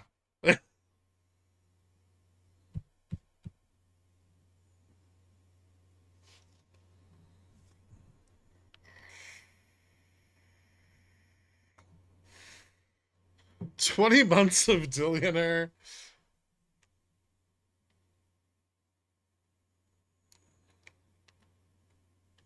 Yeah, but $500 on FSLR today would have lost you $500, right? I mean, trading in hindsight's always perfect.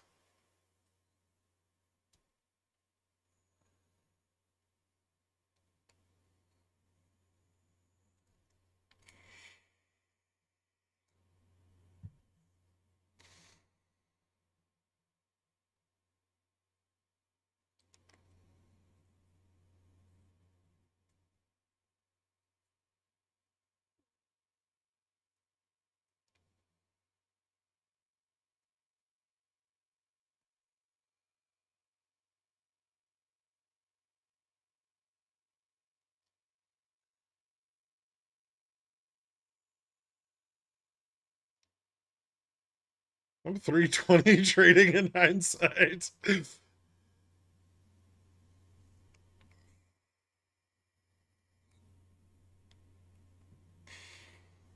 FSLR was a sweet play. Yeah, just don't expect one of those every week.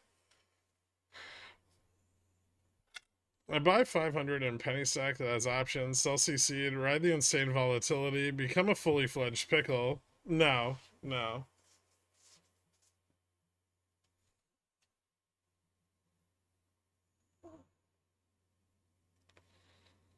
I used to sell CCs, Bobby, Fubo, Jimmy. Whoever said Dillionaire, good shout, as that's where I learned a lot, but also got swept up in the hype and lost a lot. Yeah, it's easy to do that, especially after winning a lot. Most traders will lose the majority of the money they lose immediately after a big win. Um, I mean, if you know how to sell CCs, you can do it. You identify the right stock, and I would look to CSPs, not CCs, right? Because you don't really want the risk of the underlying. You would ideally, the ideal situation would be to sell CSPs against something that you have enough cash to back, but you don't ever get assigned, right? And then if you can do that for long enough, you can keep adding to your capital as you're able to save and accumulate, right? And that'll thereby increase your total yield. It's a very, very, very slow way to build a port, but if you have the discipline to do it, it's a highly successful one.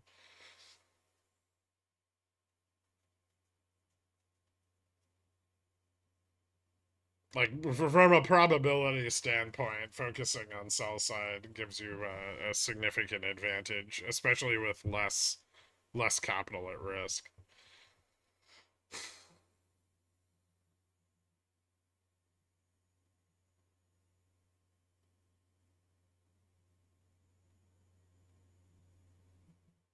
What's the perfect scenario stock for selling covered calls? Mm, perfect scenario. Generally, something with like strong trend growth. Just some fucking something. It doesn't necessarily have to have good options liquidity or high IV, right? You just want something that has a stable trend, right? Just like industrials are a bad example right now, but usually something in like consumer durables, industrials. You want to avoid a lot of volatility. You just want something with like a stable CAGR that doesn't really change year over year. Semiconductors, no, right, and it just has like a strong trend of growth. You'll find them. Their stocks, 20 years and they've grown 6% a year for all of them, right? Shit like that is really easy to sell CSPs on. They're not worth much, right? But it's very easy to avoid assignment because they have such a stable trend. They don't tend to pick up a lot of volatility. They usually don't have a lot of shocking news. Um, and yeah, that's nice. I don't really sell covered calls on anything like that, but those can be ideal for making 3-4% a month sometimes if you're lucky. I think people have found a lot of success with like BTU and Fubo when it's in a better price range than it's in right now. But actually, I don't even think Fubo's that bad at $1, but it's obviously like way riskier, right? The IB on it's a lot higher. But like $1 puts what like 30 DTE are like 5 cents, right? So it's not bad. It's like a 5% yield, right? For 30 days. But that's compounding, right? That can compound really fast if you can make what 5% every.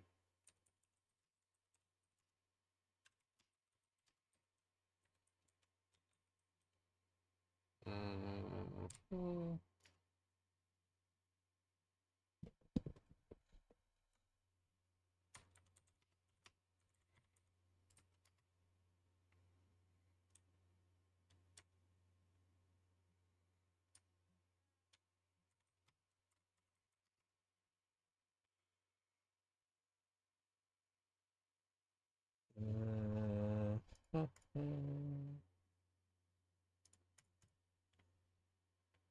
So you turn like 500 into 900, almost 900 over a year. So it'd be like what 105 to the 12th, and then 500 times 1.79. Yeah. So that's really good, right? I mean, a lot of people think of like yields as being annualized, right?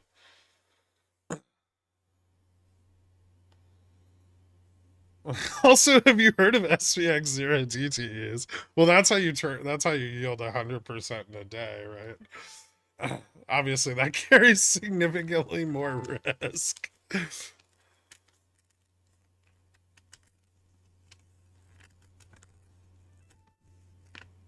If we had patience, we wouldn't be gambling in the market. Well, I mean, I think there's a happy medium to be found between the two, right? I mean, like my at-risk capital in trading ports is probably 10% of my total capital.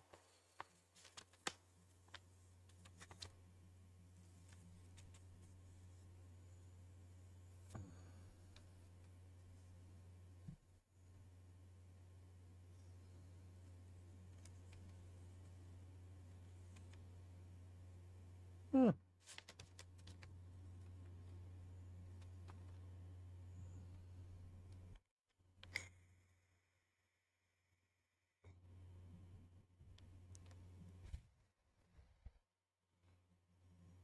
Just buy one zero DTE $5 TM SPX call at the right time. Okay, but if you buy it at the wrong time and you have 20% risk, right? You're down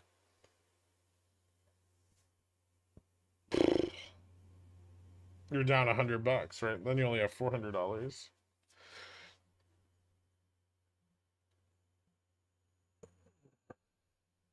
People are on acid. 30% is annually 30% annually is better than any product an institution will offer you.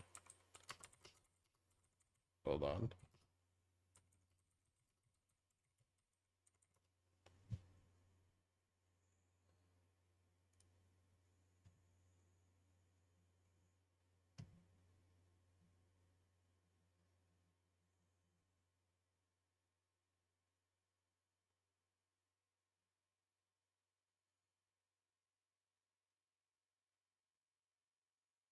I forget how to do the... trying to look up the formula.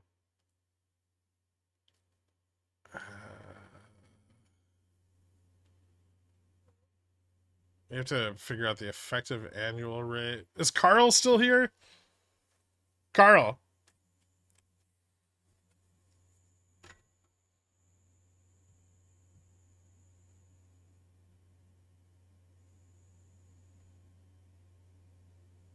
Okay, you are. Effective annual rate is 1 plus r over n to the n minus 1, right?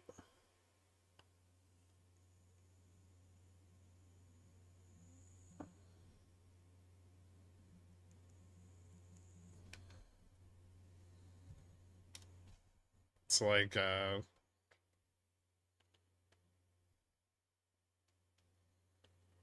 sounds right? Okay. So that would be...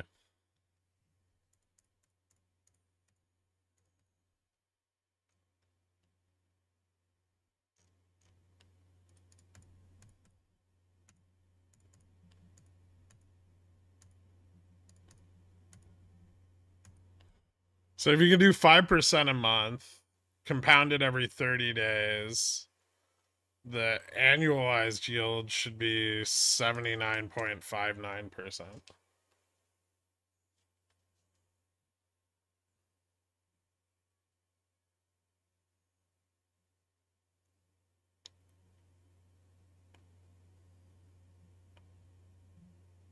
Yeah, so R would be the nominal annual interest rate. You're just using I. It doesn't matter what variable you use.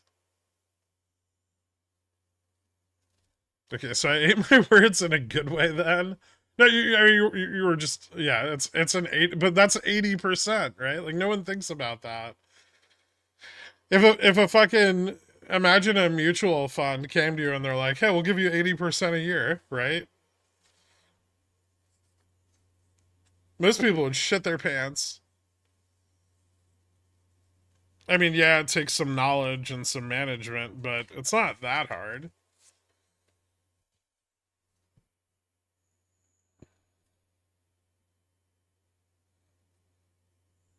Like I feel like with enough education, most people, right, basic mathematical understanding could sell like CSPs and CCs.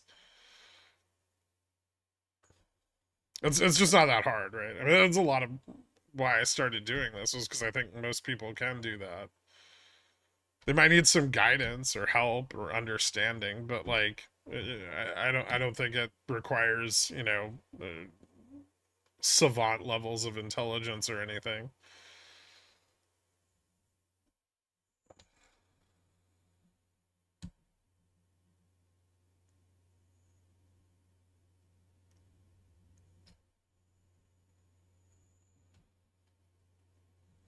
It sounds like a lot of work. You can just sell calls in GME and make 5K a week.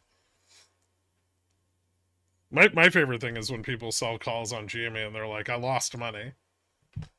I'm down 3,000%, which is ridiculous, right? You can't lose money getting assigned on a cover call.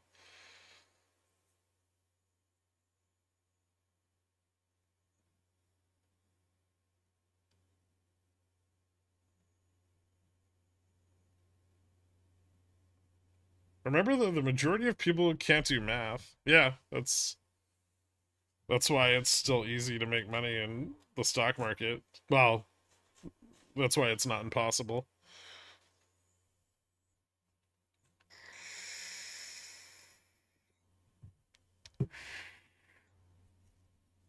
Then you get stuck with the stock below cost basis for months. That's when you sell CSPs, right?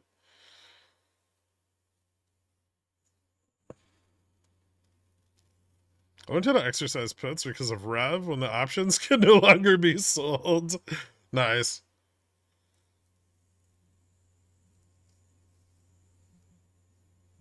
Many people over 60 are scared shitless of the idea that they'll sell a CSP and the price will dump, but they were willing to buy the stock at that price. What's the difference, right? I mean, there's always going to be risks, right? But at least you're somewhat hedging them that way. There's a guy in Theta Gang killing it by aiming for and making 0.75% a week. Yeah, it doesn't sound bad. Yeah, compounded, it's insane. I mean, that's kind of a lot of my. I don't aim that low because I'm not a big fan of the pennies in front of a steamroller game plan. But that guy will blow up at some point. Probably a large portion of his portfolio, depending on his total exposure, which I assume is scaling. I generally aim like a little higher than that, but most of my like theta stuff that I do for income doesn't isn't targeting like insane yields.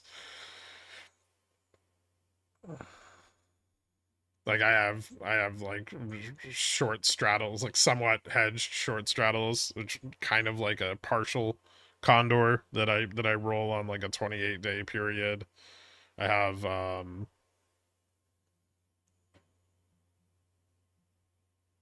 I have a lot of like sold put positions on stuff. But yeah, you can. It's really easy to not get assigned if you're very careful. Also, fairly easy to hedge when risk does rear its head.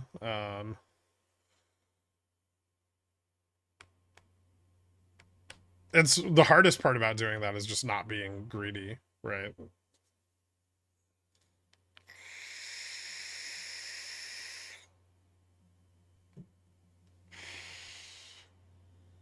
But no, the sale was pre-planned. They already had a buyer. There shouldn't be any volume traded on that transaction for GoEV and their $15 million. It was a pre-agreement sale of shares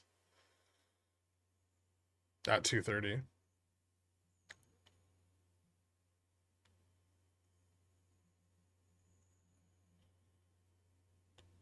Yeah. Well, there's also there's a lot of reasons.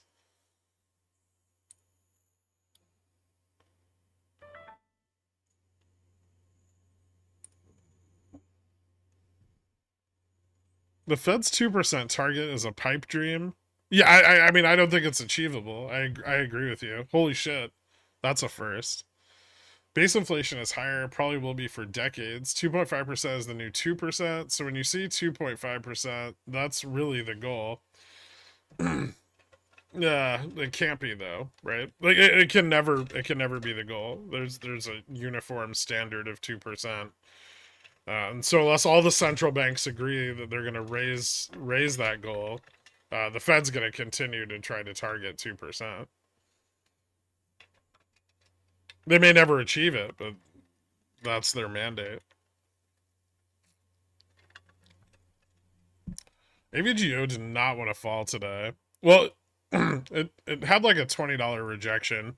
But yeah, unless it falls back under 1650, it's not worth shorting. However, it is at a price which is going to be fairly unsustainable right now.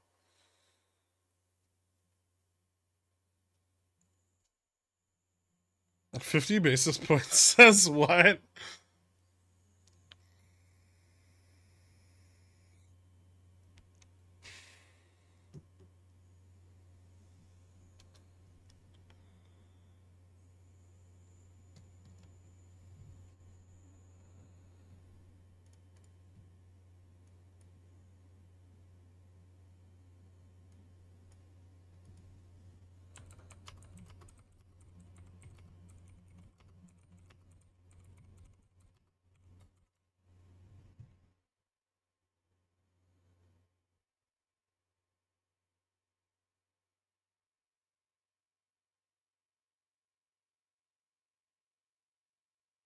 GoEV just got nut kicked. Yeah. Yeah, it did.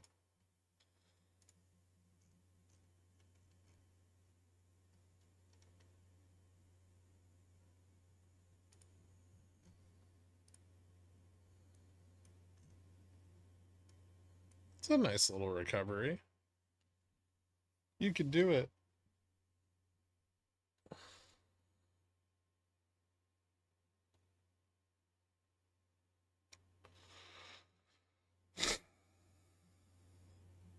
Well, that's going to be the fear now with the 0% month over month prints and the inflation or the unemployment being at 4%, is that we're going to get a surprise move in unemployment and inflation's going to nosedive with contracting like industrial and services sectors, right? That will just move quickly into recession. And the Fed has done too much.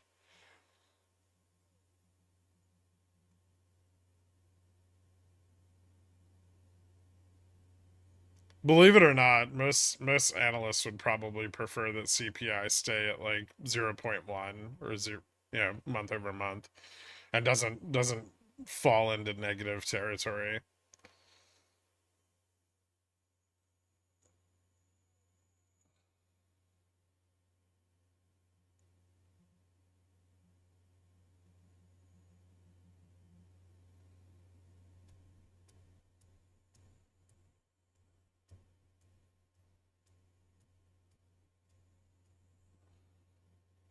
It'd be funny if GME mooned because the most recent converts don't know how to sell their options. I mean, some part of my position that I still have left is banking on them not selling their options.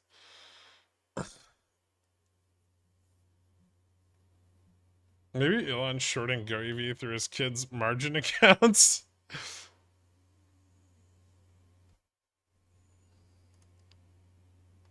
Ooh, that's a really big short. That's interesting. I don't think there's a reason for that.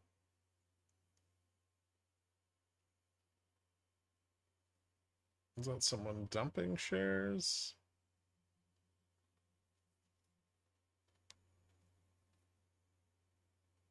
Mm,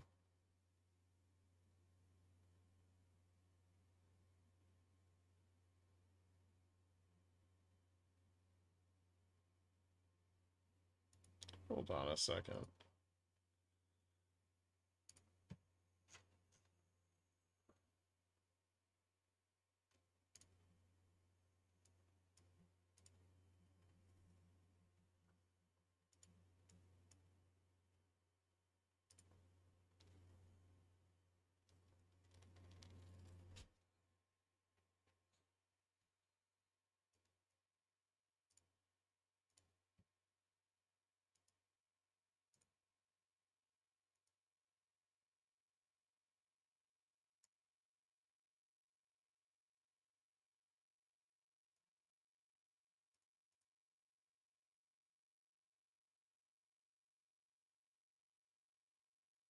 Well, that spread is completely fucked.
I don't know, but I just got 250 leaps for 50 cents each.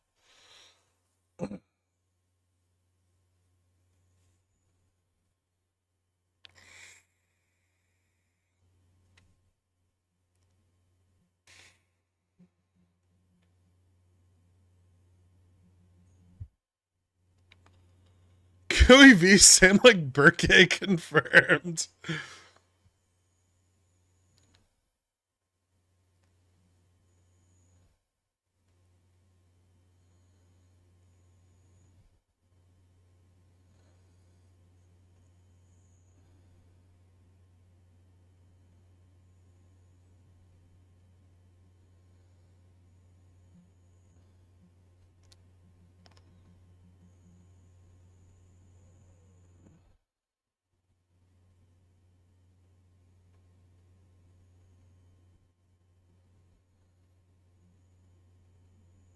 Why didn't it halt the price? When selling out of the money puts, how much does the brown? That's a good question.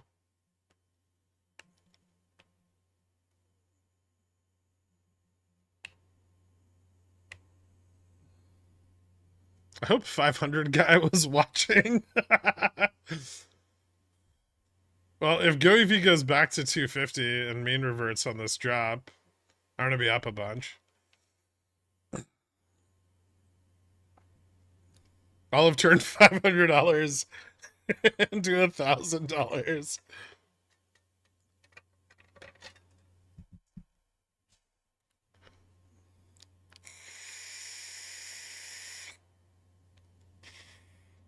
Why is GME running?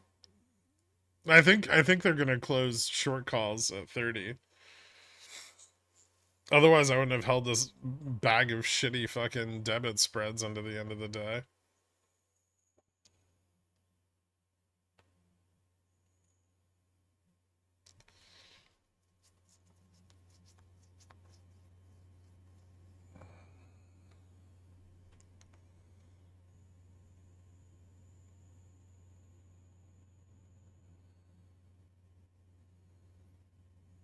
I mean, your $2 CSPs on GoEV are about 4 cents away from being safe again.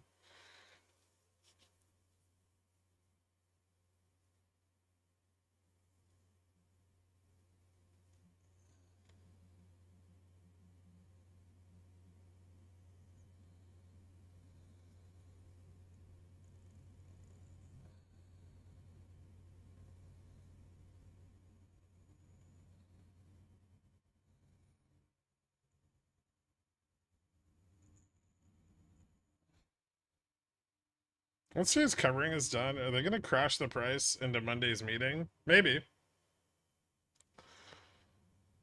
I don't know. I won't have a position then. I just saw an article that says, what? God damn you, Carl. Cruise line stocks are sinking the SPX today? Is this the top? Perfect.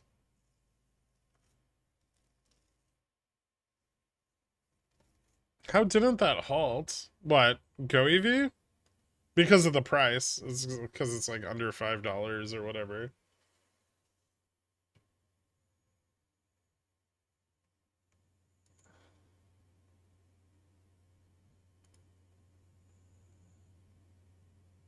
Carl timed you out, JFresh. You can do what you want with that information. Selling July 19, $100 CC on ZOM.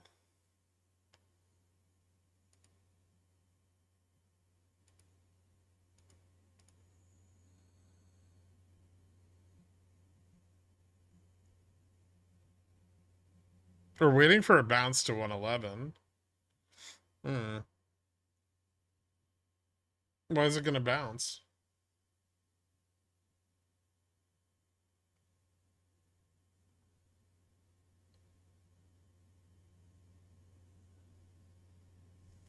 What happened to GoEV? Someone shorted it really, really, really fucking hard.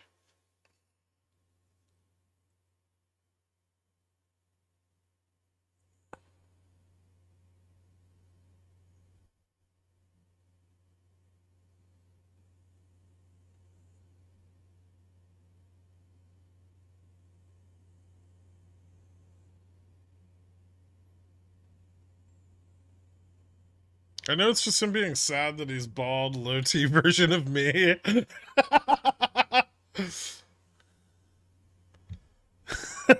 Nothing to support us from 20 to 400.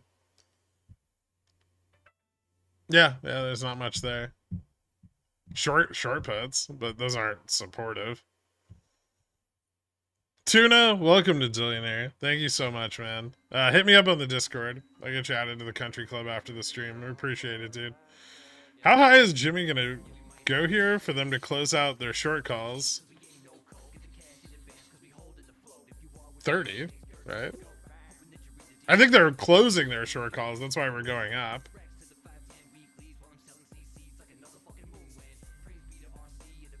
Have you predicted the future yet? I don't know.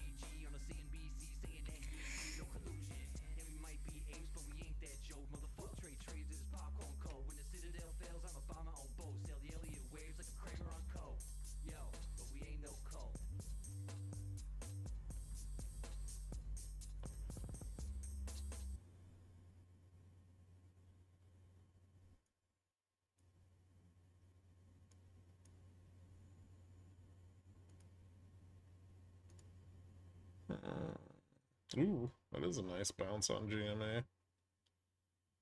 I wonder if it'll keep going.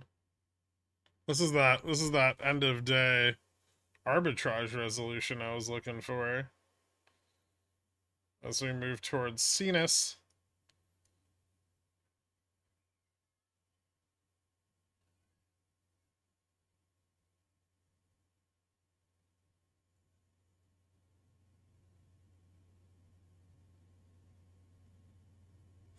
Literally never seen Gherk be wrong. I joined 10 minutes ago. Amazing.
Give it to me straight. Alright, what?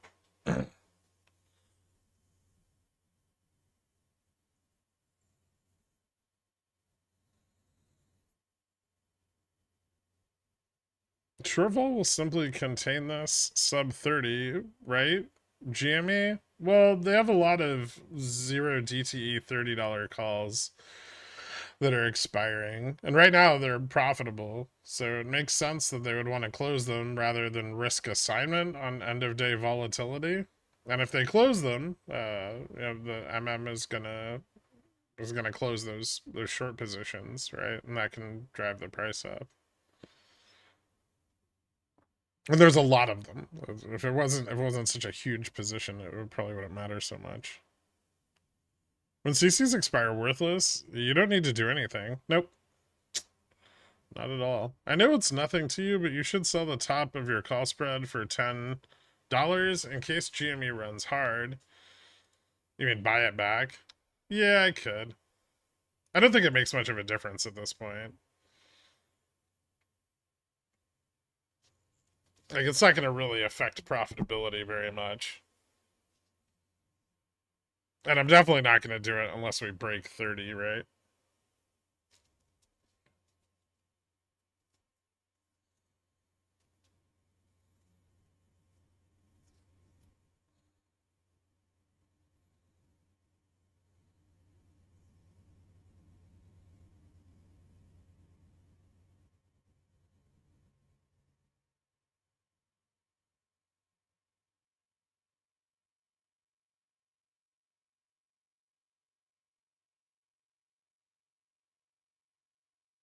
I didn't say there were CCs, I said there were short calls.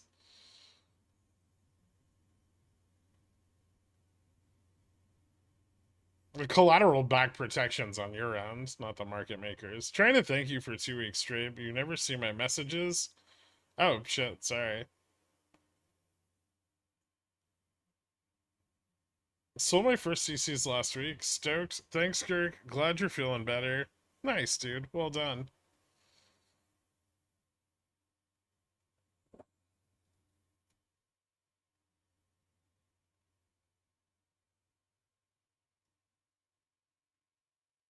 You've played Souls games before, right? What build should I do? Oh god, it's been years. I have no idea.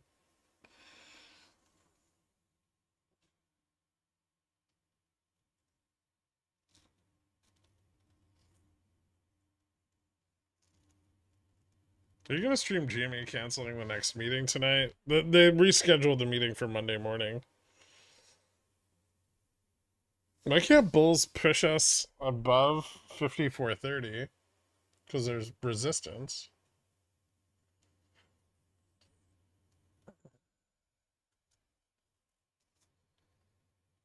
Two weeks from now, he'll panic when his cover calls get run over. Yeah, but that's 2 weeks from now. Or maybe when they're profitable, he'll just take the profits. And then avoid selling covered calls during periods of heightened potential volatility, right? You know? Like you guys always do. No one ever sells calls during OPEX or ETF FTDs, right? Because you guys have been doing this for years and you know better. After thousands and thousands of warnings, nobody in this Discord would ever sell during either of those two periods of time. And if they were really smart, they would just wait till GME was above Gamma Max and then sell them. Like Kenny.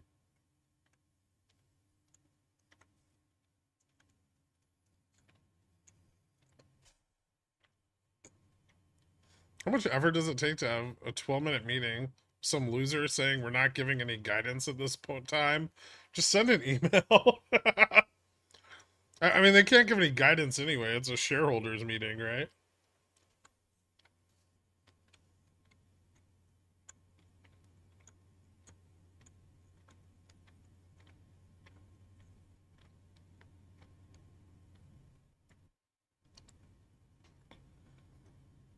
How many billionaires are there in the pickle jar as a total? I have no idea.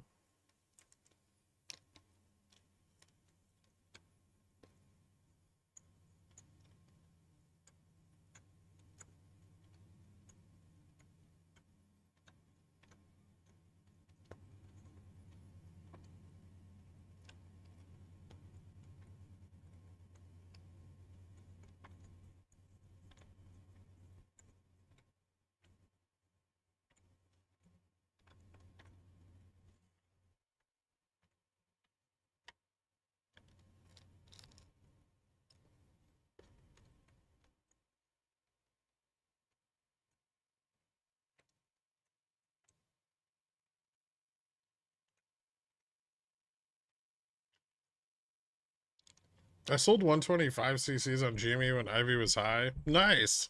That's how Kenny does it.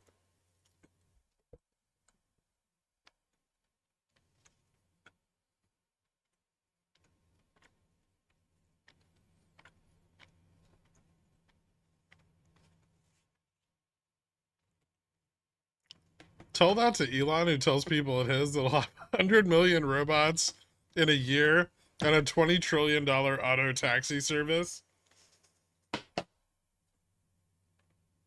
Man, I bet all those Tesla owners can't wait until their cars drive off and leave them stranded.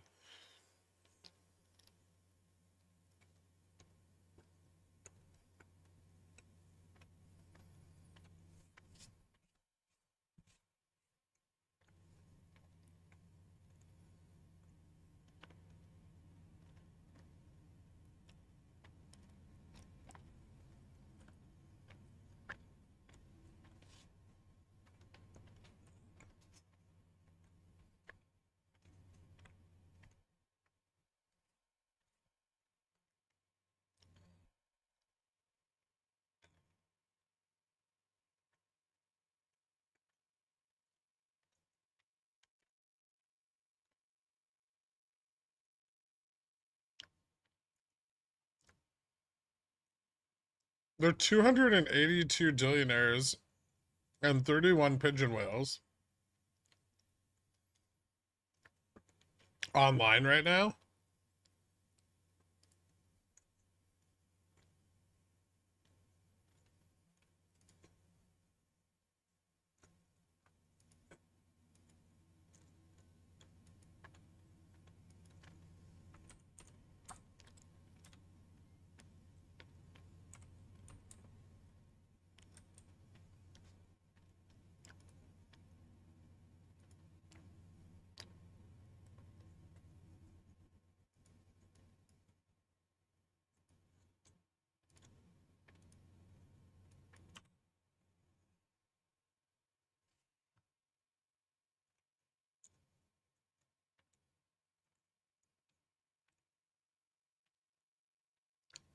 Have you guys been secret joining fucking pigeon whale?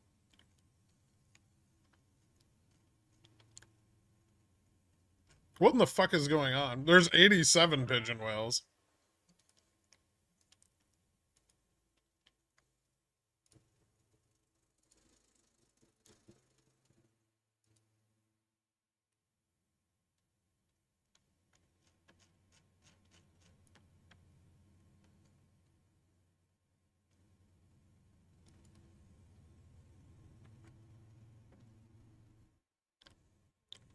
We're gonna have a problem. I hope the beta is big enough for everybody.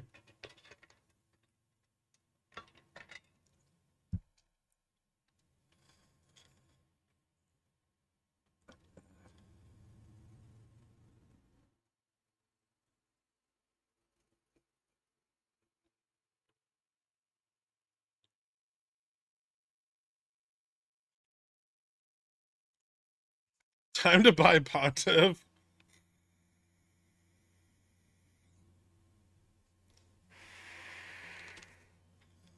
Goolsby today said latest CPI was very good. Back down to where if we got a lot of months like this, we would feel a lot better. Is he mentally disabled? I mean, that's how he got the job at the Fed, I assume. Do they hire any employees that aren't special needs?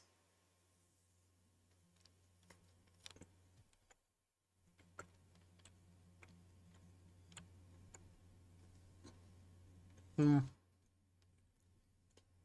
YouTube steals half of Gherkin's membership money. 52%, alright. The IRS takes 25%.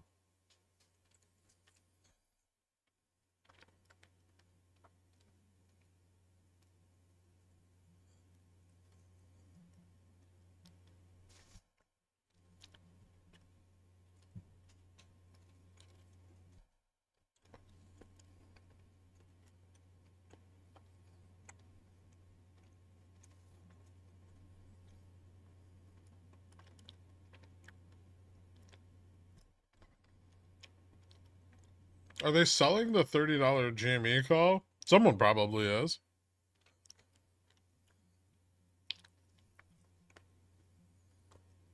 Calling it now. Um, sorry, Draxx. A group of pigeon whales is called a supremacy. Nice. I like it.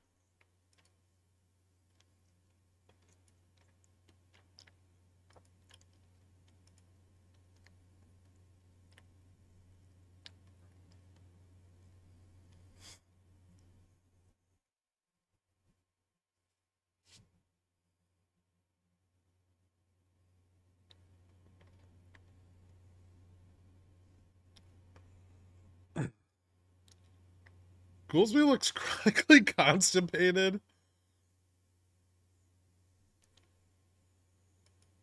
Pigeon whales same like Columbidae cetacean. Hmm.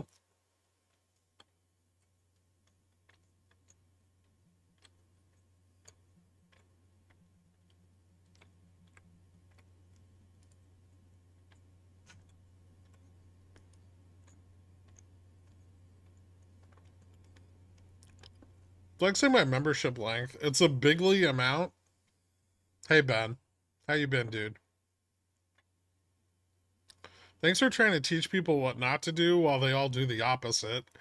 It's a neat community of oppositions, pronounced oppositians, oppositians, from the Latin oppositians. I say 34 months is nothing. You are nothing. You're just mad because you have more followers on Twitter, but I get more ad revenue. I haven't posted anything in a month and I still got to check.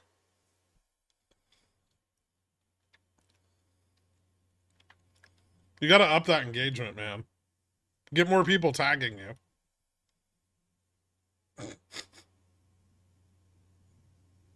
JFresh is feeling emotional. How dare you?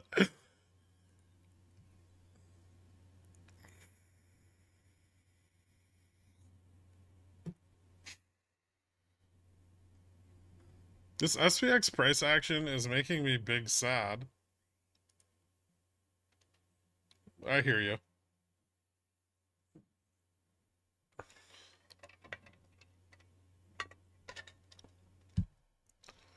I work too much, but I do sort of take notes here. My work notes are worthy of a back pat. Squamsk, if I ever run into you in real life, I'll pat you on the back. I blew up a bunch of money trying to trade today. Time to go back to straddles only. Can we make a Patreon sub to like democratize losses? That sounds like a terrible idea.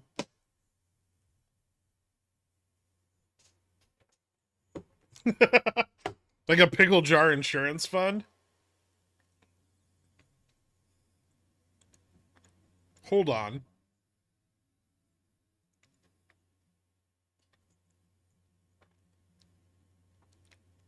I just had the best idea I've ever had.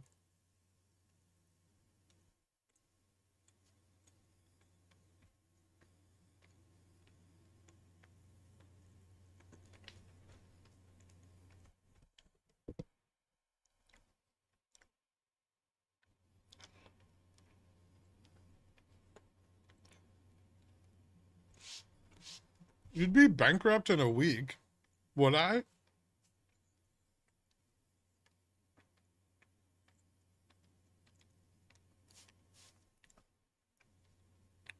Carl, we have work to do this weekend.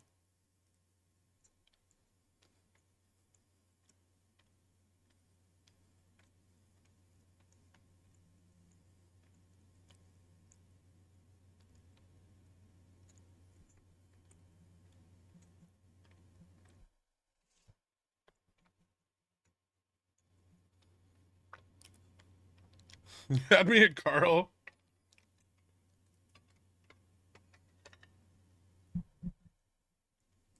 Are we talking about credit default swaps for pickle jar ports? Maybe.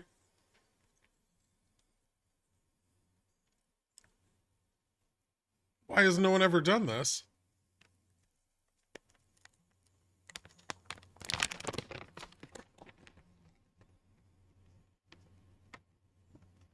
Bernanke approves.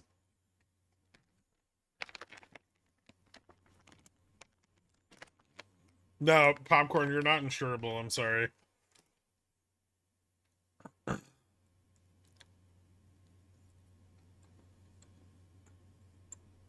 Gherkception, catastrophic port insurance for when the pores come out to play.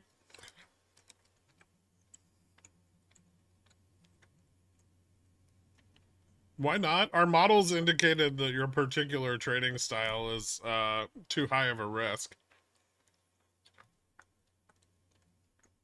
You built your portfolio in a flood zone.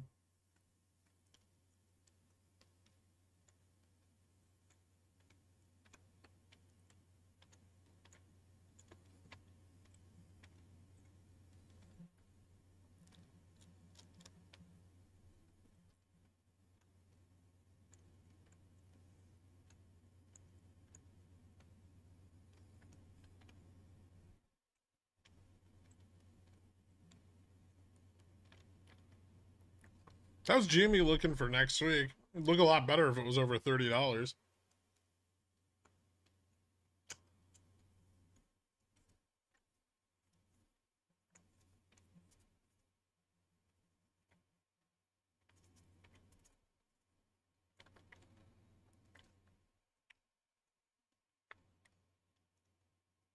I wonder what the monthly premium's got to be on a.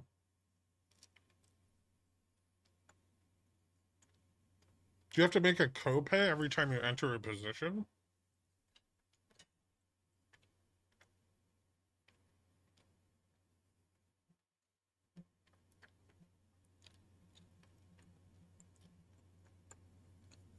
Risk is an amazing board game.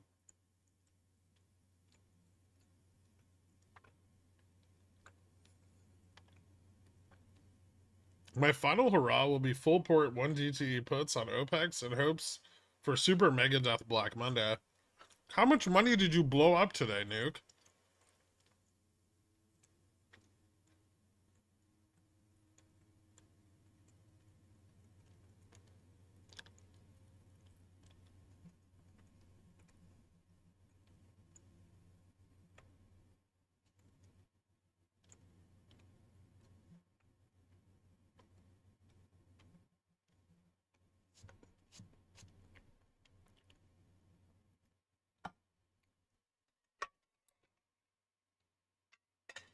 The fuck is Max Gex?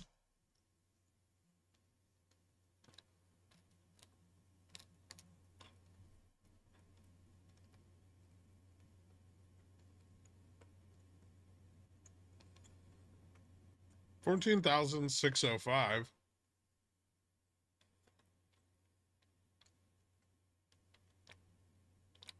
That's not too bad. Rough day.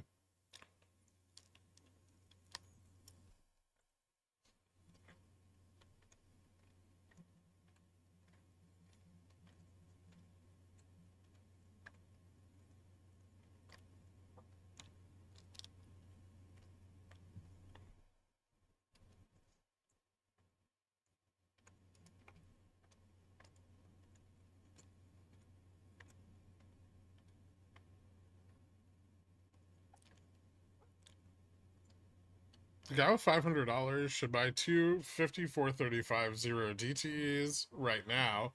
I don't think so, Rhino. That sounds like a terrible idea.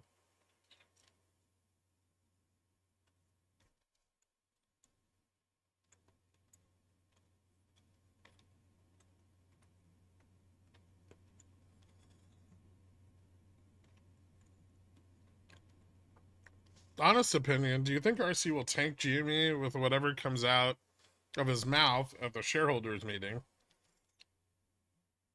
You mean a speech about how people need to work harder? I want him to say work a bunch. Maybe. I don't know. I don't know what he's got up his sleeve.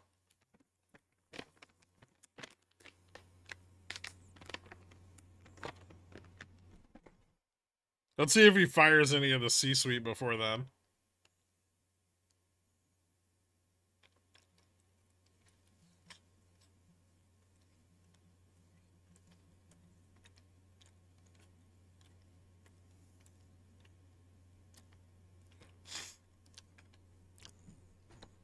If I were Ryan Cohen, I would do a live video broadcast for the shareholders of me laying naked in a pile of $4 billion.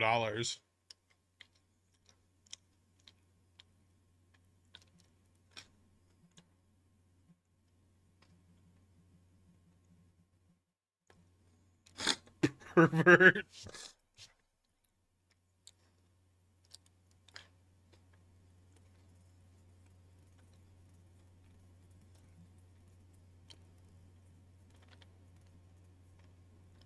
Similar to Breaking Bad?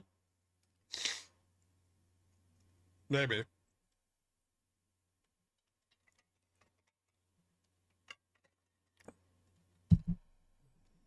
And then just say, thanks for all the tendies.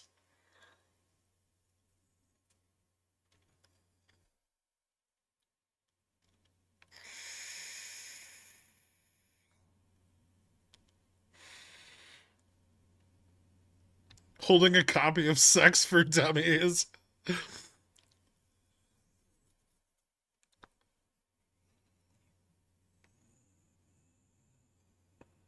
I was dragged into a GameStop last weekend by a little one.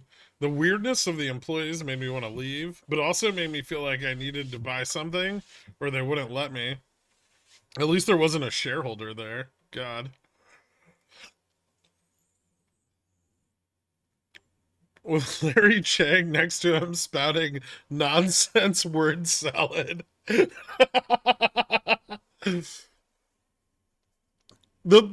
think it's so fucking hysterical that like Larry Chang will just tweet this just meaningless pile of fucking garbage, right?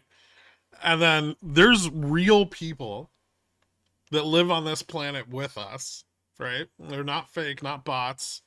Real people who read it and feel enlightened.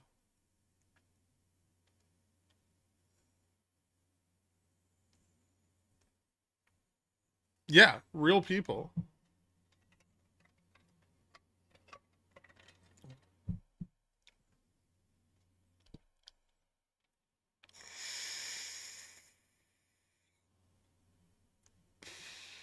Is it hilarious that on 430 R2K Reconstitution Day, the GME market cap was only 3.2 billion? Kind of. Larry Chang is an AI trained entirely on youth pastor pablum.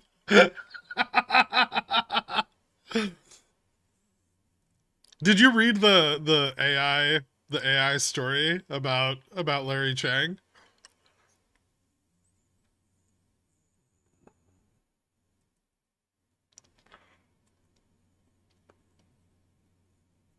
Let's be clear, I'm not a professional quote maker. I'm just an atheist teenager who greatly values his intelligence and scientific fact over any silly fiction book written 3,500 years ago. Huh.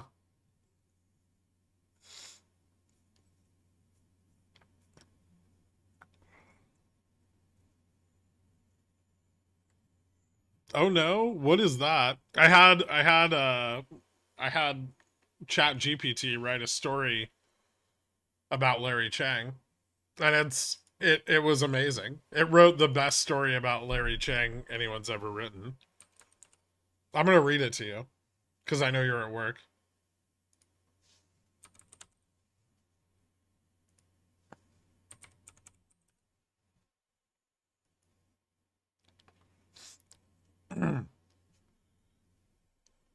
Larry has always been a wanderer at heart, his soul itching for new experiences and unexpected encounters. His latest escapade found him deep in the heart of Texas, driving aimlessly along the open road until he stumbled upon a cozy, unassuming Waffle House. The neon sign flickered like a beacon, guiding him to what would become a serendipitous encounter.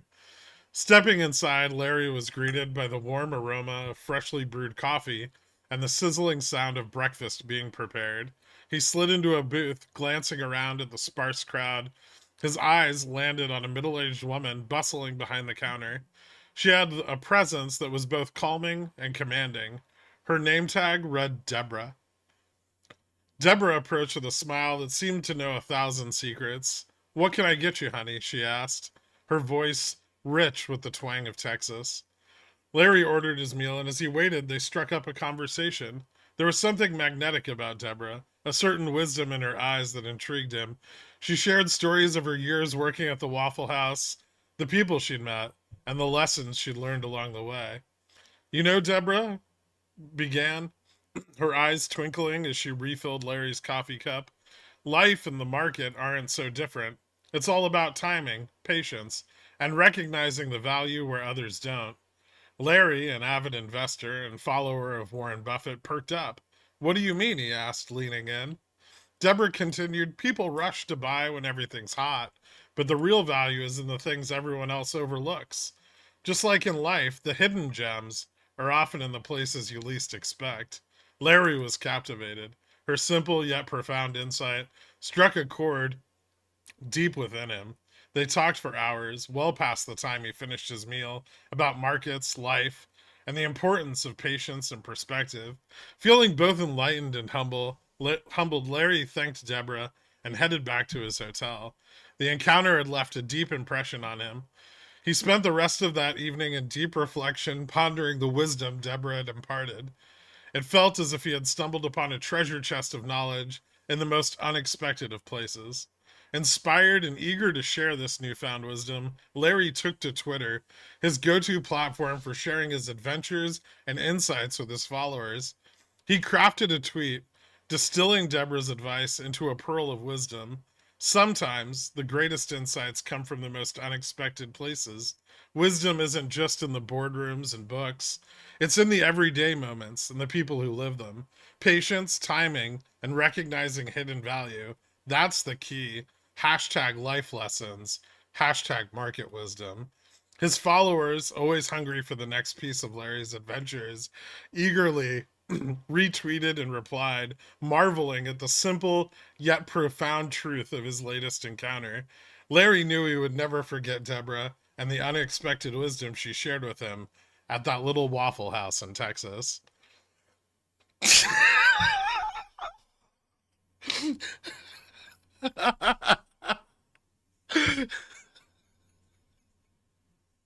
You just sold JFresh on AI? That was the point.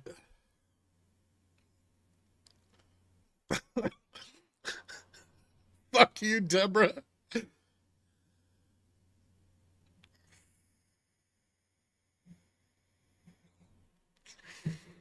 We're doomed. Yep. Yeah, we are.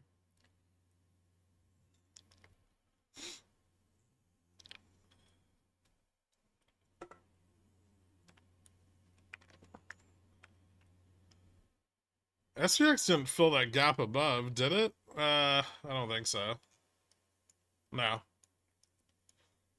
Not yet.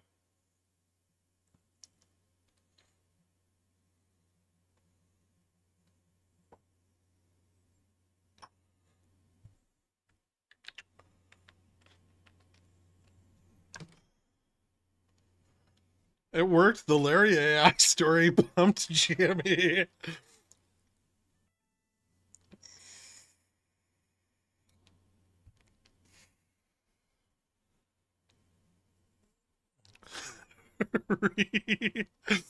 I hope JFresh is going to be okay. I wasn't going to like the stream, but that story forced my thumb.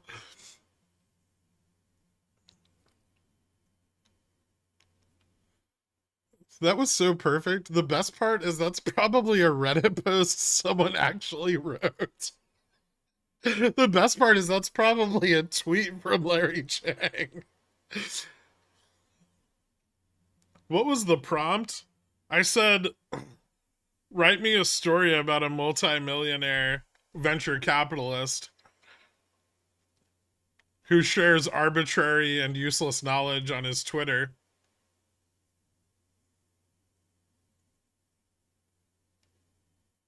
His name's Larry.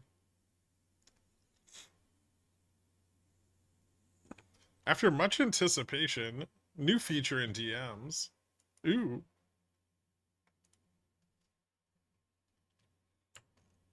Oh, you son of a bitch.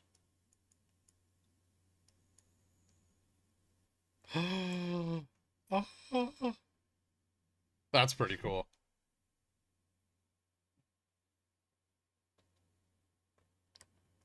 I have to go lay down after that. That happens to. I want you to know, Jay Fresh, before you lay down. That happens to Larry almost every day. Imagine living such a blessed life.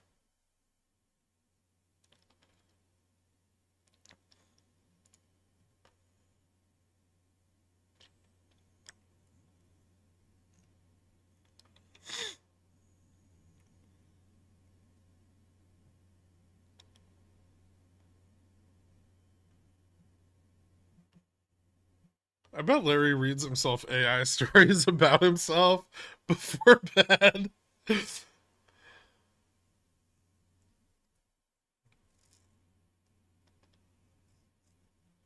Iron Condor for the rest of the day. You want to get blown up in the last 5 minutes?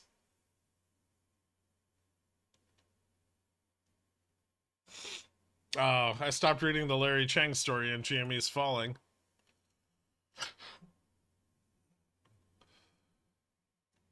JFresh is going to think about that story while giving his wife the old barbed hot dog. How do I tell the difference between meaningless chop and small rejection slash support if I don't have historic data for the price range? But you do have historic data for the price range. So you click on it and then you go to 15 minutes. Boom.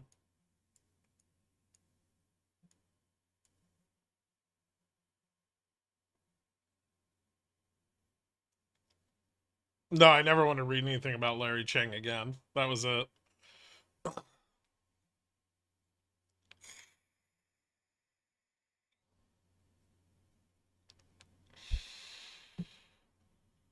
Can I just watch Bruce Almighty for free on YouTube? Probably. Larry Chang's memoirs, the catalyst all along. He strikes me as the kind of person that just can't wait to write their memoirs. Have you guys ever met like a 50-year-old successful guy and all they do is talk about writing their memoirs? I've known at least 4 guys that were just like that.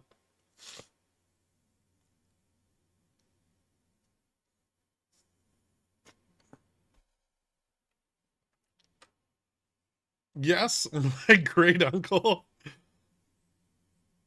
5425 looking less and less likely, huh? I wouldn't say so. I would say that we have a pretty good chance of breaking out of this range at some point today. But we might just get, like, it would be kind of weird for us to only trade this range for the entire day. Eventually, Charm's gonna take over. We've only got like an hour and 18 minutes left.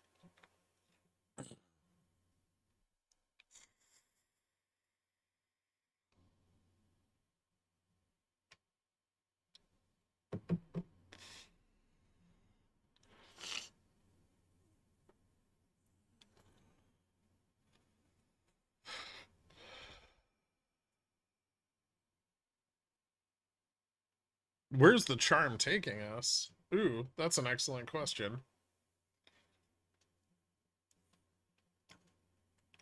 If we lose 52-15, down.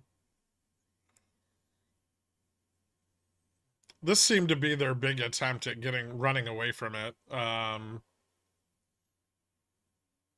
They may continue to try to run away from it for the rest of the day, but less and less successfully.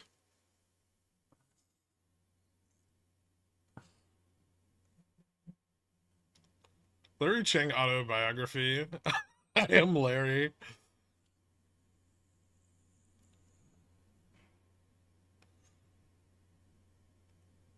RC does one. Rug pull Ryan. The MOASS that never happened.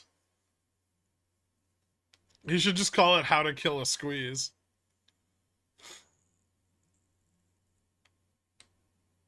Will you ever write memoirs about how you streamed 6 days a week to a bunch of strangers who had a weird parasocial relationship with you? No, no. We already have video evidence of all of it. If I ever want to relive the glory days, I can just hit play. Days like my shirt off, the perm, 300 basis point moves on SPX.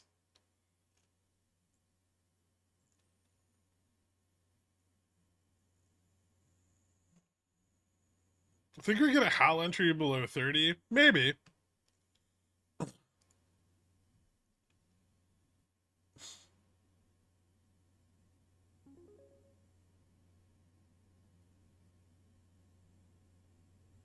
I miss the cookies hat. Oh, man. Taking us back.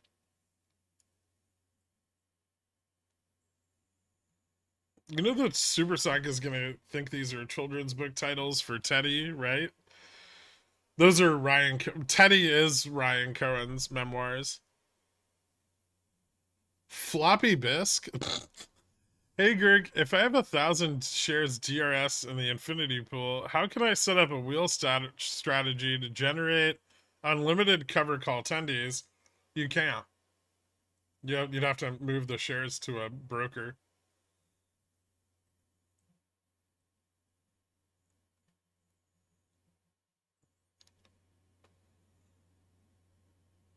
How to alienate investors and make retail investors poor. A man's guide to being a billionaire. I just want him to write a book that details the struggles of his day-to-day life after becoming a billionaire.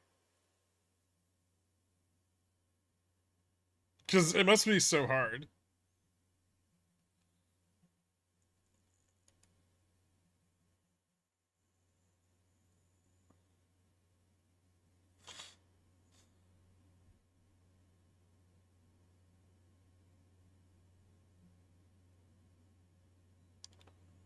I liked the VWAS spark. That happened again this year. Apparently it was an indicator of GME running.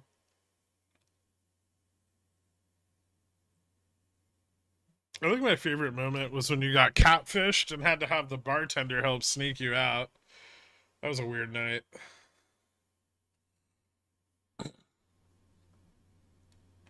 Name one thing harder than being a billionaire.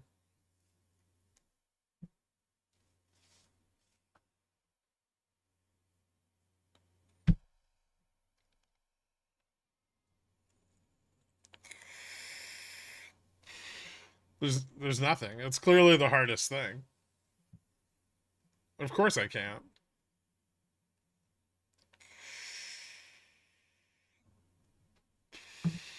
There are no trillionaires. That's silly.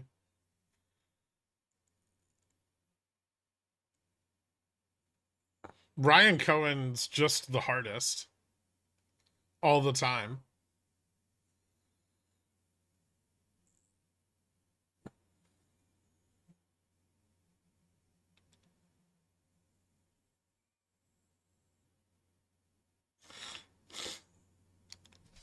I didn't get kicked out of TGI Fridays for being shirtless.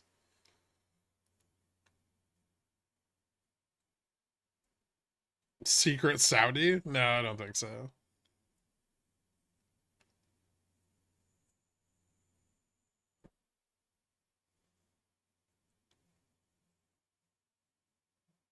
The guy who says he throws his batteries in the ocean to recharge the eels.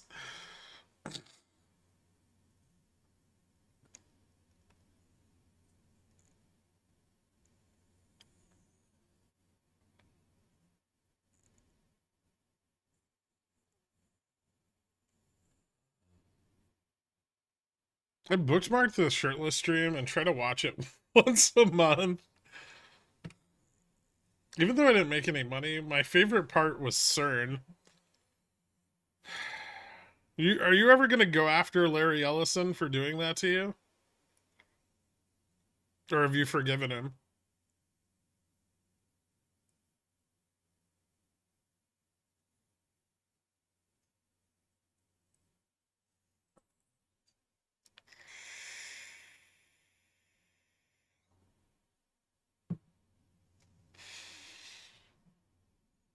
I'm going after the scientists.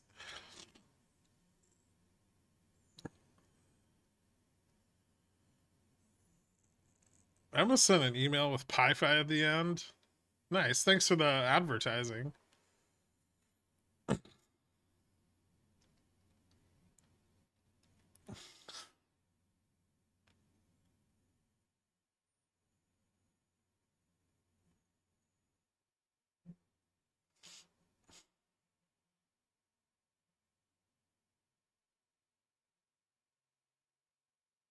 Are we doing the thing today where bulls can't lose so nobody can win?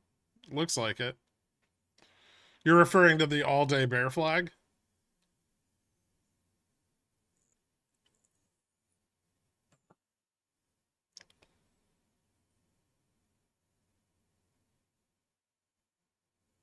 When Tasteful Nudes channel. Popcorn, let me tell you something. I'm in my mid to late 30s. I weigh 280 pounds and I'm 6'3". There are no nudes of me that are tasteful.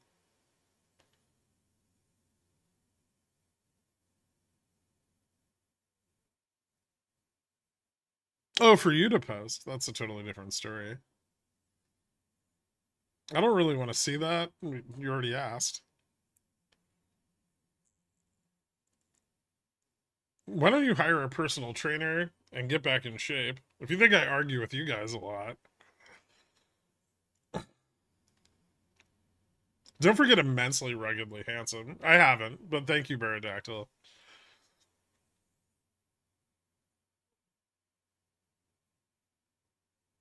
Hashtag built. I am caked up from the floor up, but did you gain weight? I've been sitting in a chair for 3 years. What do you think?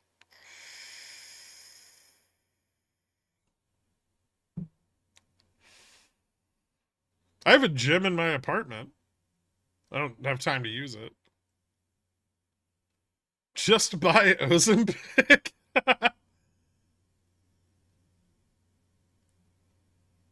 How often do you go on dates on a monthly basis? I don't know what the average is.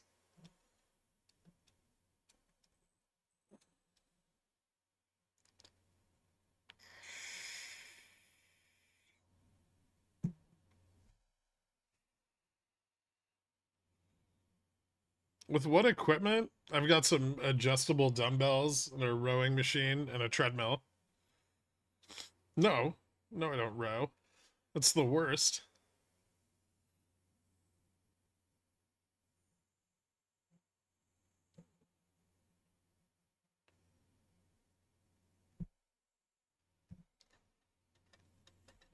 A 6'3", 280 pounds. I can only imagine the girls you date. I'm pretty shallow. It's not that hard.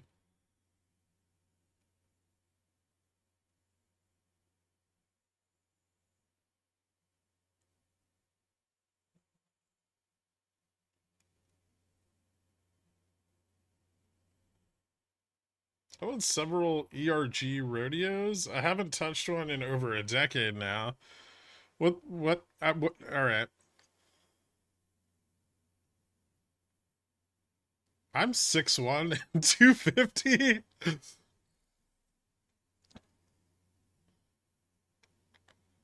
How does your date find out you're loaded? I have my own apartment.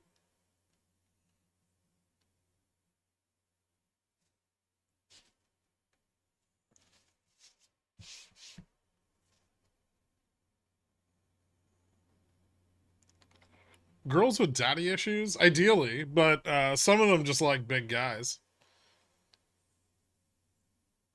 Gurkha's rich and mean. He pulls. I do okay for myself. I'm 4'11", 350 pounds. Welcome back, Bristow. It's been a while. What would be bullish for GME to end the day at today? Above 30. Yeah, 30's a big deal.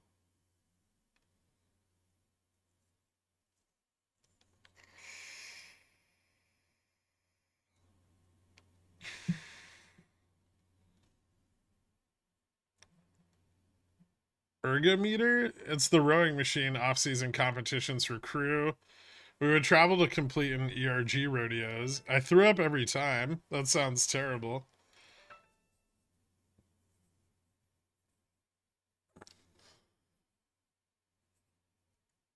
Girk's dividend portfolio is one of his Tinder profile pics. How else does one use Tinder? It's not currently, but it's about to be. Thanks, Sean. You too, man.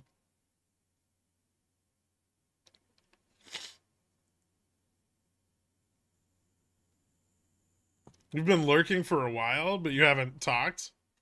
Mighty Potatoes here, too.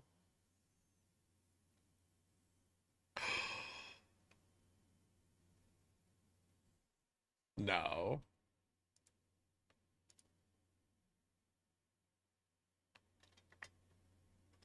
It can't be Chicken Tender Daddy, right?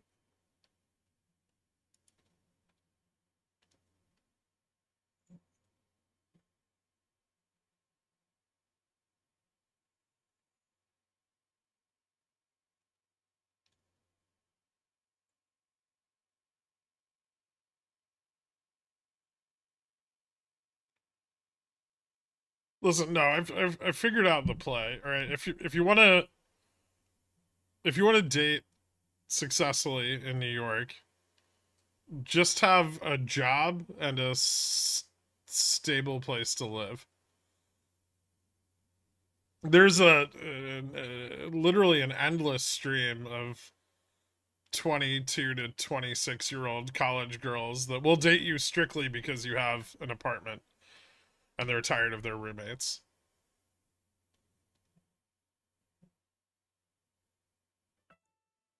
That's it.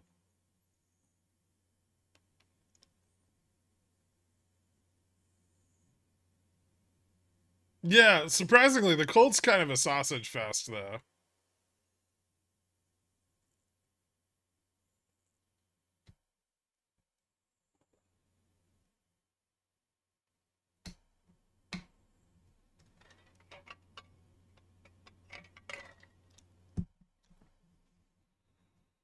I missed you so much. I stop by from time to time just to hear you stock talk.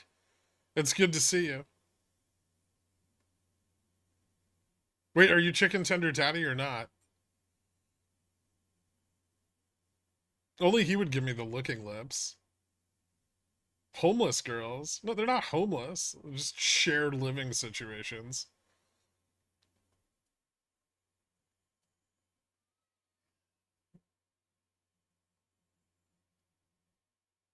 And it's really easy to find out. You're just like, oh, so where do you live? They'll be like, oh, like Upper East Side or something.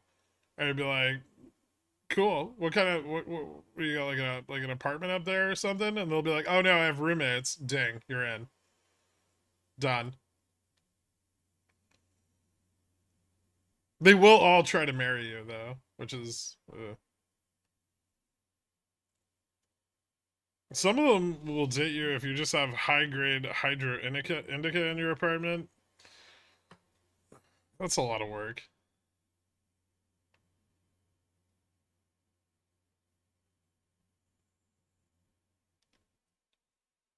The deep freezer full of ice cream sandwiches get them every time. I can afford snacks. Even if you're a micro cheater, yeah.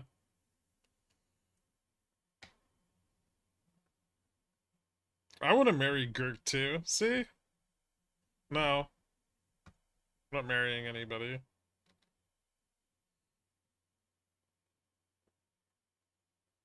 They're trying to lock down that stay at home life. Huh. Hmm.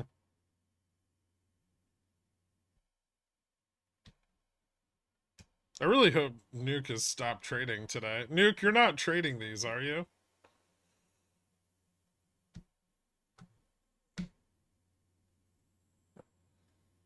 I'll sign a prenup.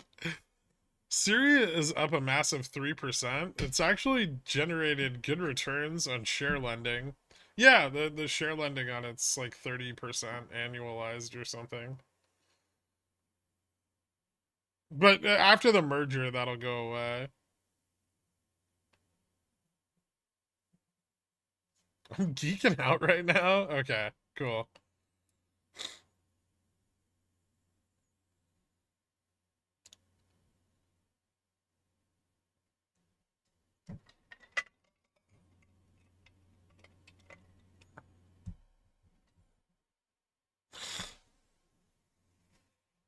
I don't offer anybody money.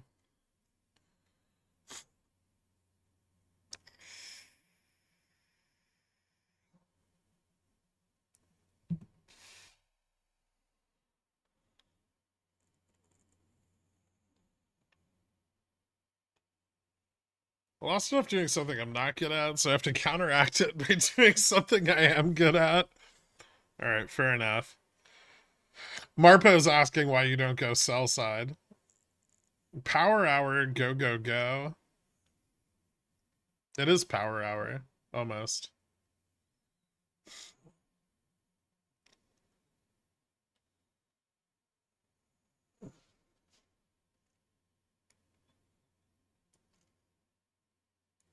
Weird day. We failed to break up here, too. But they're shorting vol a lot. They must want to push it, right? Why else would they sell so many puts? Sell side? Lol.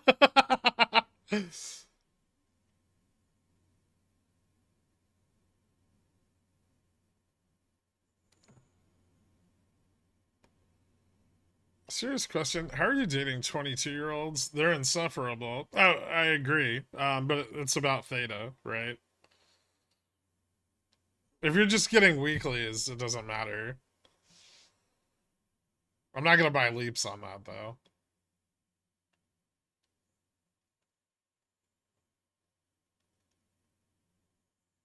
Marriage is a scam. Have you calculated an updated book value for GME? Is the stock worth $8 yet? No, I don't want to. It's probably like 14 or 15.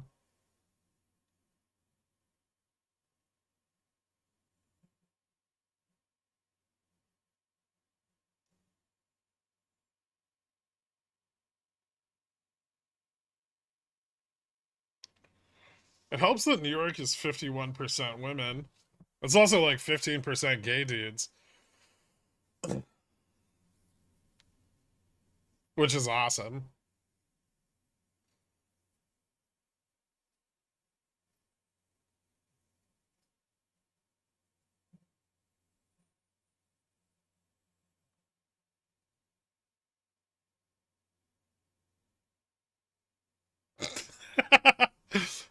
No, because there's less comp. Never mind. 2% polyamorous. What is it, BMG? You got blocked. You got blocked by Kofi. I shouldn't even read this. JC doesn't want me to.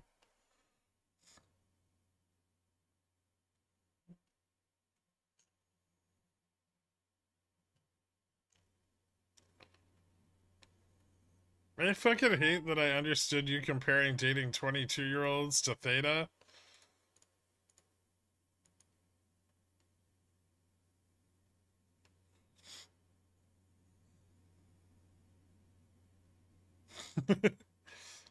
I do hear that the gay community is very accepting of centaurs. It's true.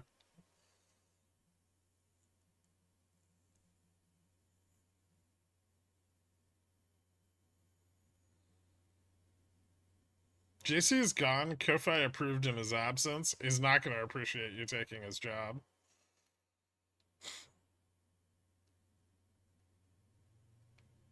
I thought 21 DTE bear put on SPX or SLD OPEX play. 21 DTE bear put. Okay, I can see the merit in it. I'm not sure. Huh. Okay.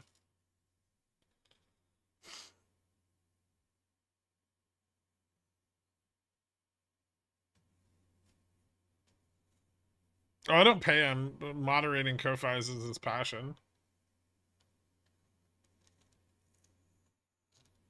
Are energy stocks done? What do you mean?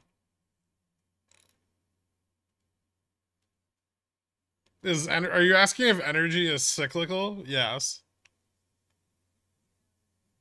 GME could actually do it. It's very close to failing this test.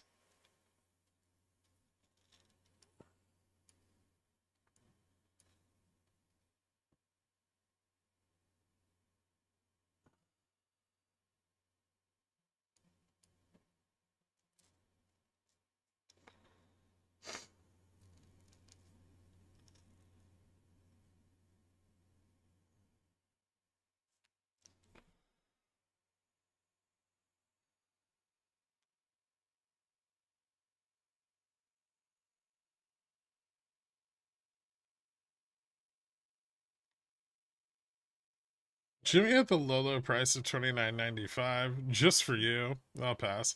My buddy was at a gay club once and asked a gay guy to rate his D in the bathroom. After my friend explained that he's straight, the gay guy said it's pretty gay to ask a gay guy to look at your dick. Did he say no homo?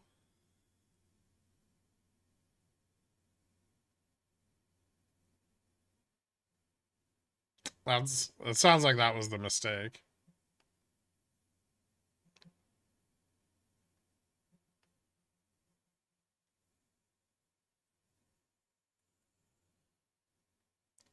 Very close to failing is a bearish way of saying close to succeeding.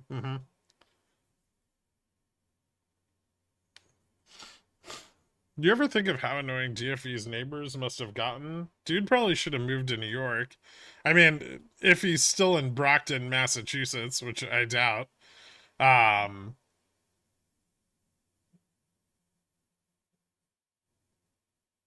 his neighbors were already annoying because they're massholes.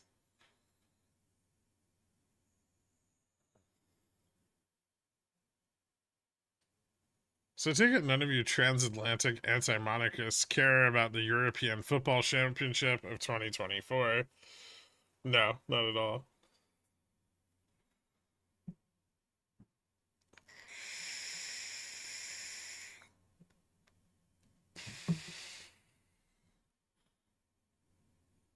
Is getting pegged gay?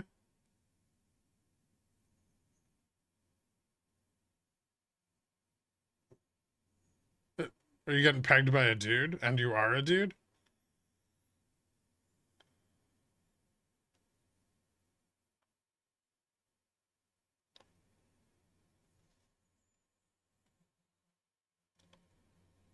Super.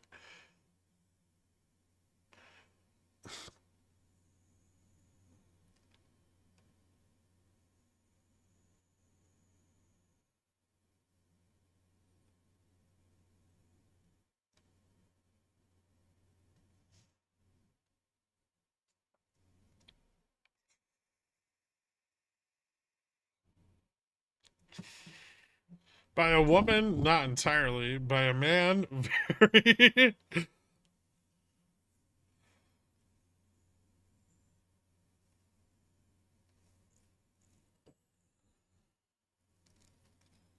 Oh, did he tell you about that, Bob?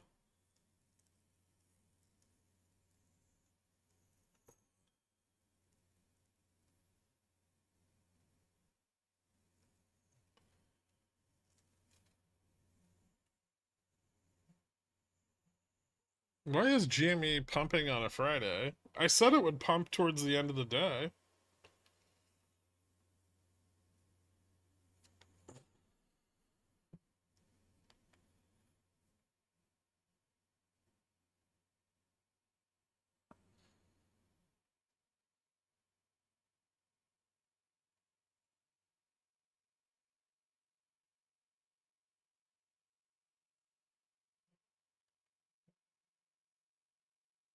What will happen when GME hits 30?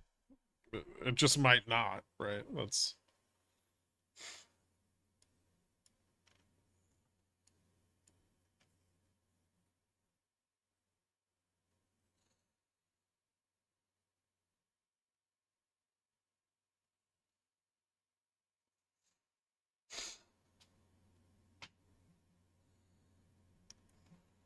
$30.01 really needs to break like 30, 50, $31 to get moving.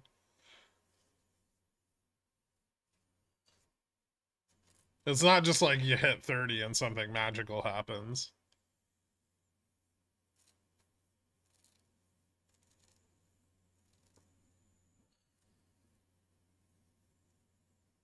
I will take SPX at 5,400, GME over 30, please and thank you.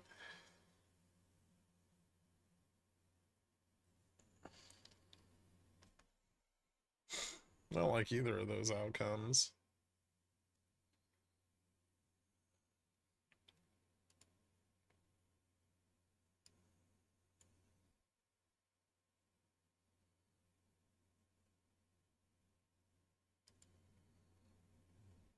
Hmm.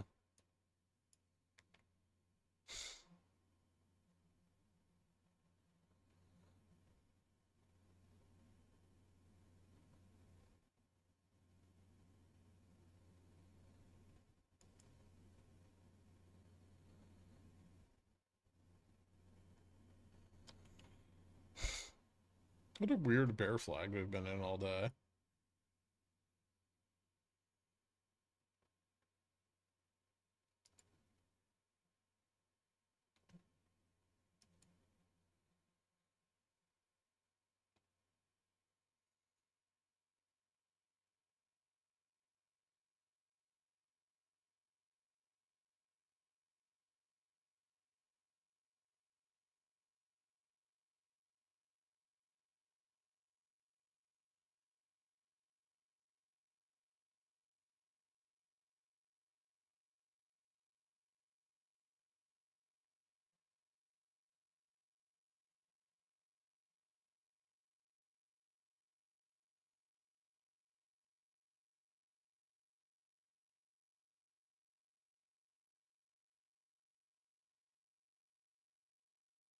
Or does the MM want this to close?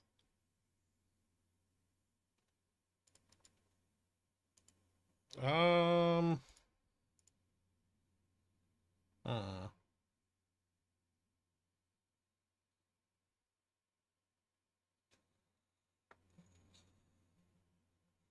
Yeah, like if at like 15 to 20.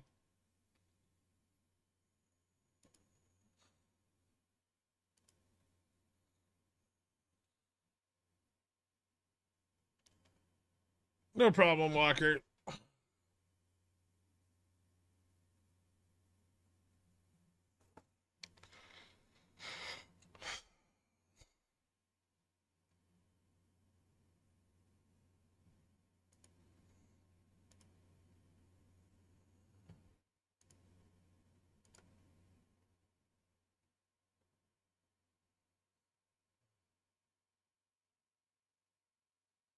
Hmm.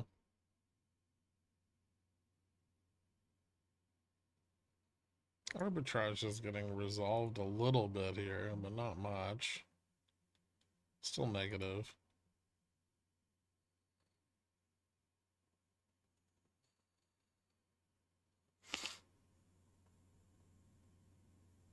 How does Charm looking for bulls? Are they still fighting against theta decay for their out of the money calls? Wow, there's also a lot of sold calls out of the money, right? That are moving towards one. So it's not that simple.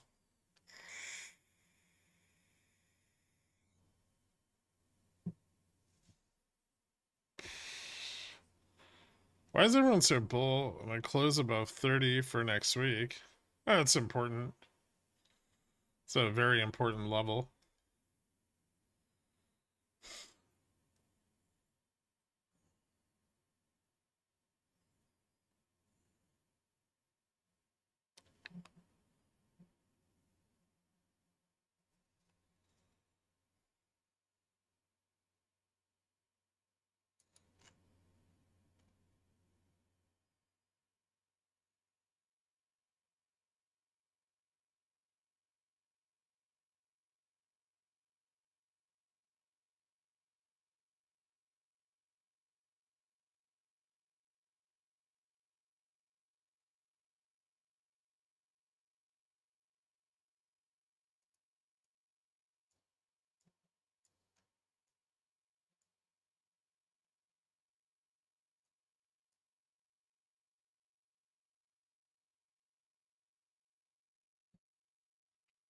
Which is why we're running away from it. Well, there was some profit taking, but I'm sure that's not necessarily the last test.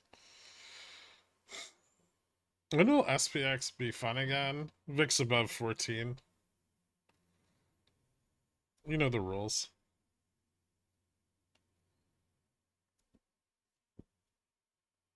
I mean, we're so close to where the MM's hedges, I don't think it matters that much.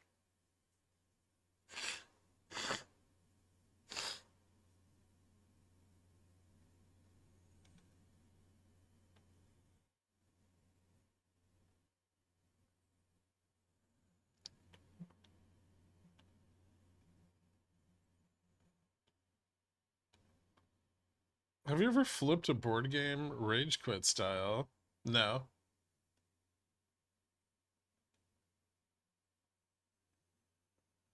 5425 fly risky? Maybe not. 20 seems more likely because it's kind of like the midpoint, but between like the short and long positioning here. But it could end up landing at 25.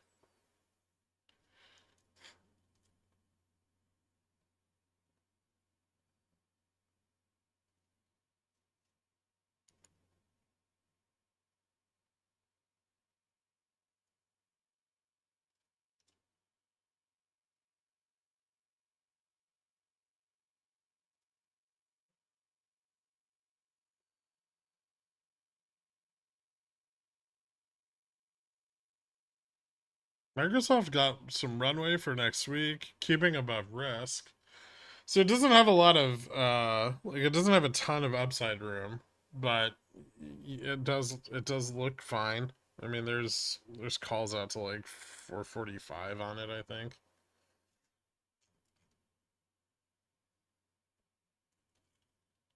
So there's not a ton of room though. I think Gamma Max is pretty close to spot. Oh, dumping. Piece of shit. So close.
Hmm.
What happened with GoEV? No idea. There was no news or anything.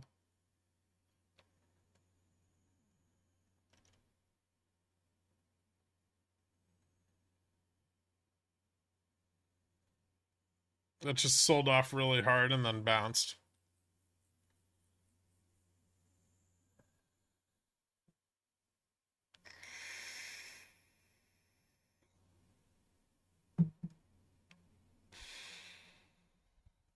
Read a peach jalapeno mezcal pie for a potluck at our office. Do you want a piece? I'm alright, but thank you. It sounds delicious.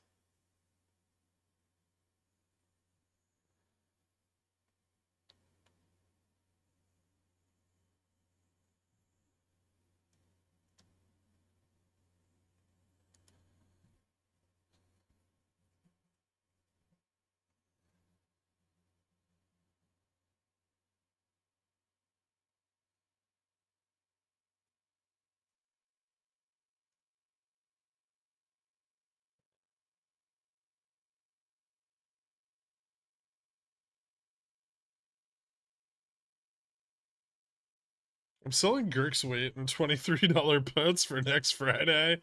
Wish me luck. We're almost at the part where the bear flag breaks up super hard for no reason at all.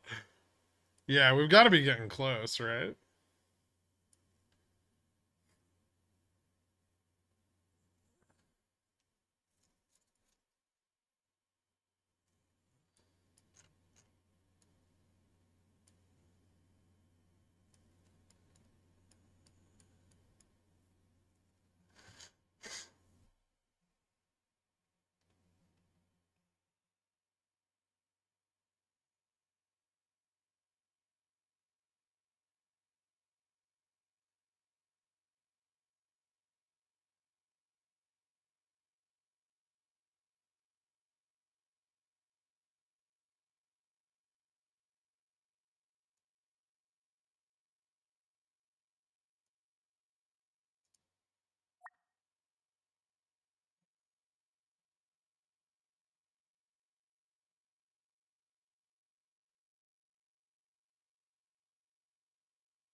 Hmm.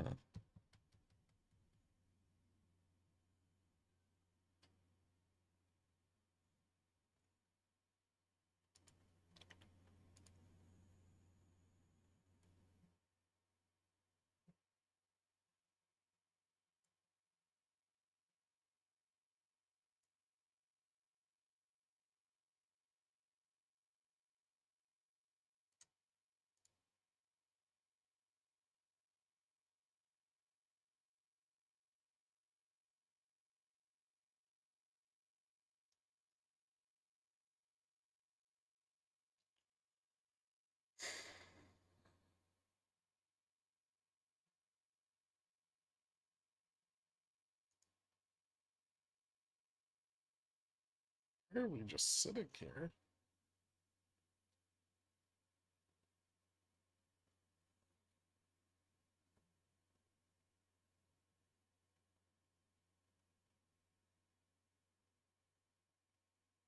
Meditation?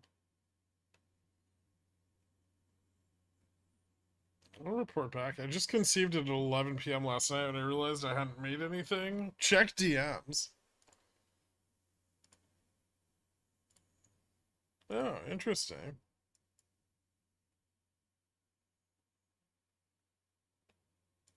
Spicy peach pie.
That spread on SPX was shockingly liquid.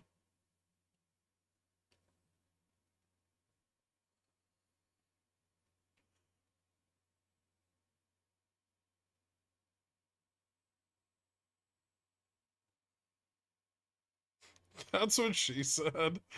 Did you see Robinhood is offering 1% boost for every dollar you deposit with them? So if they give them 10K, they give you $100. That doesn't seem like a great deal.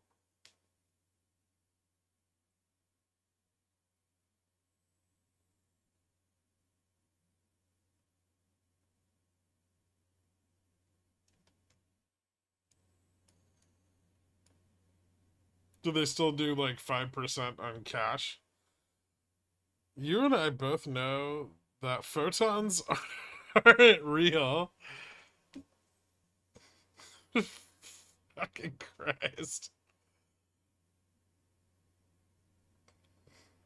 At least the market can crash now, Popcorn. Now that we understand that. Wake up, sheeple. Need to keep the money in Hood for 5 years? That's garbage.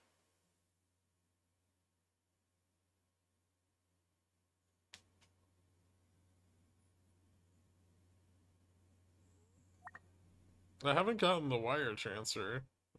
Too bad.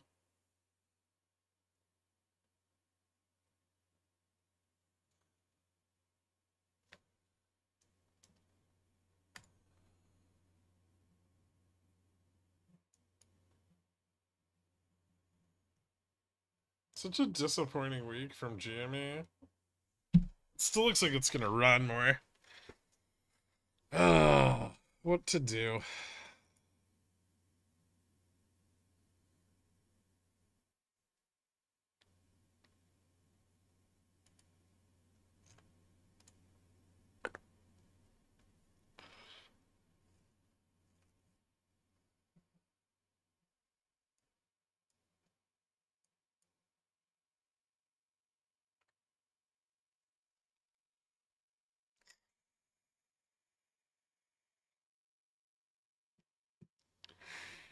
This is going to be a contagion for U.S. markets too. French bund spread blows out most on record as market braces for return of European debt crisis. That's what I was telling. God damn it. I told RC earlier to buy the fucking. Never mind.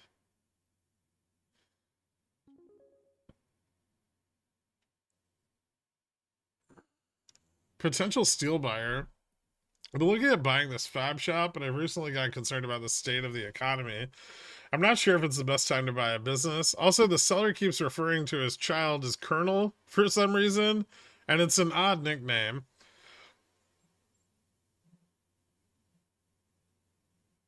This is a very awkward conversation. What? Metal fabrication's a fantastic investment. You will buy it and you will like it.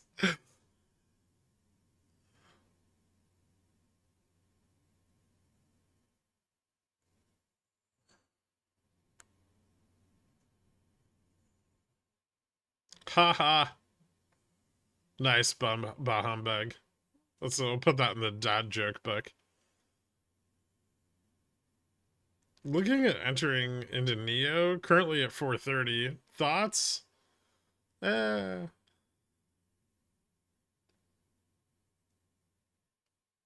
That's okay.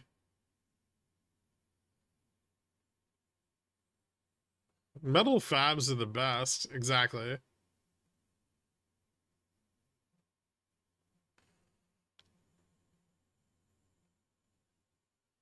Hey, Trash.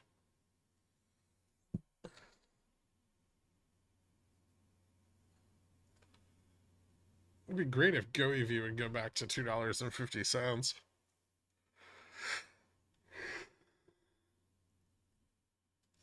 I'm gonna sit on these leaps, never taking profit for another year.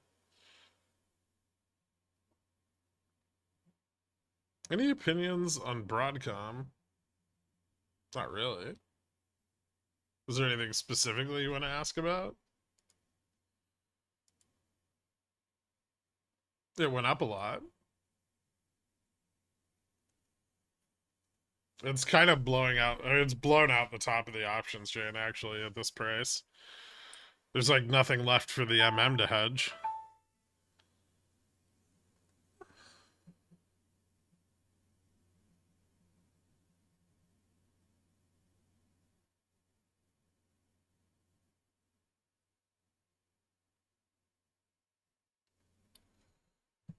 Isn't GoEV kind of a bad company? Yeah.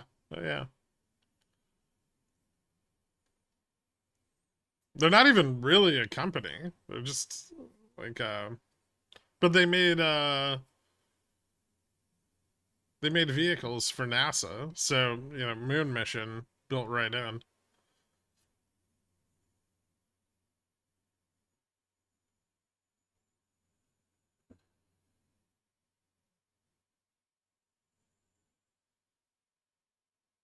They make like electric golf carts, like electric postal vehicles. They've made some vans, maybe. They're partnered with the Cherokee Nation.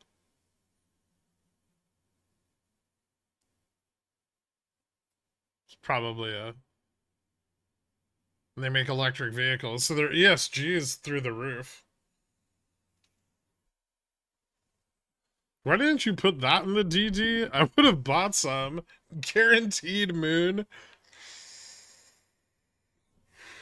Like the actual indigenous tribe? Yeah, they're located in Oklahoma. Maybe we could get Trash to go there and spy on them for us.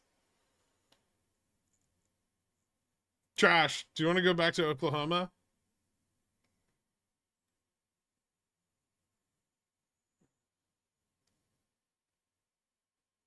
I work at NASA, and I've never heard of them in my work, and that's definitely not because I do aero and not space. I just want to confirm my bias.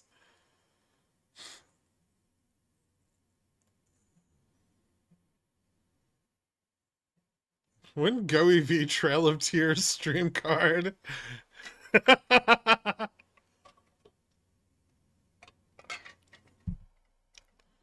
right, is anybody in Oklahoma still?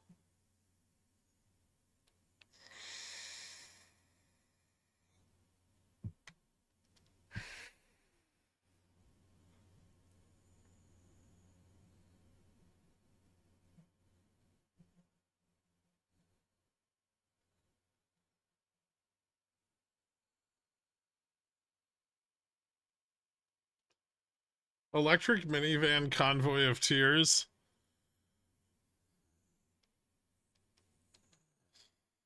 Tulsa ain't that bad. Oh, so you're in Oklahoma. Because the only people that would ever say anything positive about Oklahoma must be forced to live there. Unfortunately, far too many people are still in Oklahoma. Pour one out. If Zomb closes between 108.85 and 108.90, please ban me. I'm not going to remember to do that.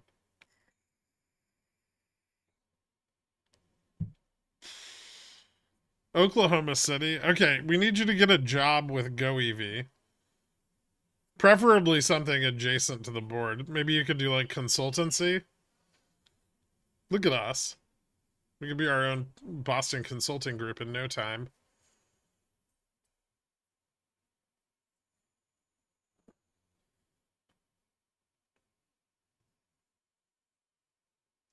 I understand the irony, Draxix.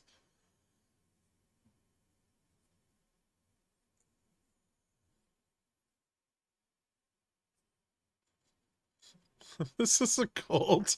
It is not. It's in the song. It sounds like GoEV needs some cybersecurity consulting. There we go. Perfect. I've heard the CEO likes to spend money on stuff he doesn't need.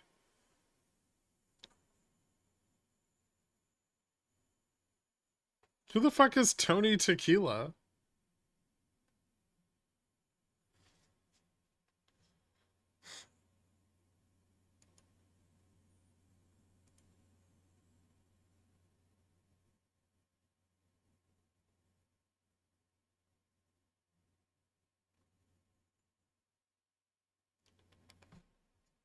He's the CEO. Perfect.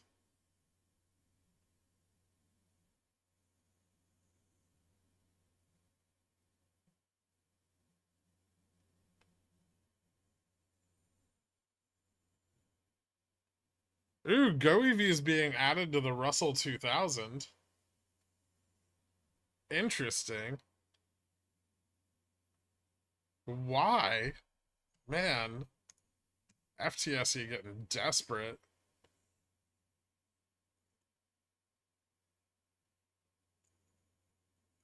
Well, maybe we got a new meme stock.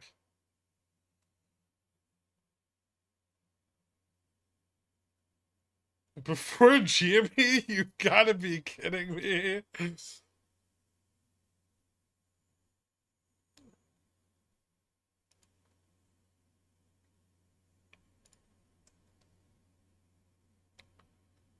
Benchmark analysts Michael and Mickey Legg, clearly related, say in a research note that company is insulated from consumers due to its focus on supplying fleets.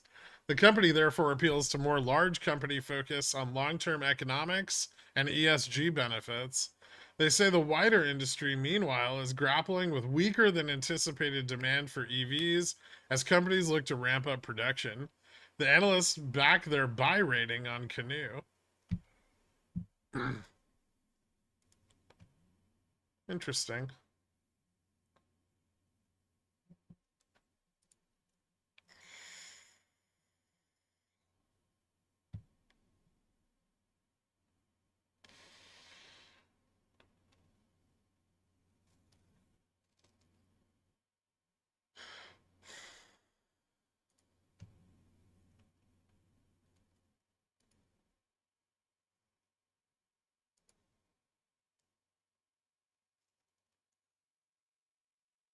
Benchmark gave them a $5 per share target, and they maintained it.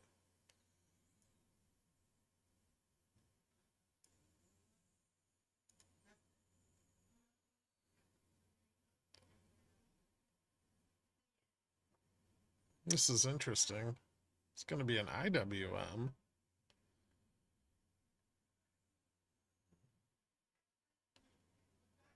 It's supposed to be added to the Russell 2000 next month. Well, that was on May 22nd.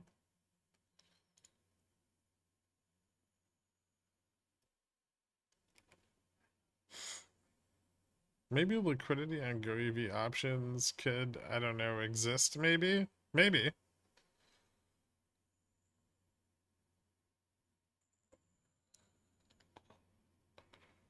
They may have some issues continuing as a going concern, but you know, who doesn't have that problem?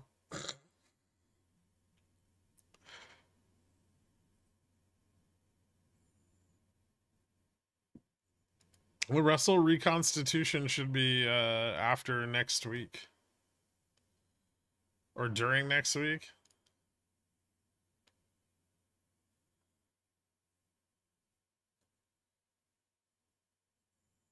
No, I don't think Jamie's being added to the RTK, or at least I haven't seen it on any of the editions.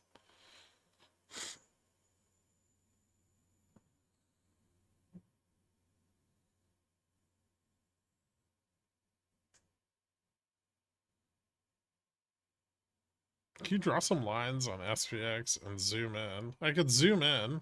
I don't know what lines are going to do. So I could draw that. Is that what you want? Run a little bit of that, and then like some of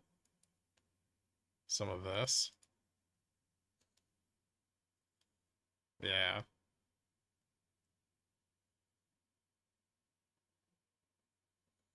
The shareholder meeting's on Monday.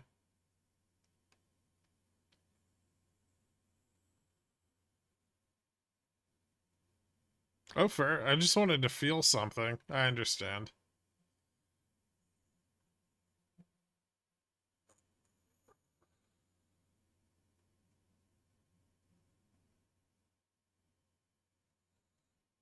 I read an article detailing how the auto industry, especially Japan, is fighting EV production super hard. Nissan has been switching EV fleet orders to ICE. Huh.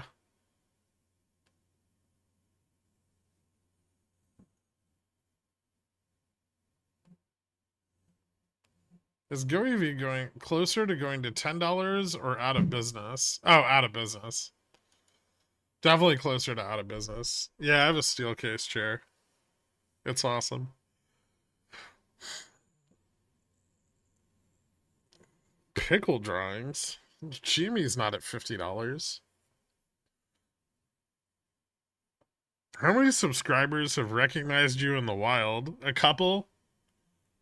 I think some dude saw me out on a date, maybe, and then there was like another guy who might have seen me at one point.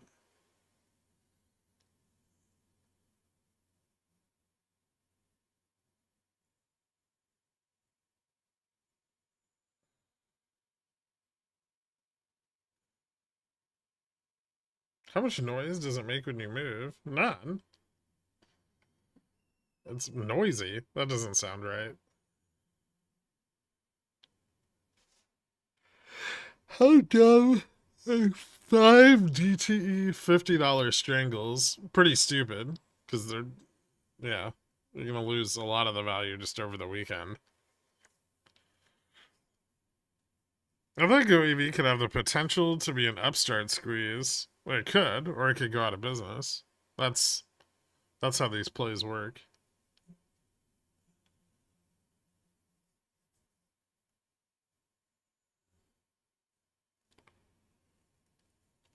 Do you think GoEV could recover back above $2? Well, it did. A little bit already. It hit like 212 earlier.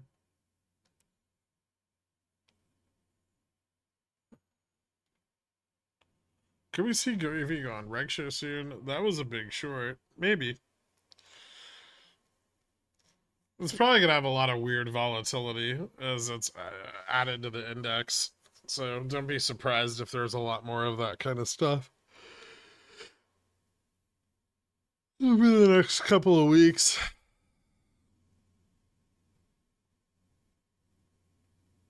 We locked eyes. I nodded at you. You nodded back and told me you'd consider a restraining order. I was just glad you were happy. The correct way to approach Gherk is by saying, "What up, my pickle?" Oh boy.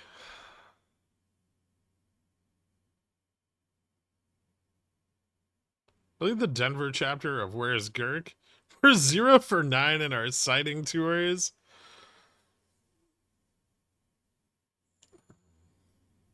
Yeah, steel cases are pretty awesome. This is my favorite chair I've found so far. Is this bear flag going to break down exactly right now? It would seem that way.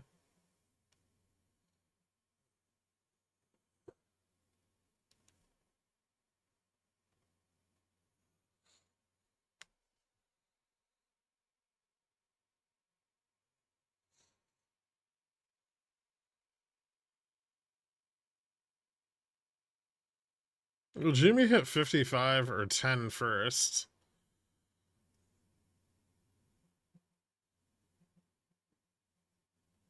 What? What about neither? The null outcome for your statement is the highest probability. How many DTA do you, for day-to-day strangles, recommend? I do straddles, not strangles. There's a very important distinction. And I usually, like, during the week, I usually do like 3 DTE.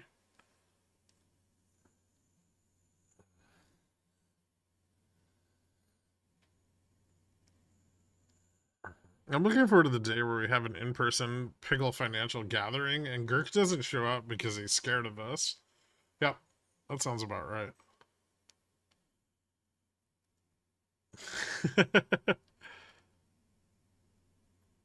What's going on? It could be a combination of my perfect hearing and tinnitus. Hmm.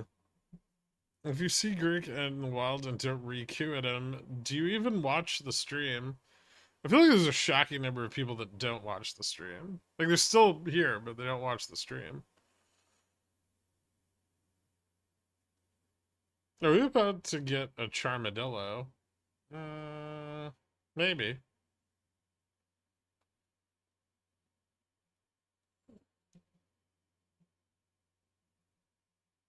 What SPX spread did you have most of the day? I bought the 40, sold the 30. Last night. Or, well, end of day yesterday.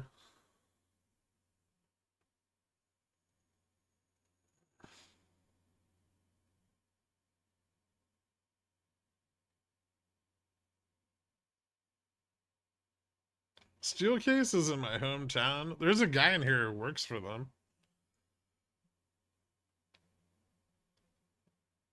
Maybe he's in your hometown. Guilty as charged. Gherk has been doing the straddle thing for ages and has become very experienced at it. I still don't think it's that hard.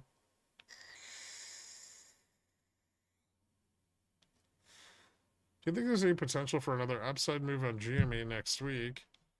Possibly, yeah.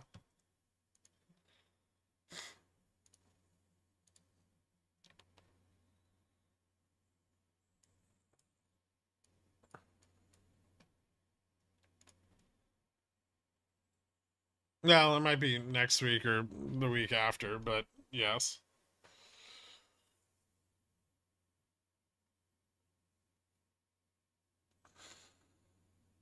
I miss your Staples chair. I still have it. It's right over there.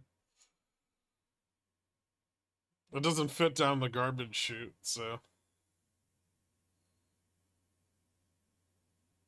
I tried leaving it in the elevator one day, just to see if somebody would like take it home with them, and no one did. Which is crazy because there's people here that would literally pay for that chair.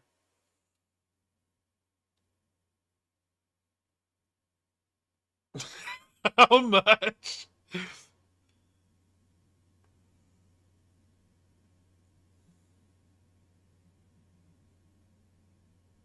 Give it to that security guard on Long Island who sits on your porch.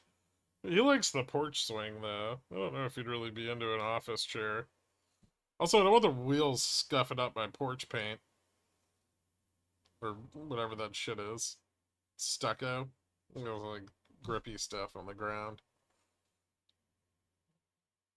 No, the cat doesn't like chairs. He only likes living under the couch.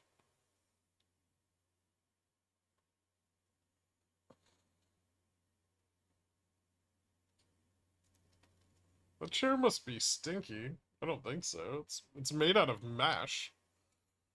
I don't think it holds on to scents for very long.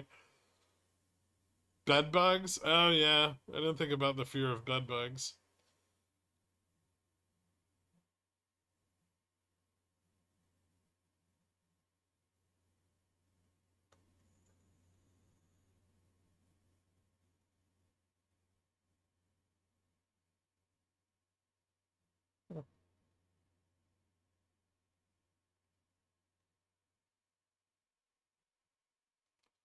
Has a chick ever infested your place with bed bugs? No, I've never gotten bed bugs. Thank God.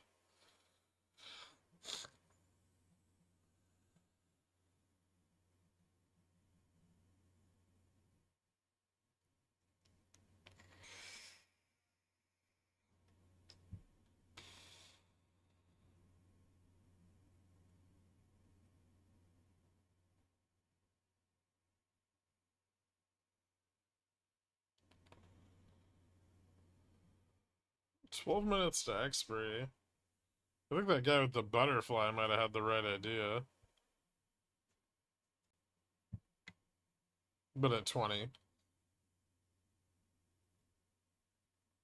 I got them in my dorm the last week of college thanks to the summer campers that left the week earlier. That sounds terrible. Guess the close. 54.23.10.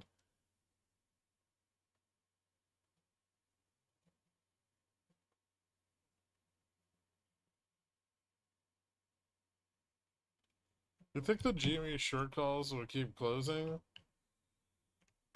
No, I think they're probably about done.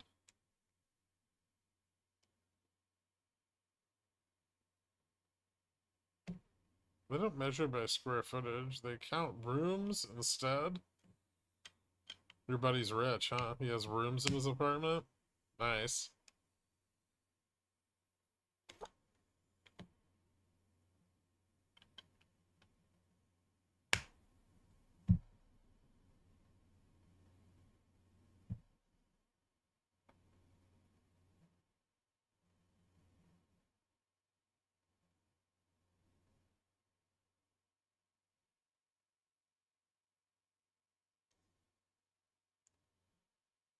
I sold 10 54.30 bear call spreads. Okay.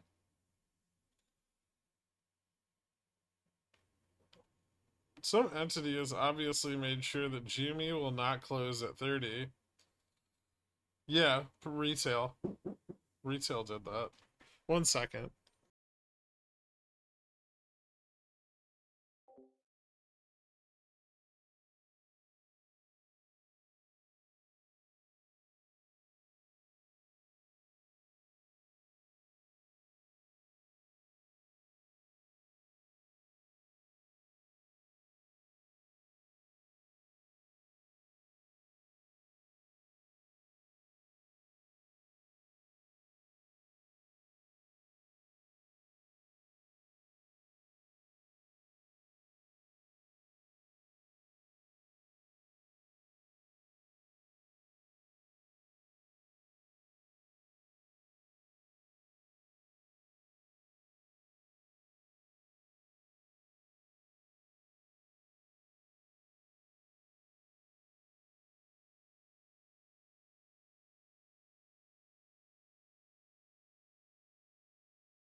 Insight on GoEV price action.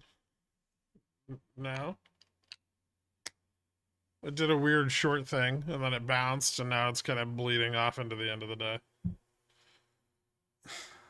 What are your thoughts on Meta? I mean, I don't really have up-to-date information for the end of day right now. But I could take a look.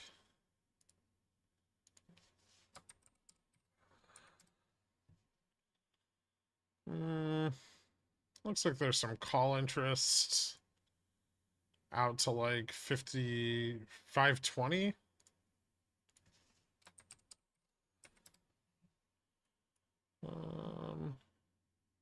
Which is about where Gamma Max is. It did reject yesterday, which isn't a very good sign, and some puts are building to the downside.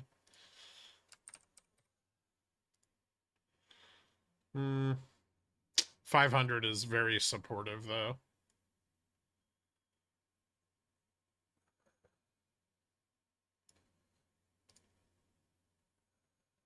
Under 500, barely any support at all.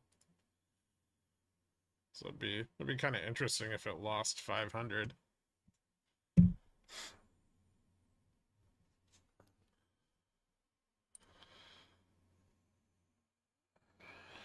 You give your thoughts on how retail stopped the chance of hitting 30 for Jimmy. Charm.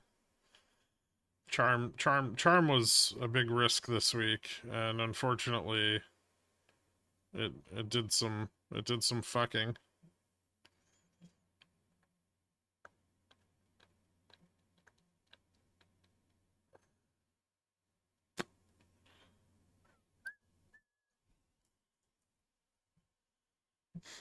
Where are we closing? Maybe around here. I predicted 54.23.10, but I could be wrong. Could bounce in the last 4 minutes.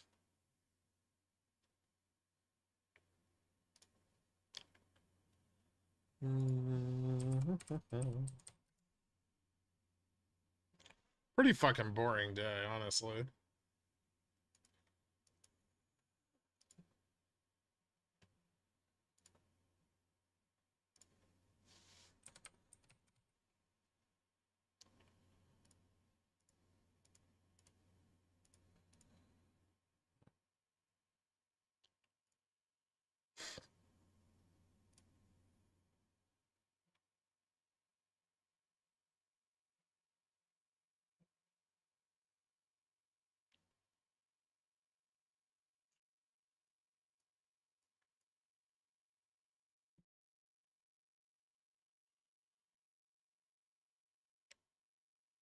GME next week looks like what?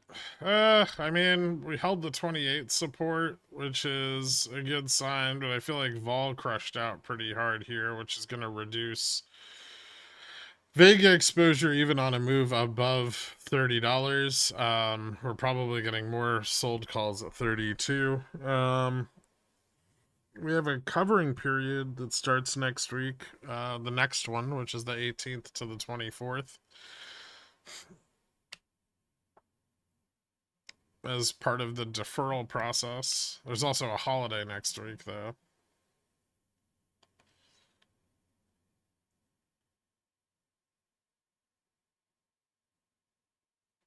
It's till Monday for calls. Ivy is still impacted by the shareholder meeting. Yeah, calls are still very overpriced.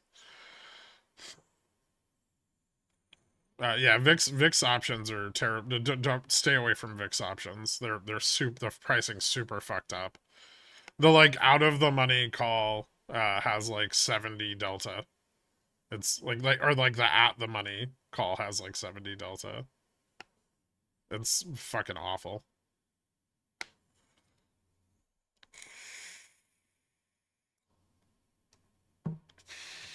Sell short puts before the meeting? I don't like that. I'm into meta strangle 510 490. How much time do you have? Are you getting calls for GME next week or today or waiting for Monday? I'm not getting anything else for next week today.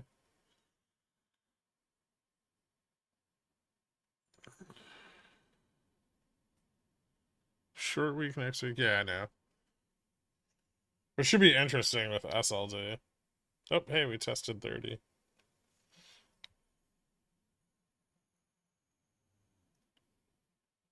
Doing huge rips into close.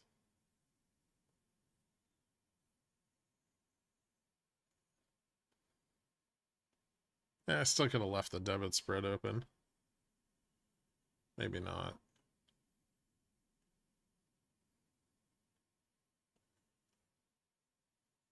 Classic bulls. Be interesting if they failed to hold 30 into close.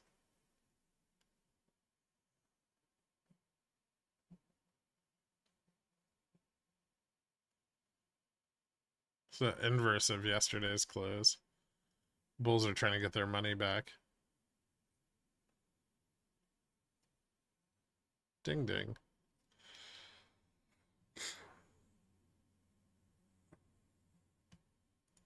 That was fucking boring. What a boring Friday.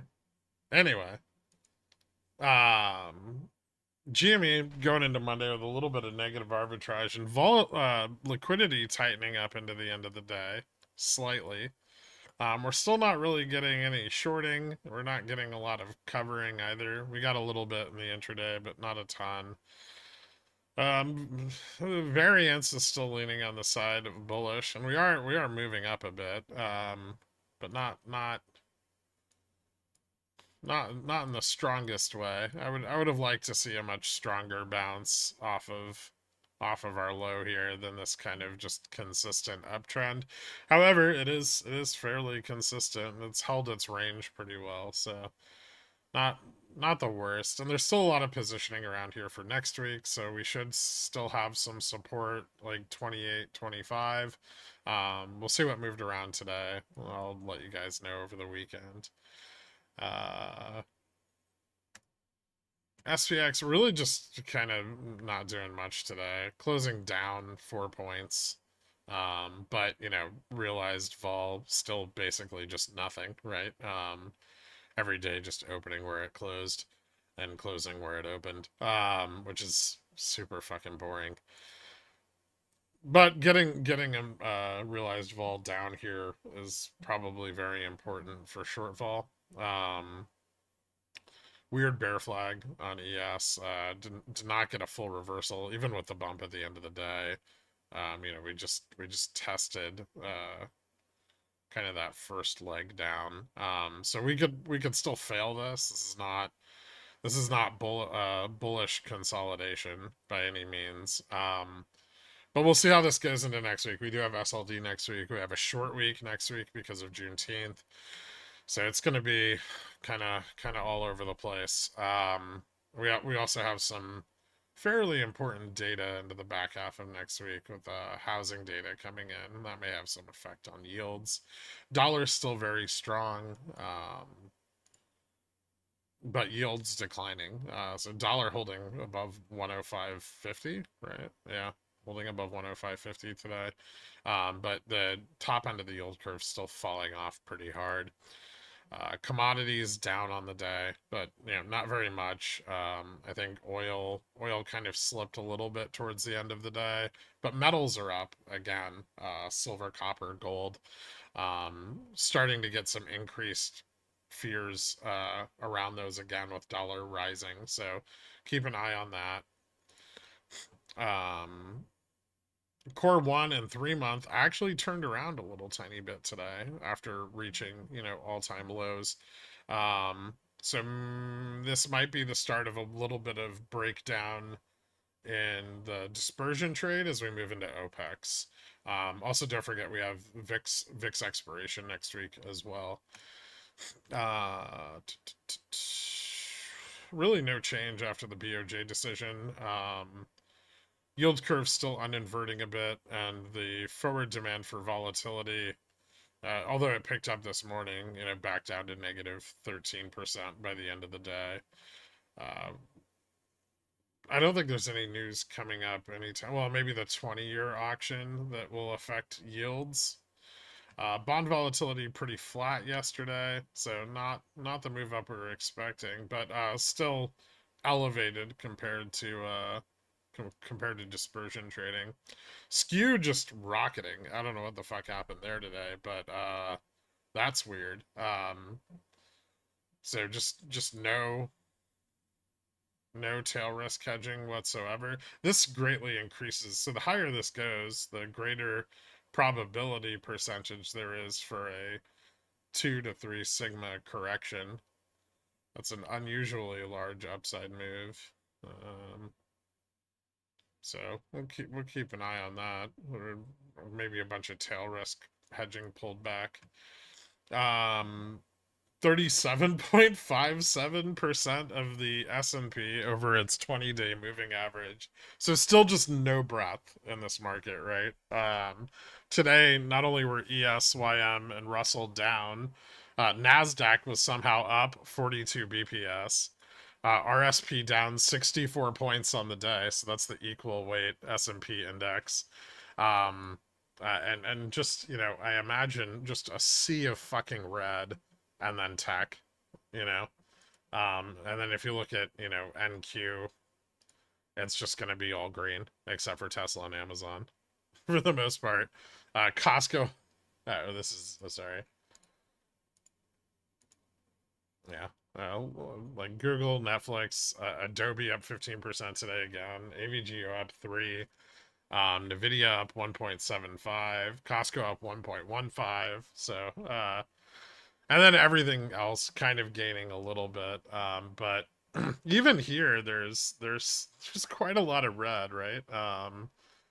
Tesla down, Lynn down, uh, consumer services not doing very well.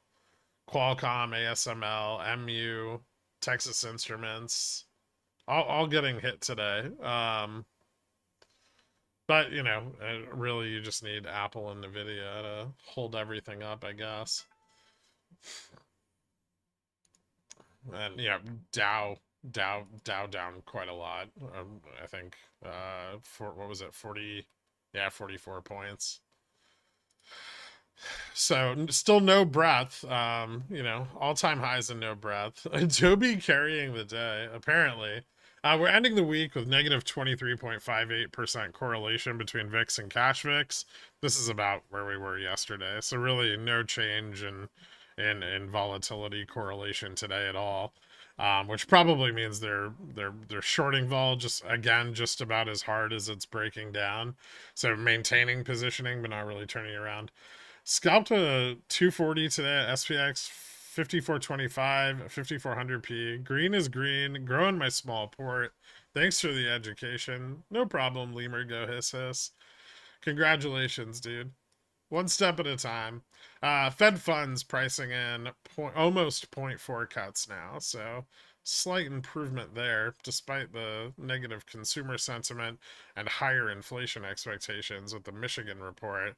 I'm guessing that the move up in Fed funds expectations is due to import costs dropping. Although I'm really not sure with everybody falling into a recession if we should be expecting import costs to rise very much. Maybe just less imports. Yeah, so that's where we're at. Thank you guys so much for tuning in. I'll have the members stream on Sunday at 12:30, which is open to everyone, but you can only comment on it if you're a member. And I'll see you guys there. I hope everybody enjoys their weekend. Later.